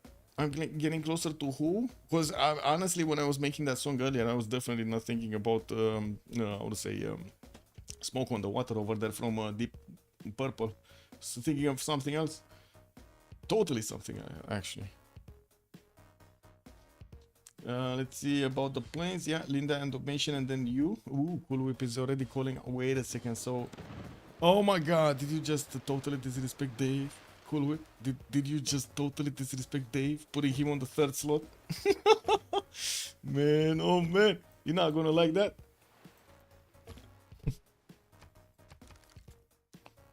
Anyway, yeah, Dave. Anyway, we do have a spy from Spain deployed in Bristol that needs to activate for those extra intel points. I do want to double check if England did manage to get one of his spies in. He did not. There's no spy here. There is no spy in Spain. So Spain is gonna get his extra intel soon. Very nice. Very nice, very nice. How quickly are these boats coming around? So industrialization coming up from Sheffield. He will get his factories into his industrial zones. He does have still a few chops. Not all of the cities can actually get all of their boats out. York or Birmingham cannot actually help this attack on the eastern side. Might need to get another city actually as a connection, so he can use the production of Birmingham on that coast as well on the eastern side. We do also need to see if Jack the Ripper is going to push back his opponent here. He does have his cuirassiers with some damage against the K6, yes, but he cannot actually get through the night defense very quickly without the help of these field cannons to actually get to punch through. 9 tens for Forbidden City coming out from Baghdad. I want to double check here, so I'm going what is here. Statue of Zeus is finishing. Nobody building Forbidden City anywhere? Nobody's getting it. Okay. Not even here on Maori? Ooh, Maori actually did push back France's units from Kawi. He has started to slowly take them down. He did get Corsair Corps to actually have a stronger unit against his opponents. And I do see he's working on his arenas to get more of those amenities. Got his Chikanitsa finished to get those extra culture points on all of his rainforest tiles. And the production looking good. Archaeological museums coming up from Opango, while he's also going to get spies out. I do have to say he did place his first one in Bordeaux. If he's going to get another one and place it over here in the French cities, I'm pretty sure he's gonna try to get some extra missions going so he can actually squeeze more intel, squeeze it out of it. Also closer to greatness. Oh, very nice, yeah. One's a mod who has a supreme power. The other is the campus opening prodigy himself. Oh, you're talking about Dave, man. The campus prodigy, yeah. Man, don't disrespect the Dave. Just don't do it. Okay, Arabia here, still minus 54 gold. Oh my god, this science. This science is beautiful. Scientific theory coming out next turn, civil engineering in 1. Okay. What is he going for? Is he going for planes? Research labs quickly. More caravels coming out also from Spain. Can I get the fleets out quickly? And from what I do notice, he's gonna also have the ability to start moving towards the borders of England. There is a massive advantage for Victoria that at the moment I don't see him actually going for. He has 260 science and 88 culture. I was actually expecting him to try to get to his ironclads as quickly as possible, right? Does he need basketmen for gunpowder? No, he doesn't. Oh yeah, he does. Never mind. He does need gunpowder and metal casting. Metal casting was added over here to the requirement of scientific theory so he can get to ironclads, making it a little bit slower. We're going to need to see if it's going to be slow enough that Spain can actually punch through. Abu, James, Leicester. Factories, 113 caravels. Okay, that's what I wanted to see. 113 caravels. And of course, you do see Spain does definitely need a lot more numbers. He has strong boats with the level 1 caravel fleets on the front line. He has some also frigates right behind them, fleets and normal ones. While he's going to get new caravels, he's two-turning them. So in the long term, actually, if Detective Babylegs over here is going to be, you know, actually quite happy to get his production up on his units, he might actually get to overwhelm his opponent.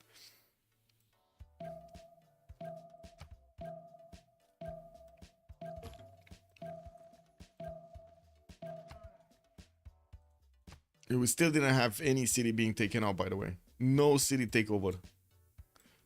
Kawihia was close to being taken over. It's still under siege, but it's not going down anytime soon by the looks of it. France just doesn't have enough strength to go around it. I do see another wave of Maori Corsair Corps are trying to get in to the northern cities, and we do have some crossbows coming up in Wakarawarwa to deal some damage from afar. Over here, Detective Babylegs did manage to get 1, 2, 3... of these frigates with a sea dog. I gotta say that's really not enough for anything actually. Look at the frigates, they barely touch the Spanish caravel fleets. They melt. They touch them and they melt. How is this attack going? Oh my god, this is gonna be a full surprise. Full surprise on space. Now this is a moment when you really need a webcam on the player's face. You know what I mean? Like, I don't know if I can actually replicate what Space's face is gonna be looking like, but I would imagine if he's gonna have like 6 courses just disembarking on last move on his tiles, he's not gonna be happy, no? I think he's not gonna be happy. Maybe somebody can find a, like a, you know, meme picture or something. Not of Space, of something else. Forbidden City getting built in Baghdad in 5 turns, while we do have coal power plants coming in from Jack the Ripper. He destabilizes his defense in the south and just doesn't care to actually push back. You know, economics next turn with Scorched Earth also in 2. I do see Carrier is getting also his industrialization in 2 turns there to discover his coal tiles and of course getting the production going. Does he have industrial zones though? That's the biggest question. I don't think so. I don't think he made a single industrial zone anywhere. No, he did not. So his industrialization is going to be only these mines. Okay. Oh, looks like Carrier is going to want to keep on bonking. Keep on bonking. Let's see if he's going to manage to get through. Okay. That's one. Boom. Okay, that's one unit down. Well, he did lose one of his caravel fleets over there, but so did Detective Baby Legs lose a lot of his caravel strength attacking into that caravel fleet. We do have new Sea Dogs coming around next turn. 1-2 from what I do see. He's going to finish his coal power plant in Newcastle upon time, while Sheffield is also going to get the power from that.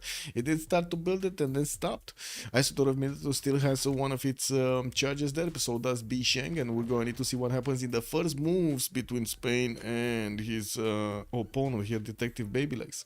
New caravels also showing up from Spain next turn. Again, no fleets directly. He's just gonna get to hard build normal ones. CWC getting 4 turns away from metal casting, while the alignment is coming up in 3.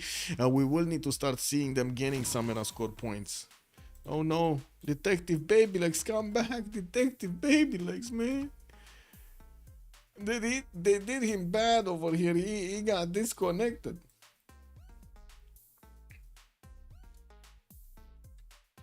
Yeah.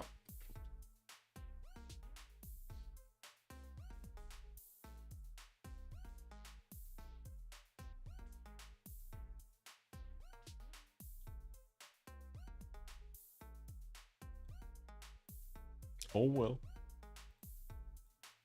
Oh, Christian Much, good evening, sir, and welcome. Arne, also good evening, sir. Good abend. My hair, sunny day. Hello there, sir, and welcome. Great game today indeed. Also, Balbi. Good evening, sir. What do you mean, justice? What? Man, we got all of these copiums. Yeah, it is what it is, man. Balbi, I think you need a lot of copium. Also was blocked with something. Okay, no problem, no problem. Welcome back. Also, Papas, good evening, sir.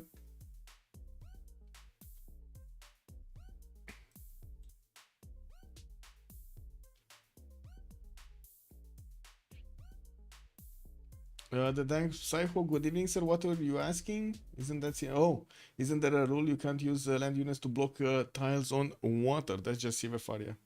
I think so. What is the reason for this kind of disconnects? Sometimes it's a player issue, like maybe he had something that happened over there, or maybe he's playing on Wi-Fi and the connection that got interrupted for a second or two. Maybe he lost his internet for a second or two or something, or his Steam had a problem. Yeah, looks like they're also calling for a 10-minute break right before this Congress. Like, this game creates basically like a spider web network in between all of the computers in the game, with every player getting a connection to every other player. It's not going to be like a connection from every player to a server and then the server gives the information to everybody else. It is actually going to be like one between all of the players. And if one connection drops from one player to one player, you can imagine that's a lot of possibilities, because quite a few connections that are going to be made in an 8-man game or 10-man actually with the two observers. It's quite stressful actually on the network code. So we're gonna have a pause here for 10 minutes by the looks of it, and let me actually start off the timer. There we go. Put it up on the screen. Countdown timer activated. Okay, there we go. We got it. We put it down. Man, I got some sad people in the comment section, not gonna lie, man. Anyway, it is what it is.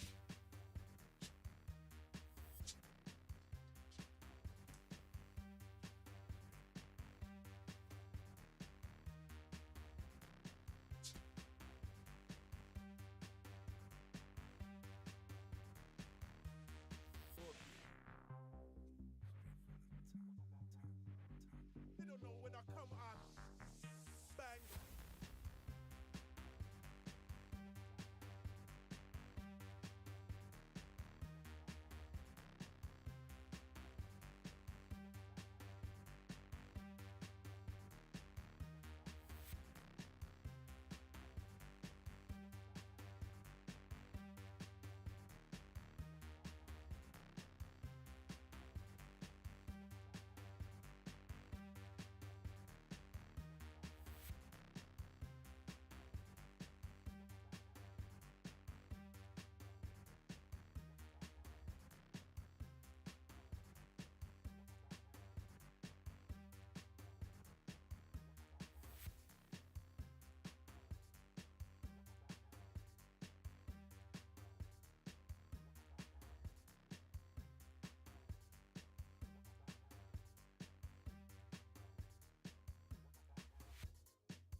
How long? Oh, maybe I have some time to actually get some water, no? I think I have some time to get some water. Be right.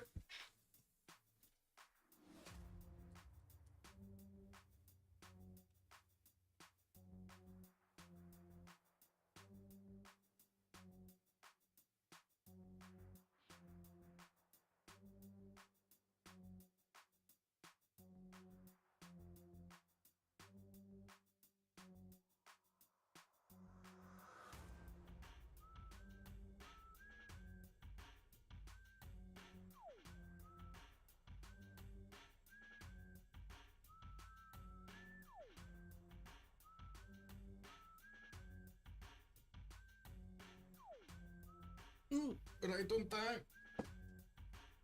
That's it.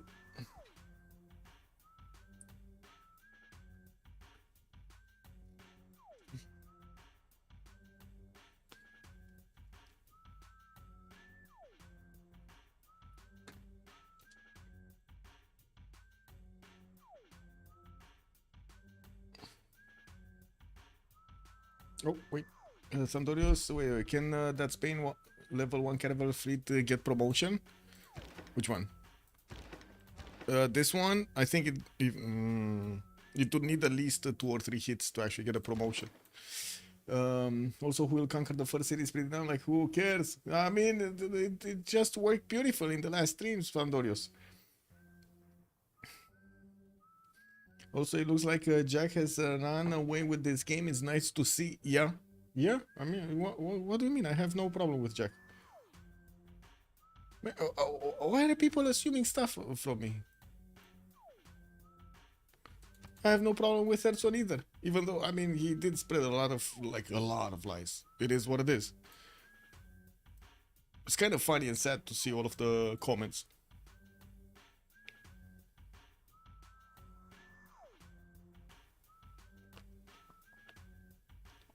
People just making up stuff about me. I feel like I'm as Mongol, you know? It is what it is.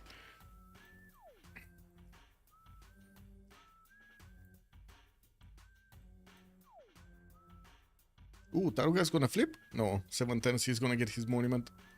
Did he need to retake this city? Because it's quite damaged. Did he actually need to retake this city? I think so, no? Lol. Age of Steam should really make Venetian right about now to reach all the seas, all the oceans everywhere at once. Oh my god. I mean, he cannot even reach to Spain. What do you mean reach everywhere? He's getting his Sea Dogs out, but I gotta say, Sea Dogs, while he doesn't have that many caravels, are definitely not gonna help. I see. Yeah, lol. Yeah, I don't know, man. I don't know. Again, this is what it is. It's the age of the internet. Everybody has his own opinion about stuff.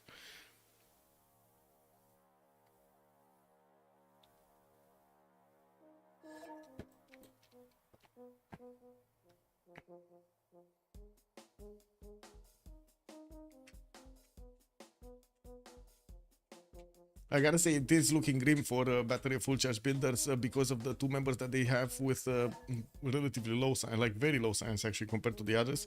We do need to see if Detective Baby Legs and Media are gonna need to step up over here. We're also gonna have 4 more turns until the next Congress, until the next era actually. While Miracle is securing his golden age this time around, he was in a normal age this stage. The abuser still needs 5 points to get his heroic age, and from what I do notice here is bringing back his units to his own borders. We do also have Detective Babylegs managing to secure his next golden age, while we're gonna need to see Miliagor getting in to party. We do have actually Space managing to get some of his units, some spearmen, because he did manage to get to finish his statue of Zeus, and he got a lot of free units from that. Did put some in Dorkuli Galzu. We do have Milegor with a galley right there, and he does have the option to actually get his I would say coursers last second on this in this bay, and then disembark them next turn. He does have a few coursers that are just gonna get in the tiles of Babylon. He might take away Magium, he might take away Durkul Gazu, we don't know yet. But what if Babylon just buys out this tile? Can you imagine if he buys out this tile? Ooh, he's gonna see at least 1 courser, and he might know Miliagor is coming in for the party. I do have space also 6 points away from getting golden age. I do also notice we're gonna have the next 10 started up soon. Almog is going dark age. Jack the Ripper is also 100 points out of 100 to actually get the normal age, and I don't think he's gonna want to go golden right now. Did manage to take actually did manage to make Damietta very far onto the western side, where he did plug in Governor Reina to give all of the trade routes of Maori some extra gold points. We do have Arabia putting his cuirassiers to work on the western side to take care of all of the Mongolian units that were trying to pillage the princesses. We do have also Carrier 88 out of 94 on Spain, and yeah, he's trying hard as he can to actually push back his opponent over here. It does seem like a Detective Babylegs will need to get his new units out, and he's also trying to build a Forbidden City. Oh my god, he's gonna take it away. He's gonna take it away from Baghdad. Baghdad does not have an industrial engineer over here. The next one is gonna be Leonardo da Vinci, and we're gonna need to see who's gonna try to get these these projects out for it. Industrialization coming out for space next turn, while space is going to have a bit of a problem over here with the courses coming into his land. He's getting quite a few industrial zones, and he's starting to get his universities up. 168 science, 175 culture, very good development from him. Miligord next to him, for example, is probably going to get overtech at some point in the game here. And we do need to see Detective Babylegs is on 35 techs, and we do have Jack the Ripper on 39 techs. Okay, 4 techs above over there. Not that much of a difference at this point. Jack is also on 300 points of faith with 308 points of production. We do have him on 191 culture at 10 also. And that's another thing. All of the members actually of Unlucky are gonna have more than well, not all of them, sorry. Carrier does have 83, but 3 of them, 175, 159, 191 culture versus their opponents, which do not have that much culture. It does seem like they didn't focus at all on getting some theater squares out so they can increase their culture with those writers and everything at the beginning of the game. I do also want to see over here Mongolia managing to get a few new units out. Looks like he's getting some crossbows in the build queues and not going for something else. Okay, well, we do have him all trying to get his castles in 2 turns, the alignment in 2. He does only have 94 science with 47 culture, and he was in a golden age, but it didn't really affect his stats that much. Actually, at all, probably. Do we have him moving? Yeah, we do have all of these units of England moving. We got a builder over here in Turkoligatsu, a 5-charge builder that is gonna be picked off by Miligor, going in, getting the gold. And as you can see, disembarking all of those courses from the southern coast with the galley just watching over there, popping seeds. Also, I know it's not the pink France, but I don't need to see a Flint City flipping. Yeah, true, it is. He's still rebelling. He rebuilt the monument and he's still rebelling. Got also back Victor and he's still rebelling in 4 turns. There's way too much population pressure coming out from Maori. Well, Maori is gonna get a Dark Age next. So it might stabilize. It might actually stabilize. With 1 turn to rebel, it might stabilize.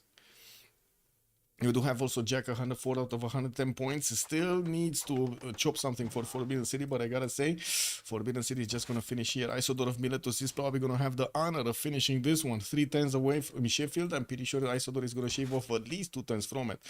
Yeah, we do have also not that many boats available for England at the moment to actually go on the offense against Spain. Spain is gonna need to rebuild his, and I do see he did manage to get some Caravel Armadas. Oh my god, Caravel Armadas are gonna be so much stronger than the fleets and the normal ones. Look at this, he's almost one-shotting English caravels with a caravel of his own. This is beautiful. The Kangar first thing is a situation I would argue doesn't work for every match. Yes, that's true, but it is what it is right now, right? We went through with it.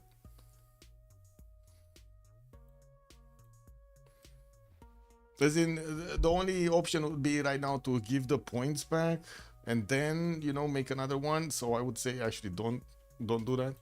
I shouldn't do that.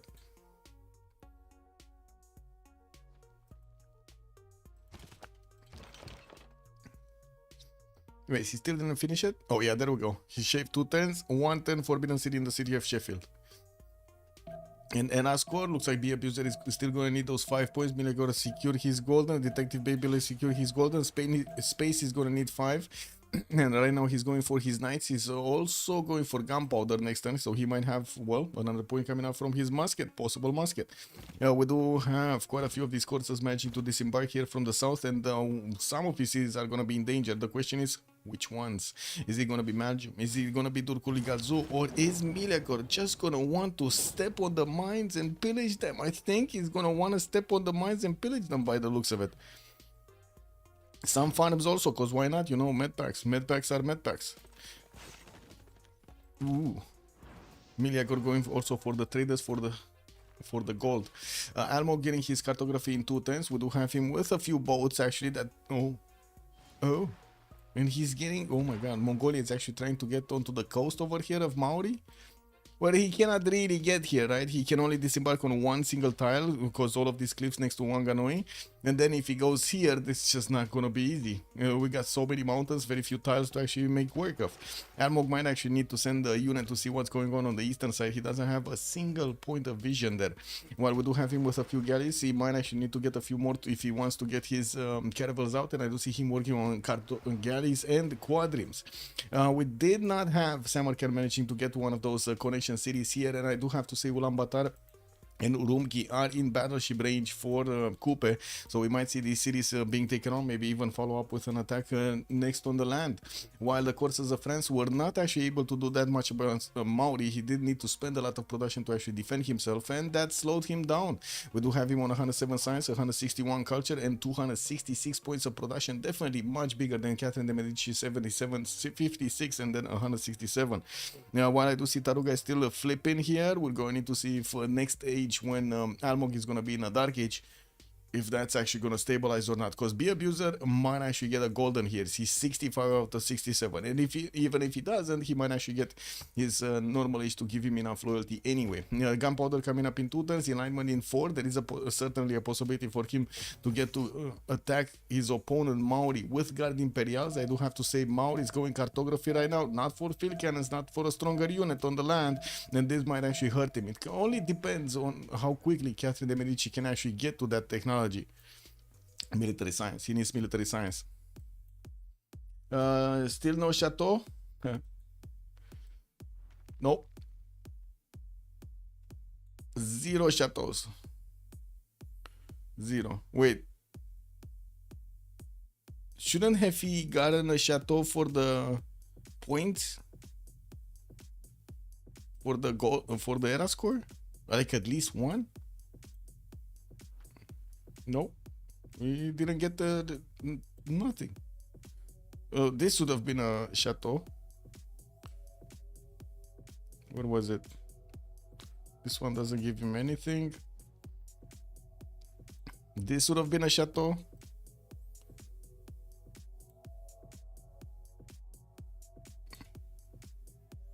This would have been a chateau. There were quite a few culture points that he could have gotten with the chateaus. Anyway, we do have Miliagor also managing to get to 200 science, and I do see he's getting his spies coming up from London, more of these campuses, and of course all of his shipyards are trying to get built for those extra production points. He's on 273 right now before finishing all of them. We do need to see how quickly he can get those. Gold per 10 looks good on both teams, even though we do have Jack the Ripper minus 56 on his side. He did lose Forbidden City from being built in Baghdad, and he did manage to get a settler out. Actually, I'm a bit surprised that he has so low gold per 10. But Detective Babylon is also unfortunately desynced over here, and we're going to need to see when he's going to get back, if he's going to get to move his fleet forward. I don't think so. I would imagine he's going to want to get a few more boats out and get to upgrade them into Iron Class. Detective Babylon is 3 turns away from steam power, with Nationalism coming up in 3. Are even the Iron Class going to be able to attack into the Spanish Caravel Armadas? I don't know. I don't know about that. Foreign Ministry coming out from Madrid, and we do have quite a wave of more of these science buildings and the campuses coming out from Carrier to add more science on his side. 127 science with 60. Really not that big at this point in time. And we do have Golden Age on Space, Dark Age on Almog. Jack the Ripper is going to be the Golden Age, and the question is, did this stabilize? Yes, full loyalty in 4 turns. Look at that, making it back. Taruga is making it back for France. He's starting to get that loyalty back. Very nice.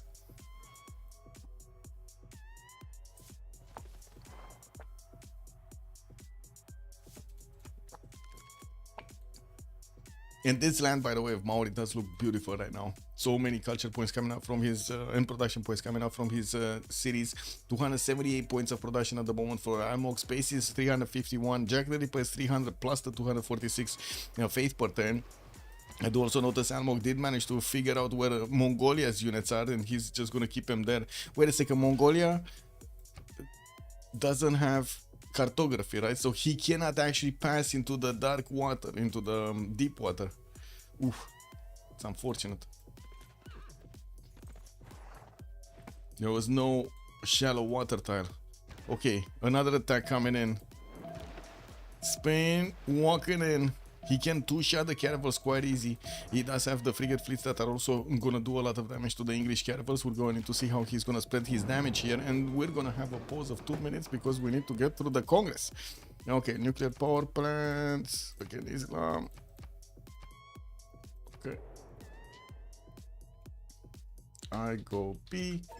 Nuclear Islam. You. There we go. And be right back. 2 minutes.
Okay.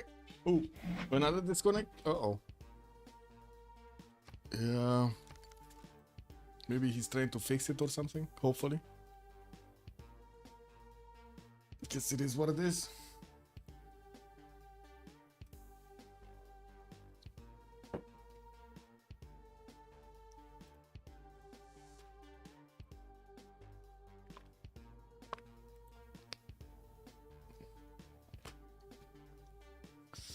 Put the fries in the bag. I don't have fries. Well, sure.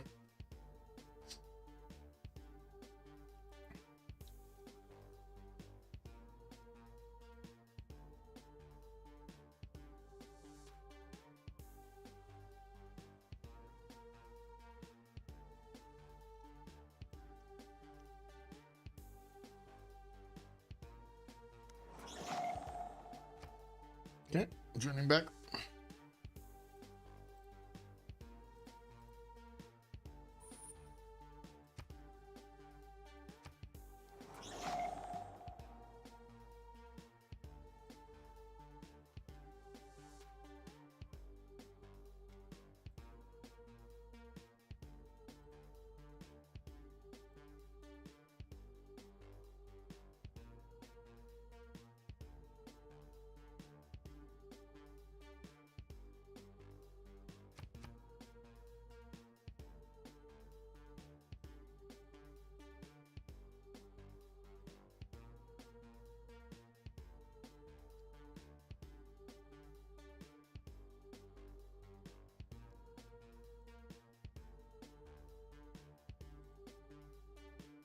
Brand's gonna do the UU. Yeah, he's gonna do the UU thing. 1, 2, 3, 4, 5, 6, 7, 8, 9, 10, 11, 12 that he's getting. Also more spies coming around. Good, good. I do see his astrology. Okay. I'm pretty sure he doesn't have military science yet. I don't know if anybody boosted him there. Kulia 6 definitely didn't go military science, no? For his calves. No, he went for knights. So it's probably gonna be ballistics for him coming up next.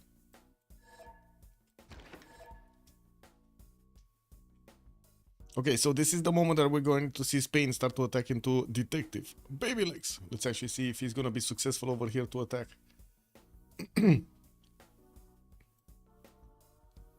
Is he gonna be successful? Okay, this is the admiral. This is another admiral. He can only push one though, and he cannot get that anyway.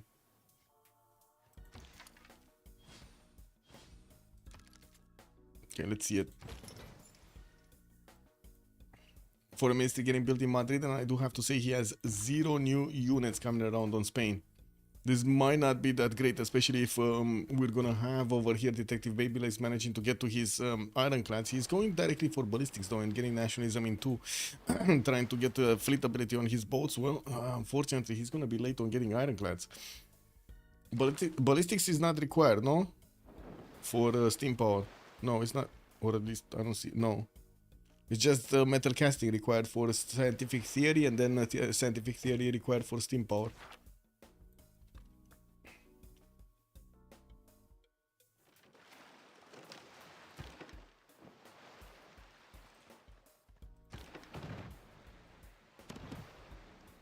Well, that was easy. 2 of these caravel frigate fleets managing to make quick work of Caravel of England, and we're going to see the Caravel Armada starting to bonk through. We don't really have an ability from these Caravels of England to shoot back at the Spanish Caravel Armadas, unfortunately for them. And we're going to see if he's going to go directly for the one shot on the frigates, or he's going to want to take on these Caravels slowly but surely. He has 2 of these Caravel Armadas with a third normal one, and I do see another one of these frigate fleets. So at least one more boat, or at least 2, should be going down here. I'm pretty sure 2 can be taken out. If he goes for the frigate, that's a one shot. And then he needs to get another one of these 2 attacks against the Caravel, and boom, 2 more boats go down. And next turn he's gonna have almost full strength units. As you can see, the Caravel Armada doesn't really take that much damage attacking into the English boats. It really doesn't take almost anything. New Sea Dogs, Caravels, Newcastle upon Tyne, Caravels leads. Still no connection city from Birmingham towards the southeast, so he can get that production going. And there we go. Wait, what happened there? Something just died there, but I don't know what died there.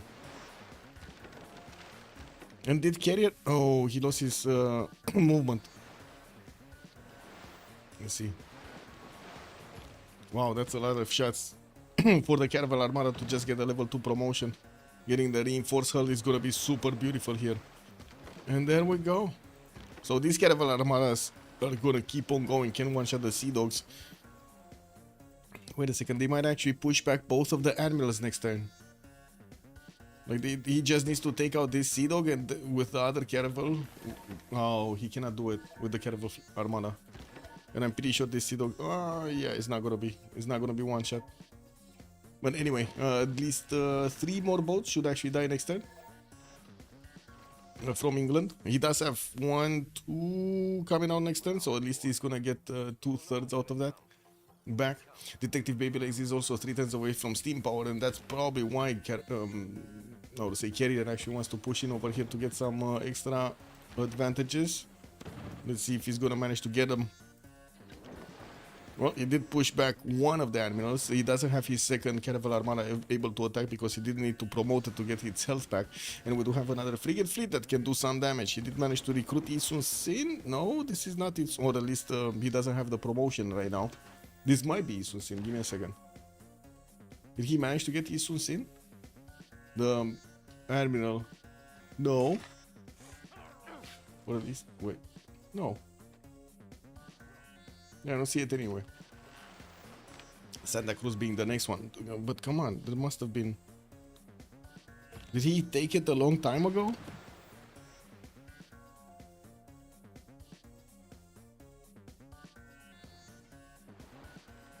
That's way too long. Yeah, I don't know where it is. Anyway, Amina has also been recruited by France for those industrial bonuses on his units. This is going to be extremely useful for his general, for his line infantry, well, replacement line infantry, the Guard Imperials that are going to come out. I do see a B Abuser is getting metal casting in 2 turns. And he did manage to discover Guard Imperial, so it's just a matter of getting the gold from his teammates. They do have Victoria with 251 gold points and Milia got also 252. In the resolution of the World Congress, 50% discount for coal power plants. We do have 10 points for religious strength on Islam, and then Victoria Age of Steam is gonna get his 2 Diplo points here.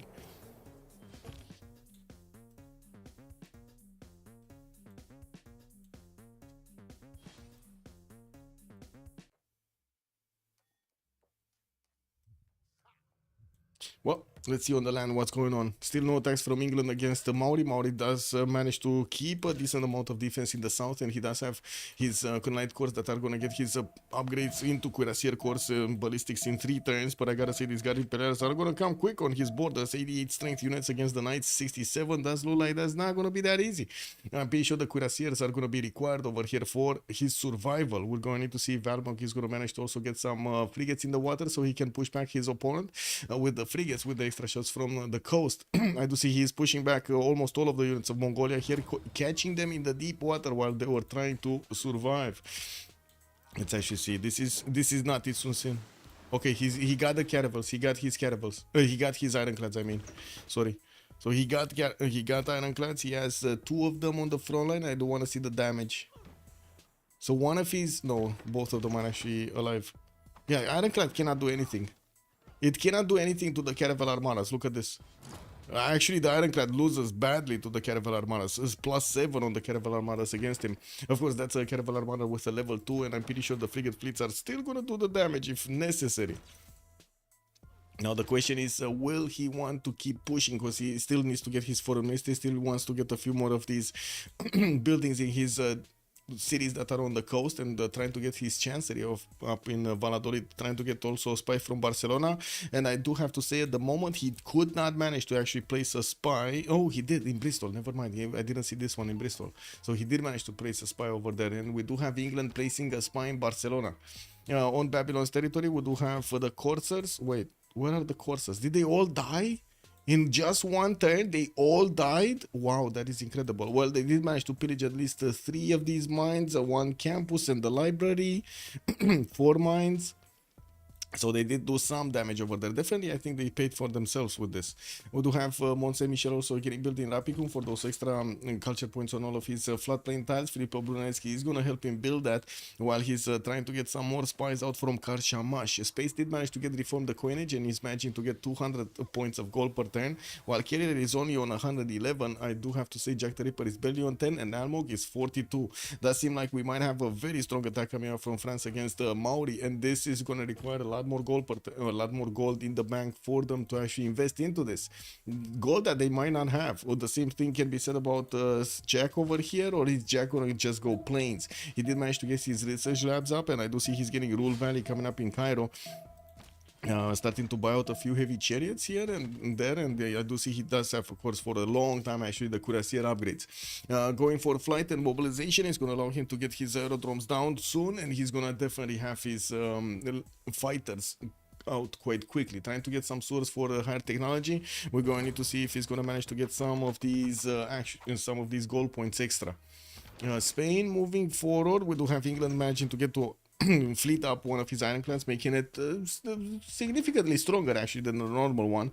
And while we're going to need to see if the frigates here are going to manage to do enough damage to it, doesn't look like it, and they do need to actually attack into the... Why is this still an ironclad? This is so weird. So I hover over a frigate and it shows me ironclad. Amazing. Okay, beautiful. Anyway, more English ironclads are coming in, and I do see Kilvakisivani also finishing up an external from Newcastle upon Tyne, while we do have industrial zones coming up from Leeds.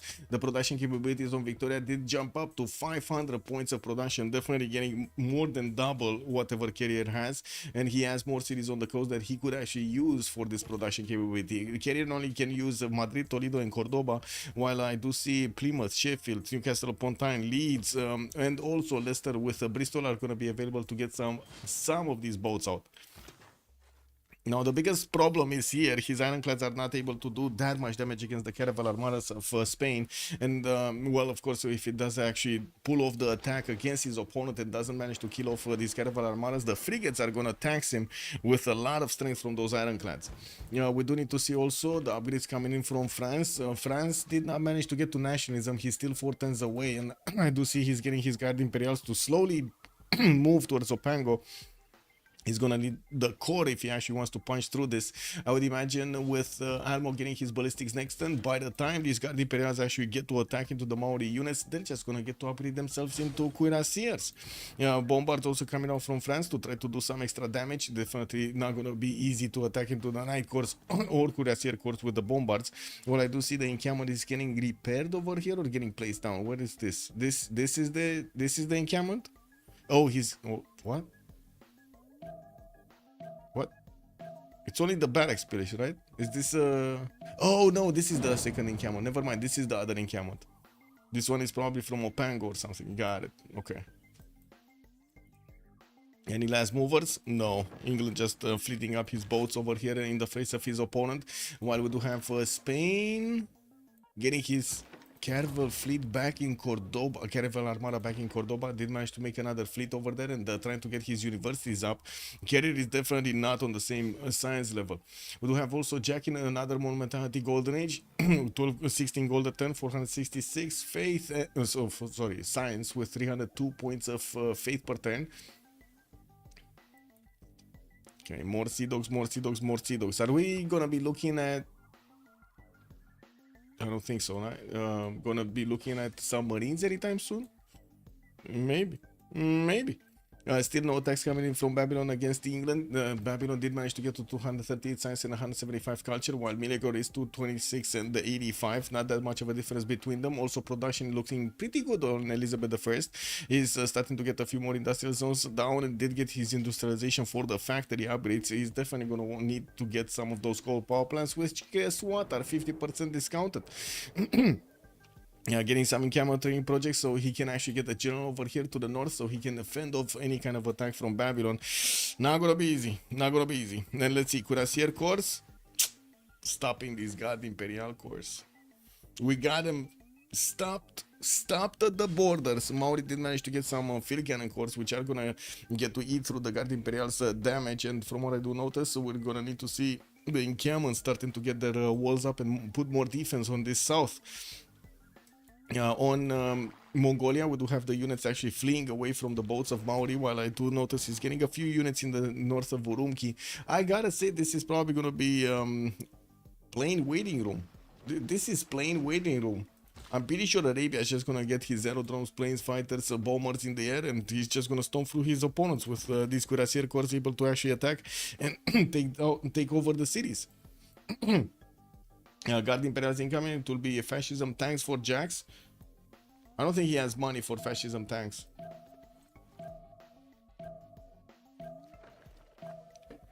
I guess we're going to need to see. The goal portent doesn't seem to be that great. Like, this is not really good goal portent for fascism tanks. And I'm pretty sure the fighters are going to be much faster and just as efficient as the tank fascism attack. Well, what is it? Tex, Jack going rifling. Okay, he's going back on the bottom tree. He's also getting pillaged over here by looks of it. One of his industrial zones did get taken down. We don't have more research labs coming in for him, jumping up soon over 500 science, getting the balloons up in Aleppo, and yeah, it does really seem like he's getting ready his artilleries with the extra vision. Interesting. Still no aerodromes being placed down by him. I don't see a single aerodrome that got placed down or built or started building. Anyway, now let's take a look here. Still no movement. We still don't have boats actually getting built by Spain. And taking a look over here, we will need to see France managing to get his core ability. At the moment, if he tries to attack into the Maori cuirassier cores that are holding Opango, he's not gonna go through them. Timur is there, and it does give the bonuses to the cuirassier cores, but that's the Timur. Sorry, Gustavus Adolphus. I was thinking, how is this one getting? Because it's medieval Renaissance, it's not industrial. Venetian ready? I don't think he even placed it down. Yeah, he didn't even place it down. And we still don't have oh, never mind. He finished it. He finished it in summer camp, man. He did. So he's gonna start one turning ironclads, okay. And now his ironclad fleets, he did also manage to get Magellan for an extra +3, making these much better to go against Spain. Ooh, there is a comeback possibility over here for battery of full charge builders. There is a comeback possibility. We're going to need to see how they're going to deal with Jack, but yeah, there is something. There's a little bit of a spark over there of hope. What did happen with the total points for Diplo? So Detective Baby Legs is on 7 out of 20. Did he roll the second one? He did roll the second one. Nobody did get Mahabali Temple or Statue of Liberty, so those are still available for him to build. I do see he's getting an Industrial Zone from York. Okay. Is he managing to get... No. A holy side down, that's what I'm looking for. Next to one of the forests. He has multiple tiles that he could actually get to use here. And of course, Statue of Liberty is already available for him on the coast. He just needs his civil engineering and, well, quite a bit of time to build it. Okay, 1, 2, 3. 3 ironclad fleets. Won't be that much. Finally, a spy. Did he get the... Wait, he did get the spy. Oh, well. The spy in Barcelona. Or what spy are you talking about? Finished the city, not involved in the war, so didn't give up any units to make it. Yeah, true. This one, Samarkand, yes. Okay, starting to get his seaports out. More industrial zones coming out from Plymouth. He does have Bisheng over there also. And I do see he's getting more spies. Yeah, that's the second spy. He did get a spy over here. And it looks like he did go for submarines. Yeah, the submarines are going to be beautiful to attack into the Spanish Caravel Armadas. Beautiful.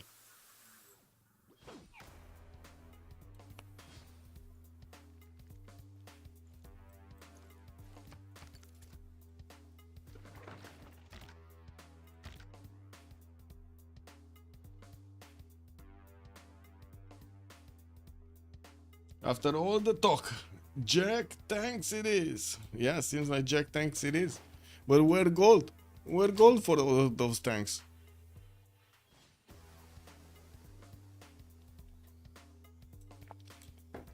Getting a settler on the water over here. Seems like he's looking to actually add some more of those coastal trade routes maybe. But unfortunately, these trade routes already did manage to get the connections on the, well, land bodies.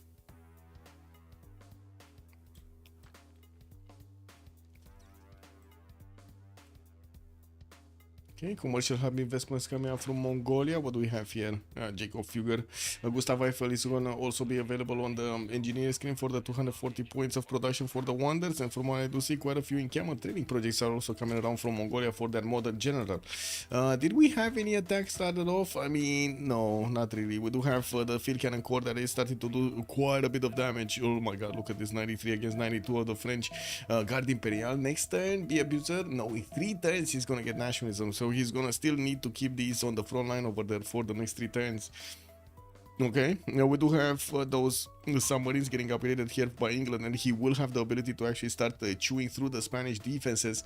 I gotta say, if he chews through this defense, there is not much that Spain can do afterwards.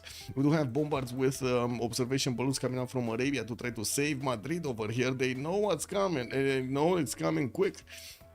Detective Baby Legs getting his sanitation next turn. I do see space to finish his scientific theory, and he did jump up over Miliagor Science on 273 and 177 with 511 points of production. We're going to need to see if Detective Baby Legs here is going to start pushing and push seriously this time against his Spanish counterpart. I'm pretty sure he can drill a line through this Caravel fleet. No? So just put the ironclads right in front of his opponent caravels, get those submarines right behind them, start bonking. Easy peasy score. Anyway, what's going on here? Tanks. What do we have? Jack the Ripper going still. He did finish refining. He just lost one of his builders, and yeah, that's about it. A scout did manage to get that one out. Kairo's gonna need to rebuild his workshops, and I do see he did actually place one of his spies to counter spy. We do have Mongolia trying to sabotage the production of Medina also, and unfortunately he did discover the antiquity sites before he could place that industrial zone there. Or I think he's actually keeping this for a dam. I believe he's actually keeping this for a dam, even though he already has great bath. The dam adjacency towards his industrial zones are gonna be good. Jack the Ripper also started building Casa de Constatación somewhere. What is Casa de Constatación? Like, he just placed it down, but I don't see it actually anywhere. Oh, here. It's here from Cairo. Okay, got it. Okay, so we do have England starting to push through Spain. He did manage to take down the first Caravel Armada, and by the looks of it, he didn't actually lose that much strength on his ironclad fleets. We're going to need to see if he's going to manage to push through with the upcoming units, the next tier units here. He has a healthy amount of not only submarine fleets, but also ironclad fleets, and making them very, very quickly. You do see the Spanish frigates are having major problems attacking back into these ironclads, and I'm pretty sure they're going to give them promotions, which is going to turn deadlier for Spain. And we do have workshops coming in, also new seaports, and from what I do see, Detective Babylegs is getting his rifling in one turn with colonialism in also one. We're going to need to see if he's going to manage to get going. Get something done. That's what I wanted to mean. Get something done. There is a French bombarder that is trying to attack into that defense from the encampment, trying to put down the walls. I do see Maori did manage to get his mobilization and started arming up his cuirassiers, making them significantly stronger.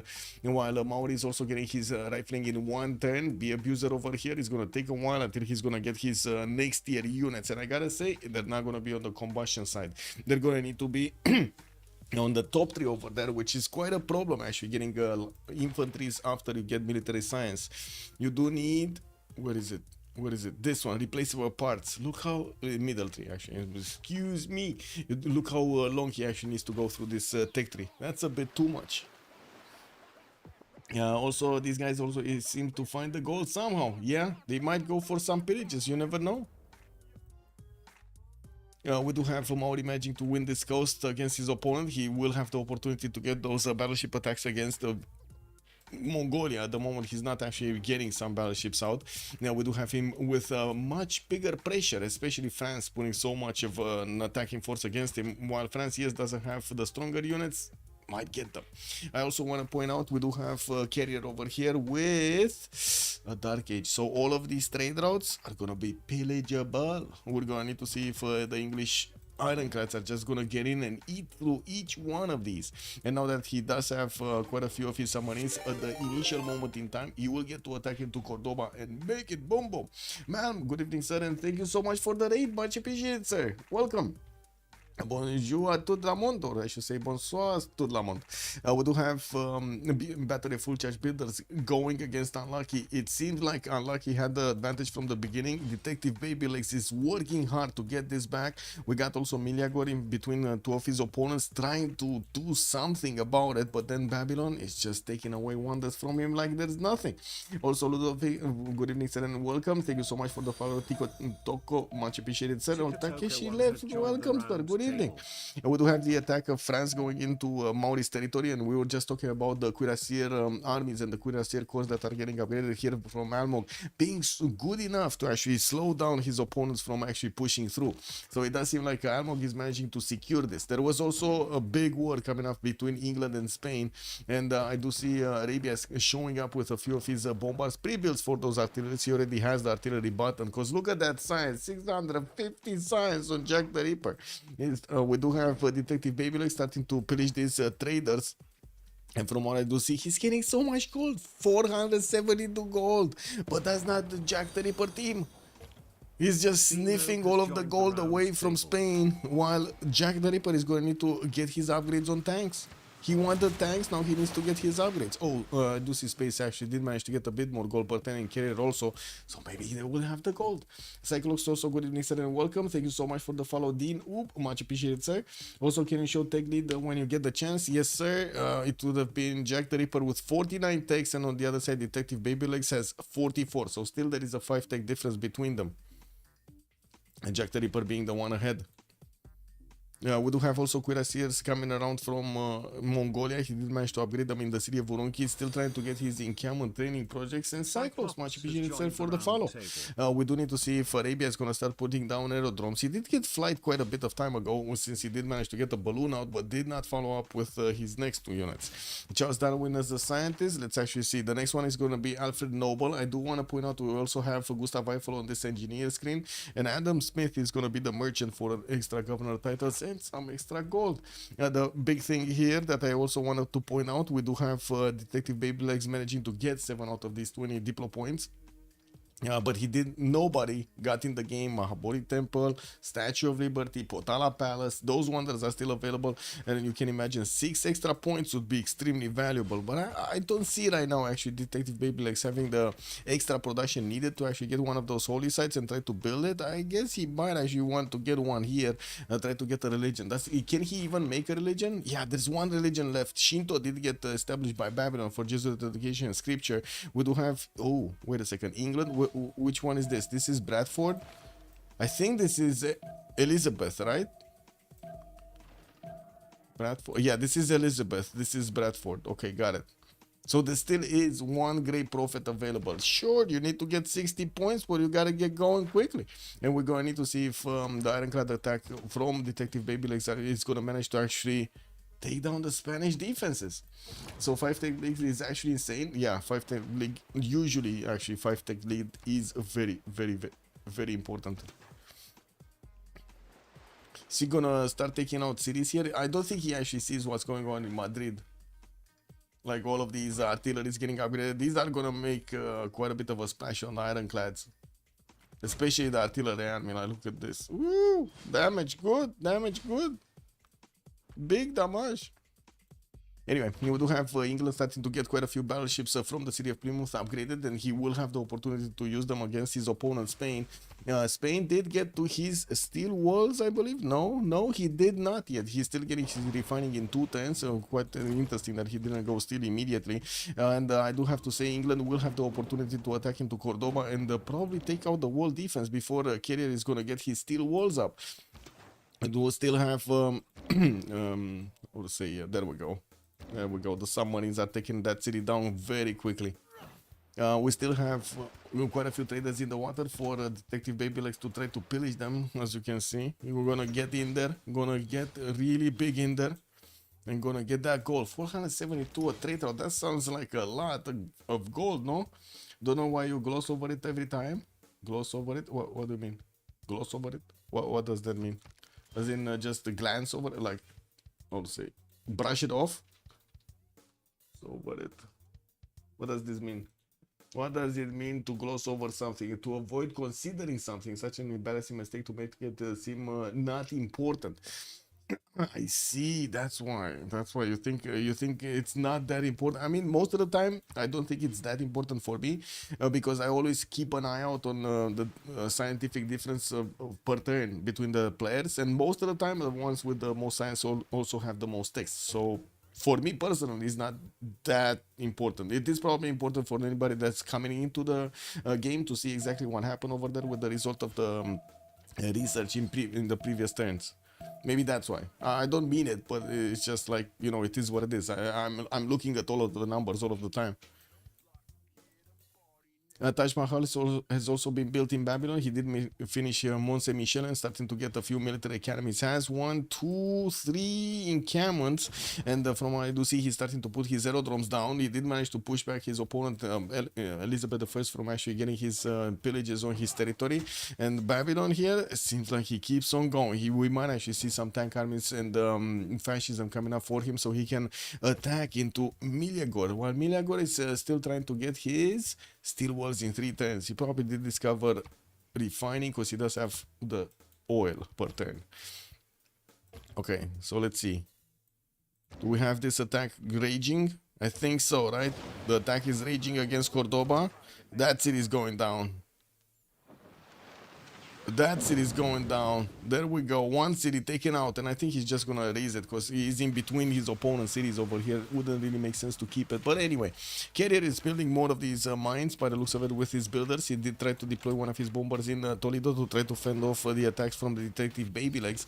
While the traders are on the land right now, it does seem like we're gonna need to see these battleships starting to come into play to attack into Toledo. There's another thing happening. Carrier did choose to not go for steel walls. He's going refining, and Toledo is going to get attacked before he can even get the steel walls. That's unfortunate. Go England, go. Yeah, true. Well, let's see what Jack the Ripper is going to do here. Where is he? He's going rocketry in 2 turns. Wait a second. Does he want to go to space? I think he figured out that he's not going to have that much gold per turn to work with, but we're going to need to see if he's... gonna get something going against his opponent on the South Mongolia. We do have aerodromes coming around from some of his cities, getting his armories up, and I do see he still has a spy over here that is trying to sabotage his production in the industrial zone from Medina. I did manage to put one of these to counter spy. It doesn't seem like he's getting that much out of it. With new banks, he's definitely trying to add more gold per turn. 673 science a turn does look amazing, since we do have on the other side Berry 274 as the biggest science maker. Also, Ludovic, the Great Armada in action. Yeah, true. The Great Armada in action got taken out, actually. Okay, we got another one of these frigates. Is this gonna be... Yeah, this is gonna be another city taken over. We do have Arabian artillery armies, actually, with the 3rd range, but I gotta say, there still are quite a few times that the battleships of Spain England could attack into Madrid. We do have immediately Toledo getting a battleship armada upgraded as he got refining, and this is the big question: is Detective Babylegs gonna manage to take enough damage away from Toledo? Because we do have 150 strength in for the fortification of Toledo. It's not gonna be easy even for the battleships, no, to attack into that. How many can he get going? These are 7 movement, so 1, 2, 3, 4, 5, 6. Okay, that's 1 attack. Okay. Making space for another attack. He has quite a few battleship fleets. That first one that attacked was not a fleet. And in the meantime, let's actually see what's going on here. Ooh, total stalemate. France, not even with the Guard Imperial Corps, can push into this. Maori definitely cannot touch these Guard Imperials. We do have him getting some military academies, and from what I do see, he's starting to actually get back his boats from taking out the Mongolian knights or the Keshiks in the water on the right side. While we're going to need to see him getting a few more cuirassiers, we might actually see tanks pretty soon coming out from Almog, getting his steel walls in 3 turns, while Detective Babylegs is trying to get replaceable parts. We got B Abuser trying to get to his own refining in 4 turns. Miliagor also started to get flight. I'm not sure if he finished it or started it right now, because he's flight in 4 turns, and yeah. We do have him getting some campuses out, some more campuses out, and working on his military engineers to get the pathways going against Babylon. Well, this might actually come back to haunt them. Well, these pathways go both ways, no? Also, no, it is very significant thing for the players. So you just don't value it in the same manner, and that's okay. I've just wondered why really. No, this is yeah, no problem. But I think I explained why. No, does it make sense why I didn't why I don't put... Personally, I don't put that much value on it.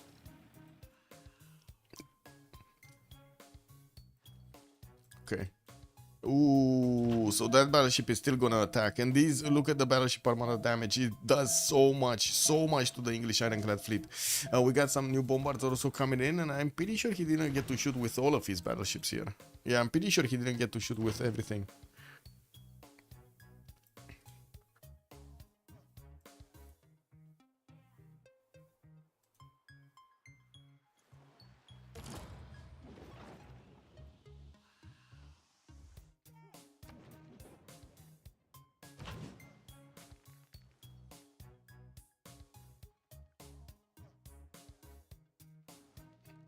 Okay. Well, what is it? 1, 2, 3 attacks, 4, 5 attacks, no? Ooh, he used the submarine, the weak submarine? I guess he just exposed that to the elements.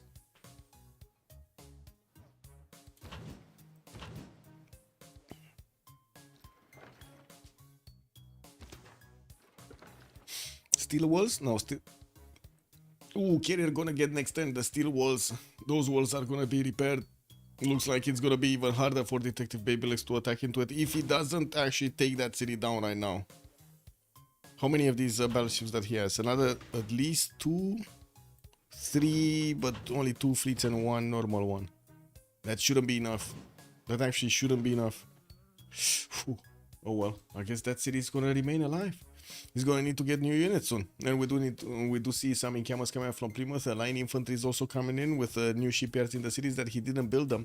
A canal is coming out from Samarkand, which is gonna allow him to actually get into Maori's pond over here, and will actually have the ability to take down some of the cities of Maori. There's also quite an important economy going on in Damietta. If they do manage to actually take this city down, I don't think Jack the Ripper is gonna have money for anything. So you do the who will win thing now, or does the city come? Oh, right, we did have a city taken over. Oh my god, wait a second. Battery full charge builders got the first city. There we go. That actually went in, and yeah, we can do the who will win. BOFCB. On the other side, we do have unlucky. There we go. There we go. Unlucky. Hello? Hello?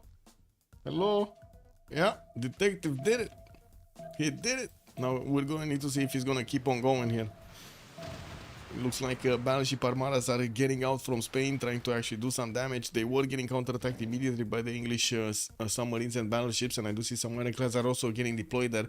They're starting to get into the range of the Arabian artilleries, and that's not good. That is really not good. These artilleries are going to make quick work of any unit that's coming in 3-tiled range of him. And yes, we do have the steel walls managing to repair a bit of the fortification of Toledo, which is going to make it significantly harder for these units to attack out. Now we do have, yeah, they still keep going. They still keep going to attack into it, and we do have a battleship fleet with also the available promotion for it.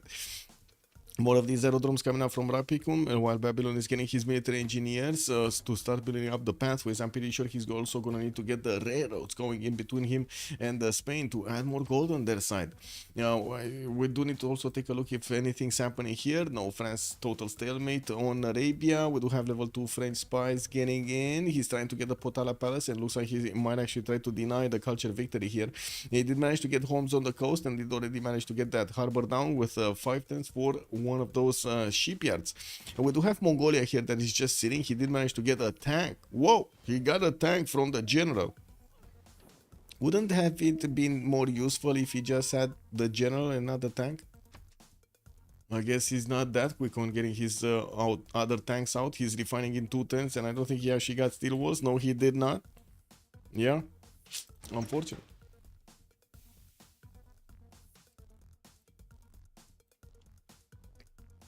Oh well. What's happening here? France's main territory is still trying to get these Guard Imperials. Looks like the science is not going to get better on B Abuser 104 and 66. While on the other side, Almog did manage to get to 207 and 168. Almog is here. He's going to not know. Oh, he's going to know. He has Gaius Dulius right in the front of English Samarkand City. So when these units are going to come out, it's either they're going to they're gonna click on the admiral and gonna push it back, and then he's gonna know. Almog is gonna know something is going on here, and he's gonna need to get some more units out. Right now, he's more concerned about getting cuirassier armies to actually slow down his opponent from getting too much out of his territory. Encampment training projects coming in for those modern generals, while he's gonna get the barracks and the military academies and the armories in them. He's also trying to get a bit more science with Kawihia working on another campus. We got more universities and of course more libraries. Jack the Ripper did get to 700 science, which, wait, isn't this more than the total science combined of their opponents? I think it's more than the total science combined of his opponents, no? Or about there, right? It's like plus minus 10, 15 points or something, 10, 20 points. I think, yeah, very close.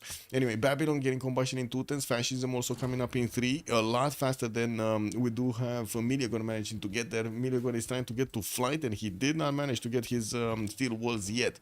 Well, he's gonna get them next turn, and will have the opportunity to get to his own combustion without fascism.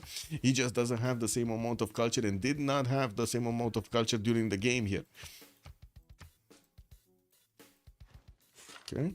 More biplanes, aerodromes. Okay, got it. Here, no aerodromes. We did have an aerodrome at some point being placed. I'm pretty sure. I did not see exactly where. Do you see any aerodromes? Oh, one here. Is there any other? No, it's just this one in the city of Aleppo, where he's trying to get some banks. And Jack the Ripper did jump up to 112 gold per turn. That's not bad. The city of Toledo is halfway down, and it looks like the English battleship fleets are managing to do quite a bit of damage against that city center and keep on adding the damage to the city center. There are these ironclads that will also get the opportunity to attack into it, but through the steel walls, they're finding it extremely painful. We do need to see if we're going to have more units deployed by England. He did manage to get quite a few of them through Samarkand, push that Maori admiral out, and I think the biggest question is, will Maori react to this after he's gonna get his cuirassiers out? Because right now Maori is kind of on the defense over here. I don't think he needs to do anything against France, and I'm pretty sure he cannot really do anything, right? Even if he gets tanks, these Guard Imperials are 117.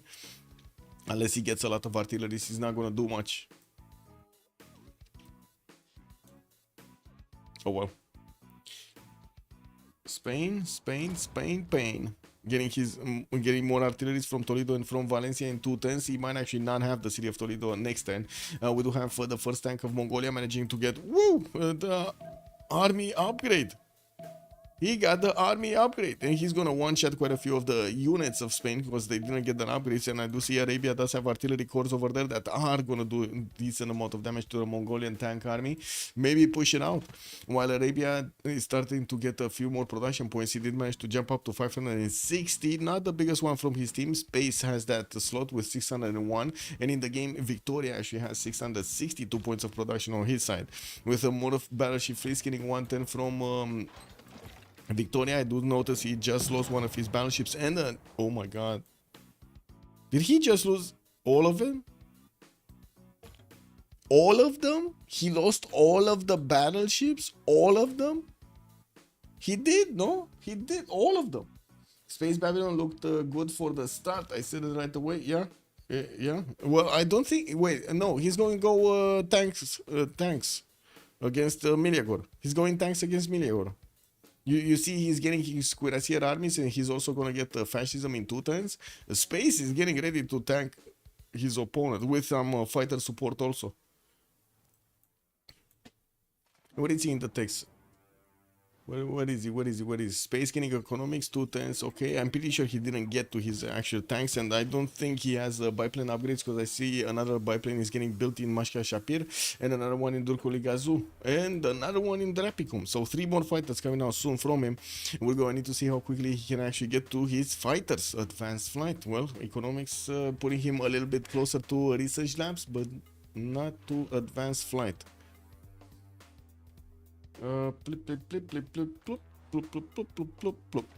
Boats? No boats, and a victory. Wait, who declared victory? Wait, game was not over. Game was not over. Wait, are they so scared of Jack the Ripper that they're not gonna get this through? They are, didn't they? Wait a second, who did GG? Was that battery a full charge builder GGing? I wanna see. Did they just... Oh my god. They left without... Who CC'd?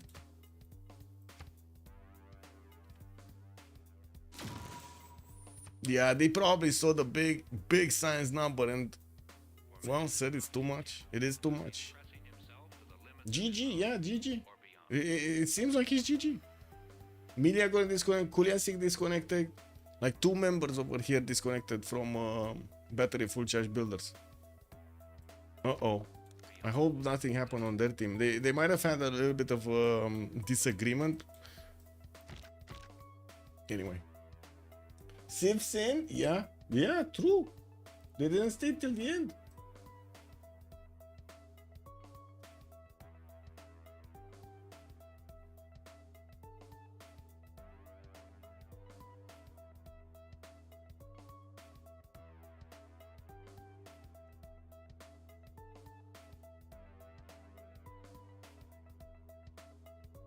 That's it. Wait, so you guys CC? Hello? You guys CC? Yes. Okay. GG, well played, I guess.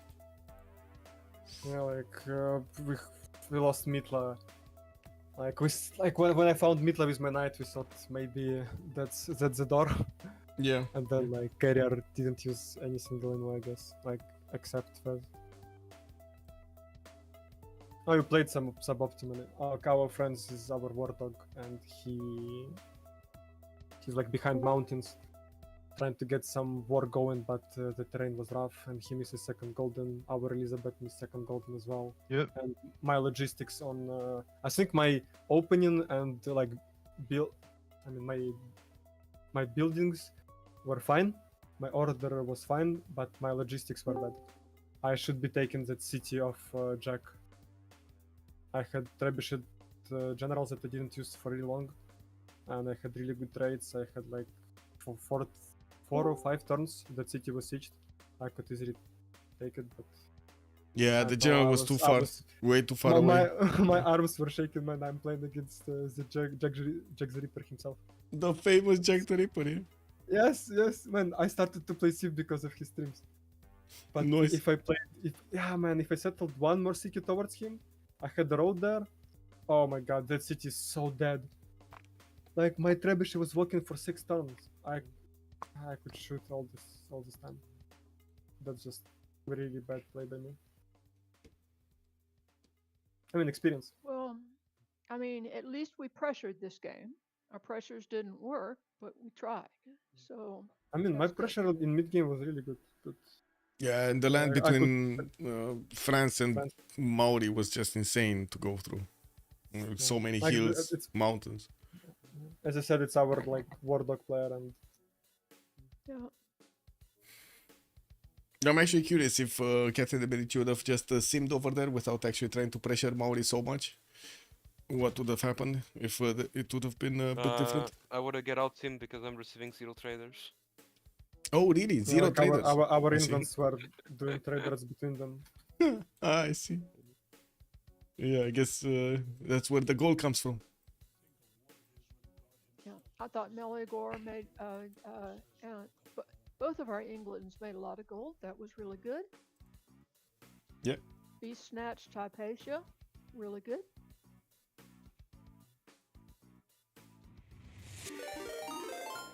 I don't know, maybe I think it's all about logistics on my side.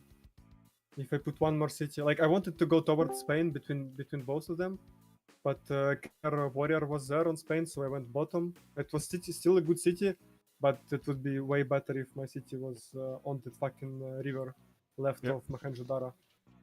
Then my knights would be 3 turns into his land and not 7 turns. Well played. Good game. Yep, GG, well played. Why Jack is so fucking huge? Carrier again getting bullied over there in the corner. Getting squished.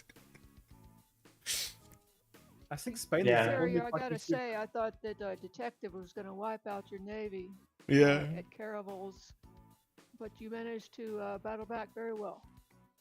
Detective also did delay that with 2 turns. If he was there 2 turns earlier, that would have been it. For carrier. He only would have had maybe frigates in the city or caravels in the city center.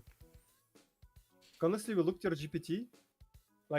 You were making 200 gold after Sword Era, and we were making some siphon funds. We thought we have a chance, and then we found Mitla. We said, okay, we have a shot. And then you take in Mitla, your GPT went through the roof, and then we see uranium on Jack. I put it out and it just passed. Yeah, I think you had your timing, but yeah. I think if I raised at Jack City, I couldn't raise with what I did because my trebuchet wasn't there, and I was missing few knights. But if I did better on logistics, I think he was too greedy and I could get it.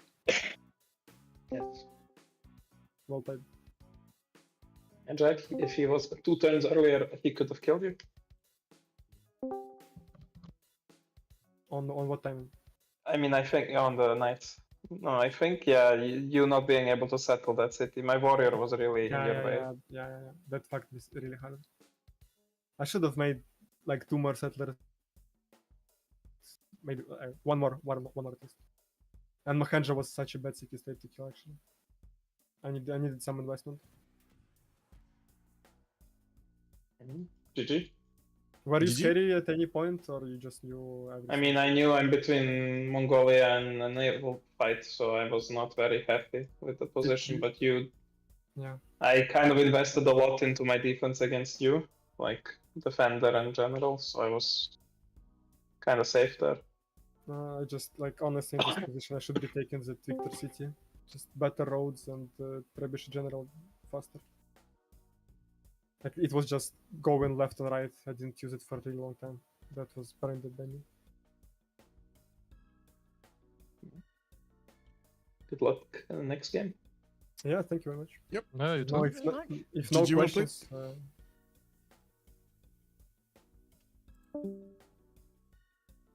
Okay, I guess thank you for the game, boys. Good night. Maybe you can bot Have a good last me. So there we have it. We heard from both teams. We did have battery full charge builders actually CCing this game. Too unlucky. They did manage to knock one on the board over here. We're gonna need to update the points, and you do have also the file available for you in the CPL website, the CWC website. If you go to the tournament page, you're actually gonna have right now the full history actually of season 10, season 9, season 8, and I believe you have also 5.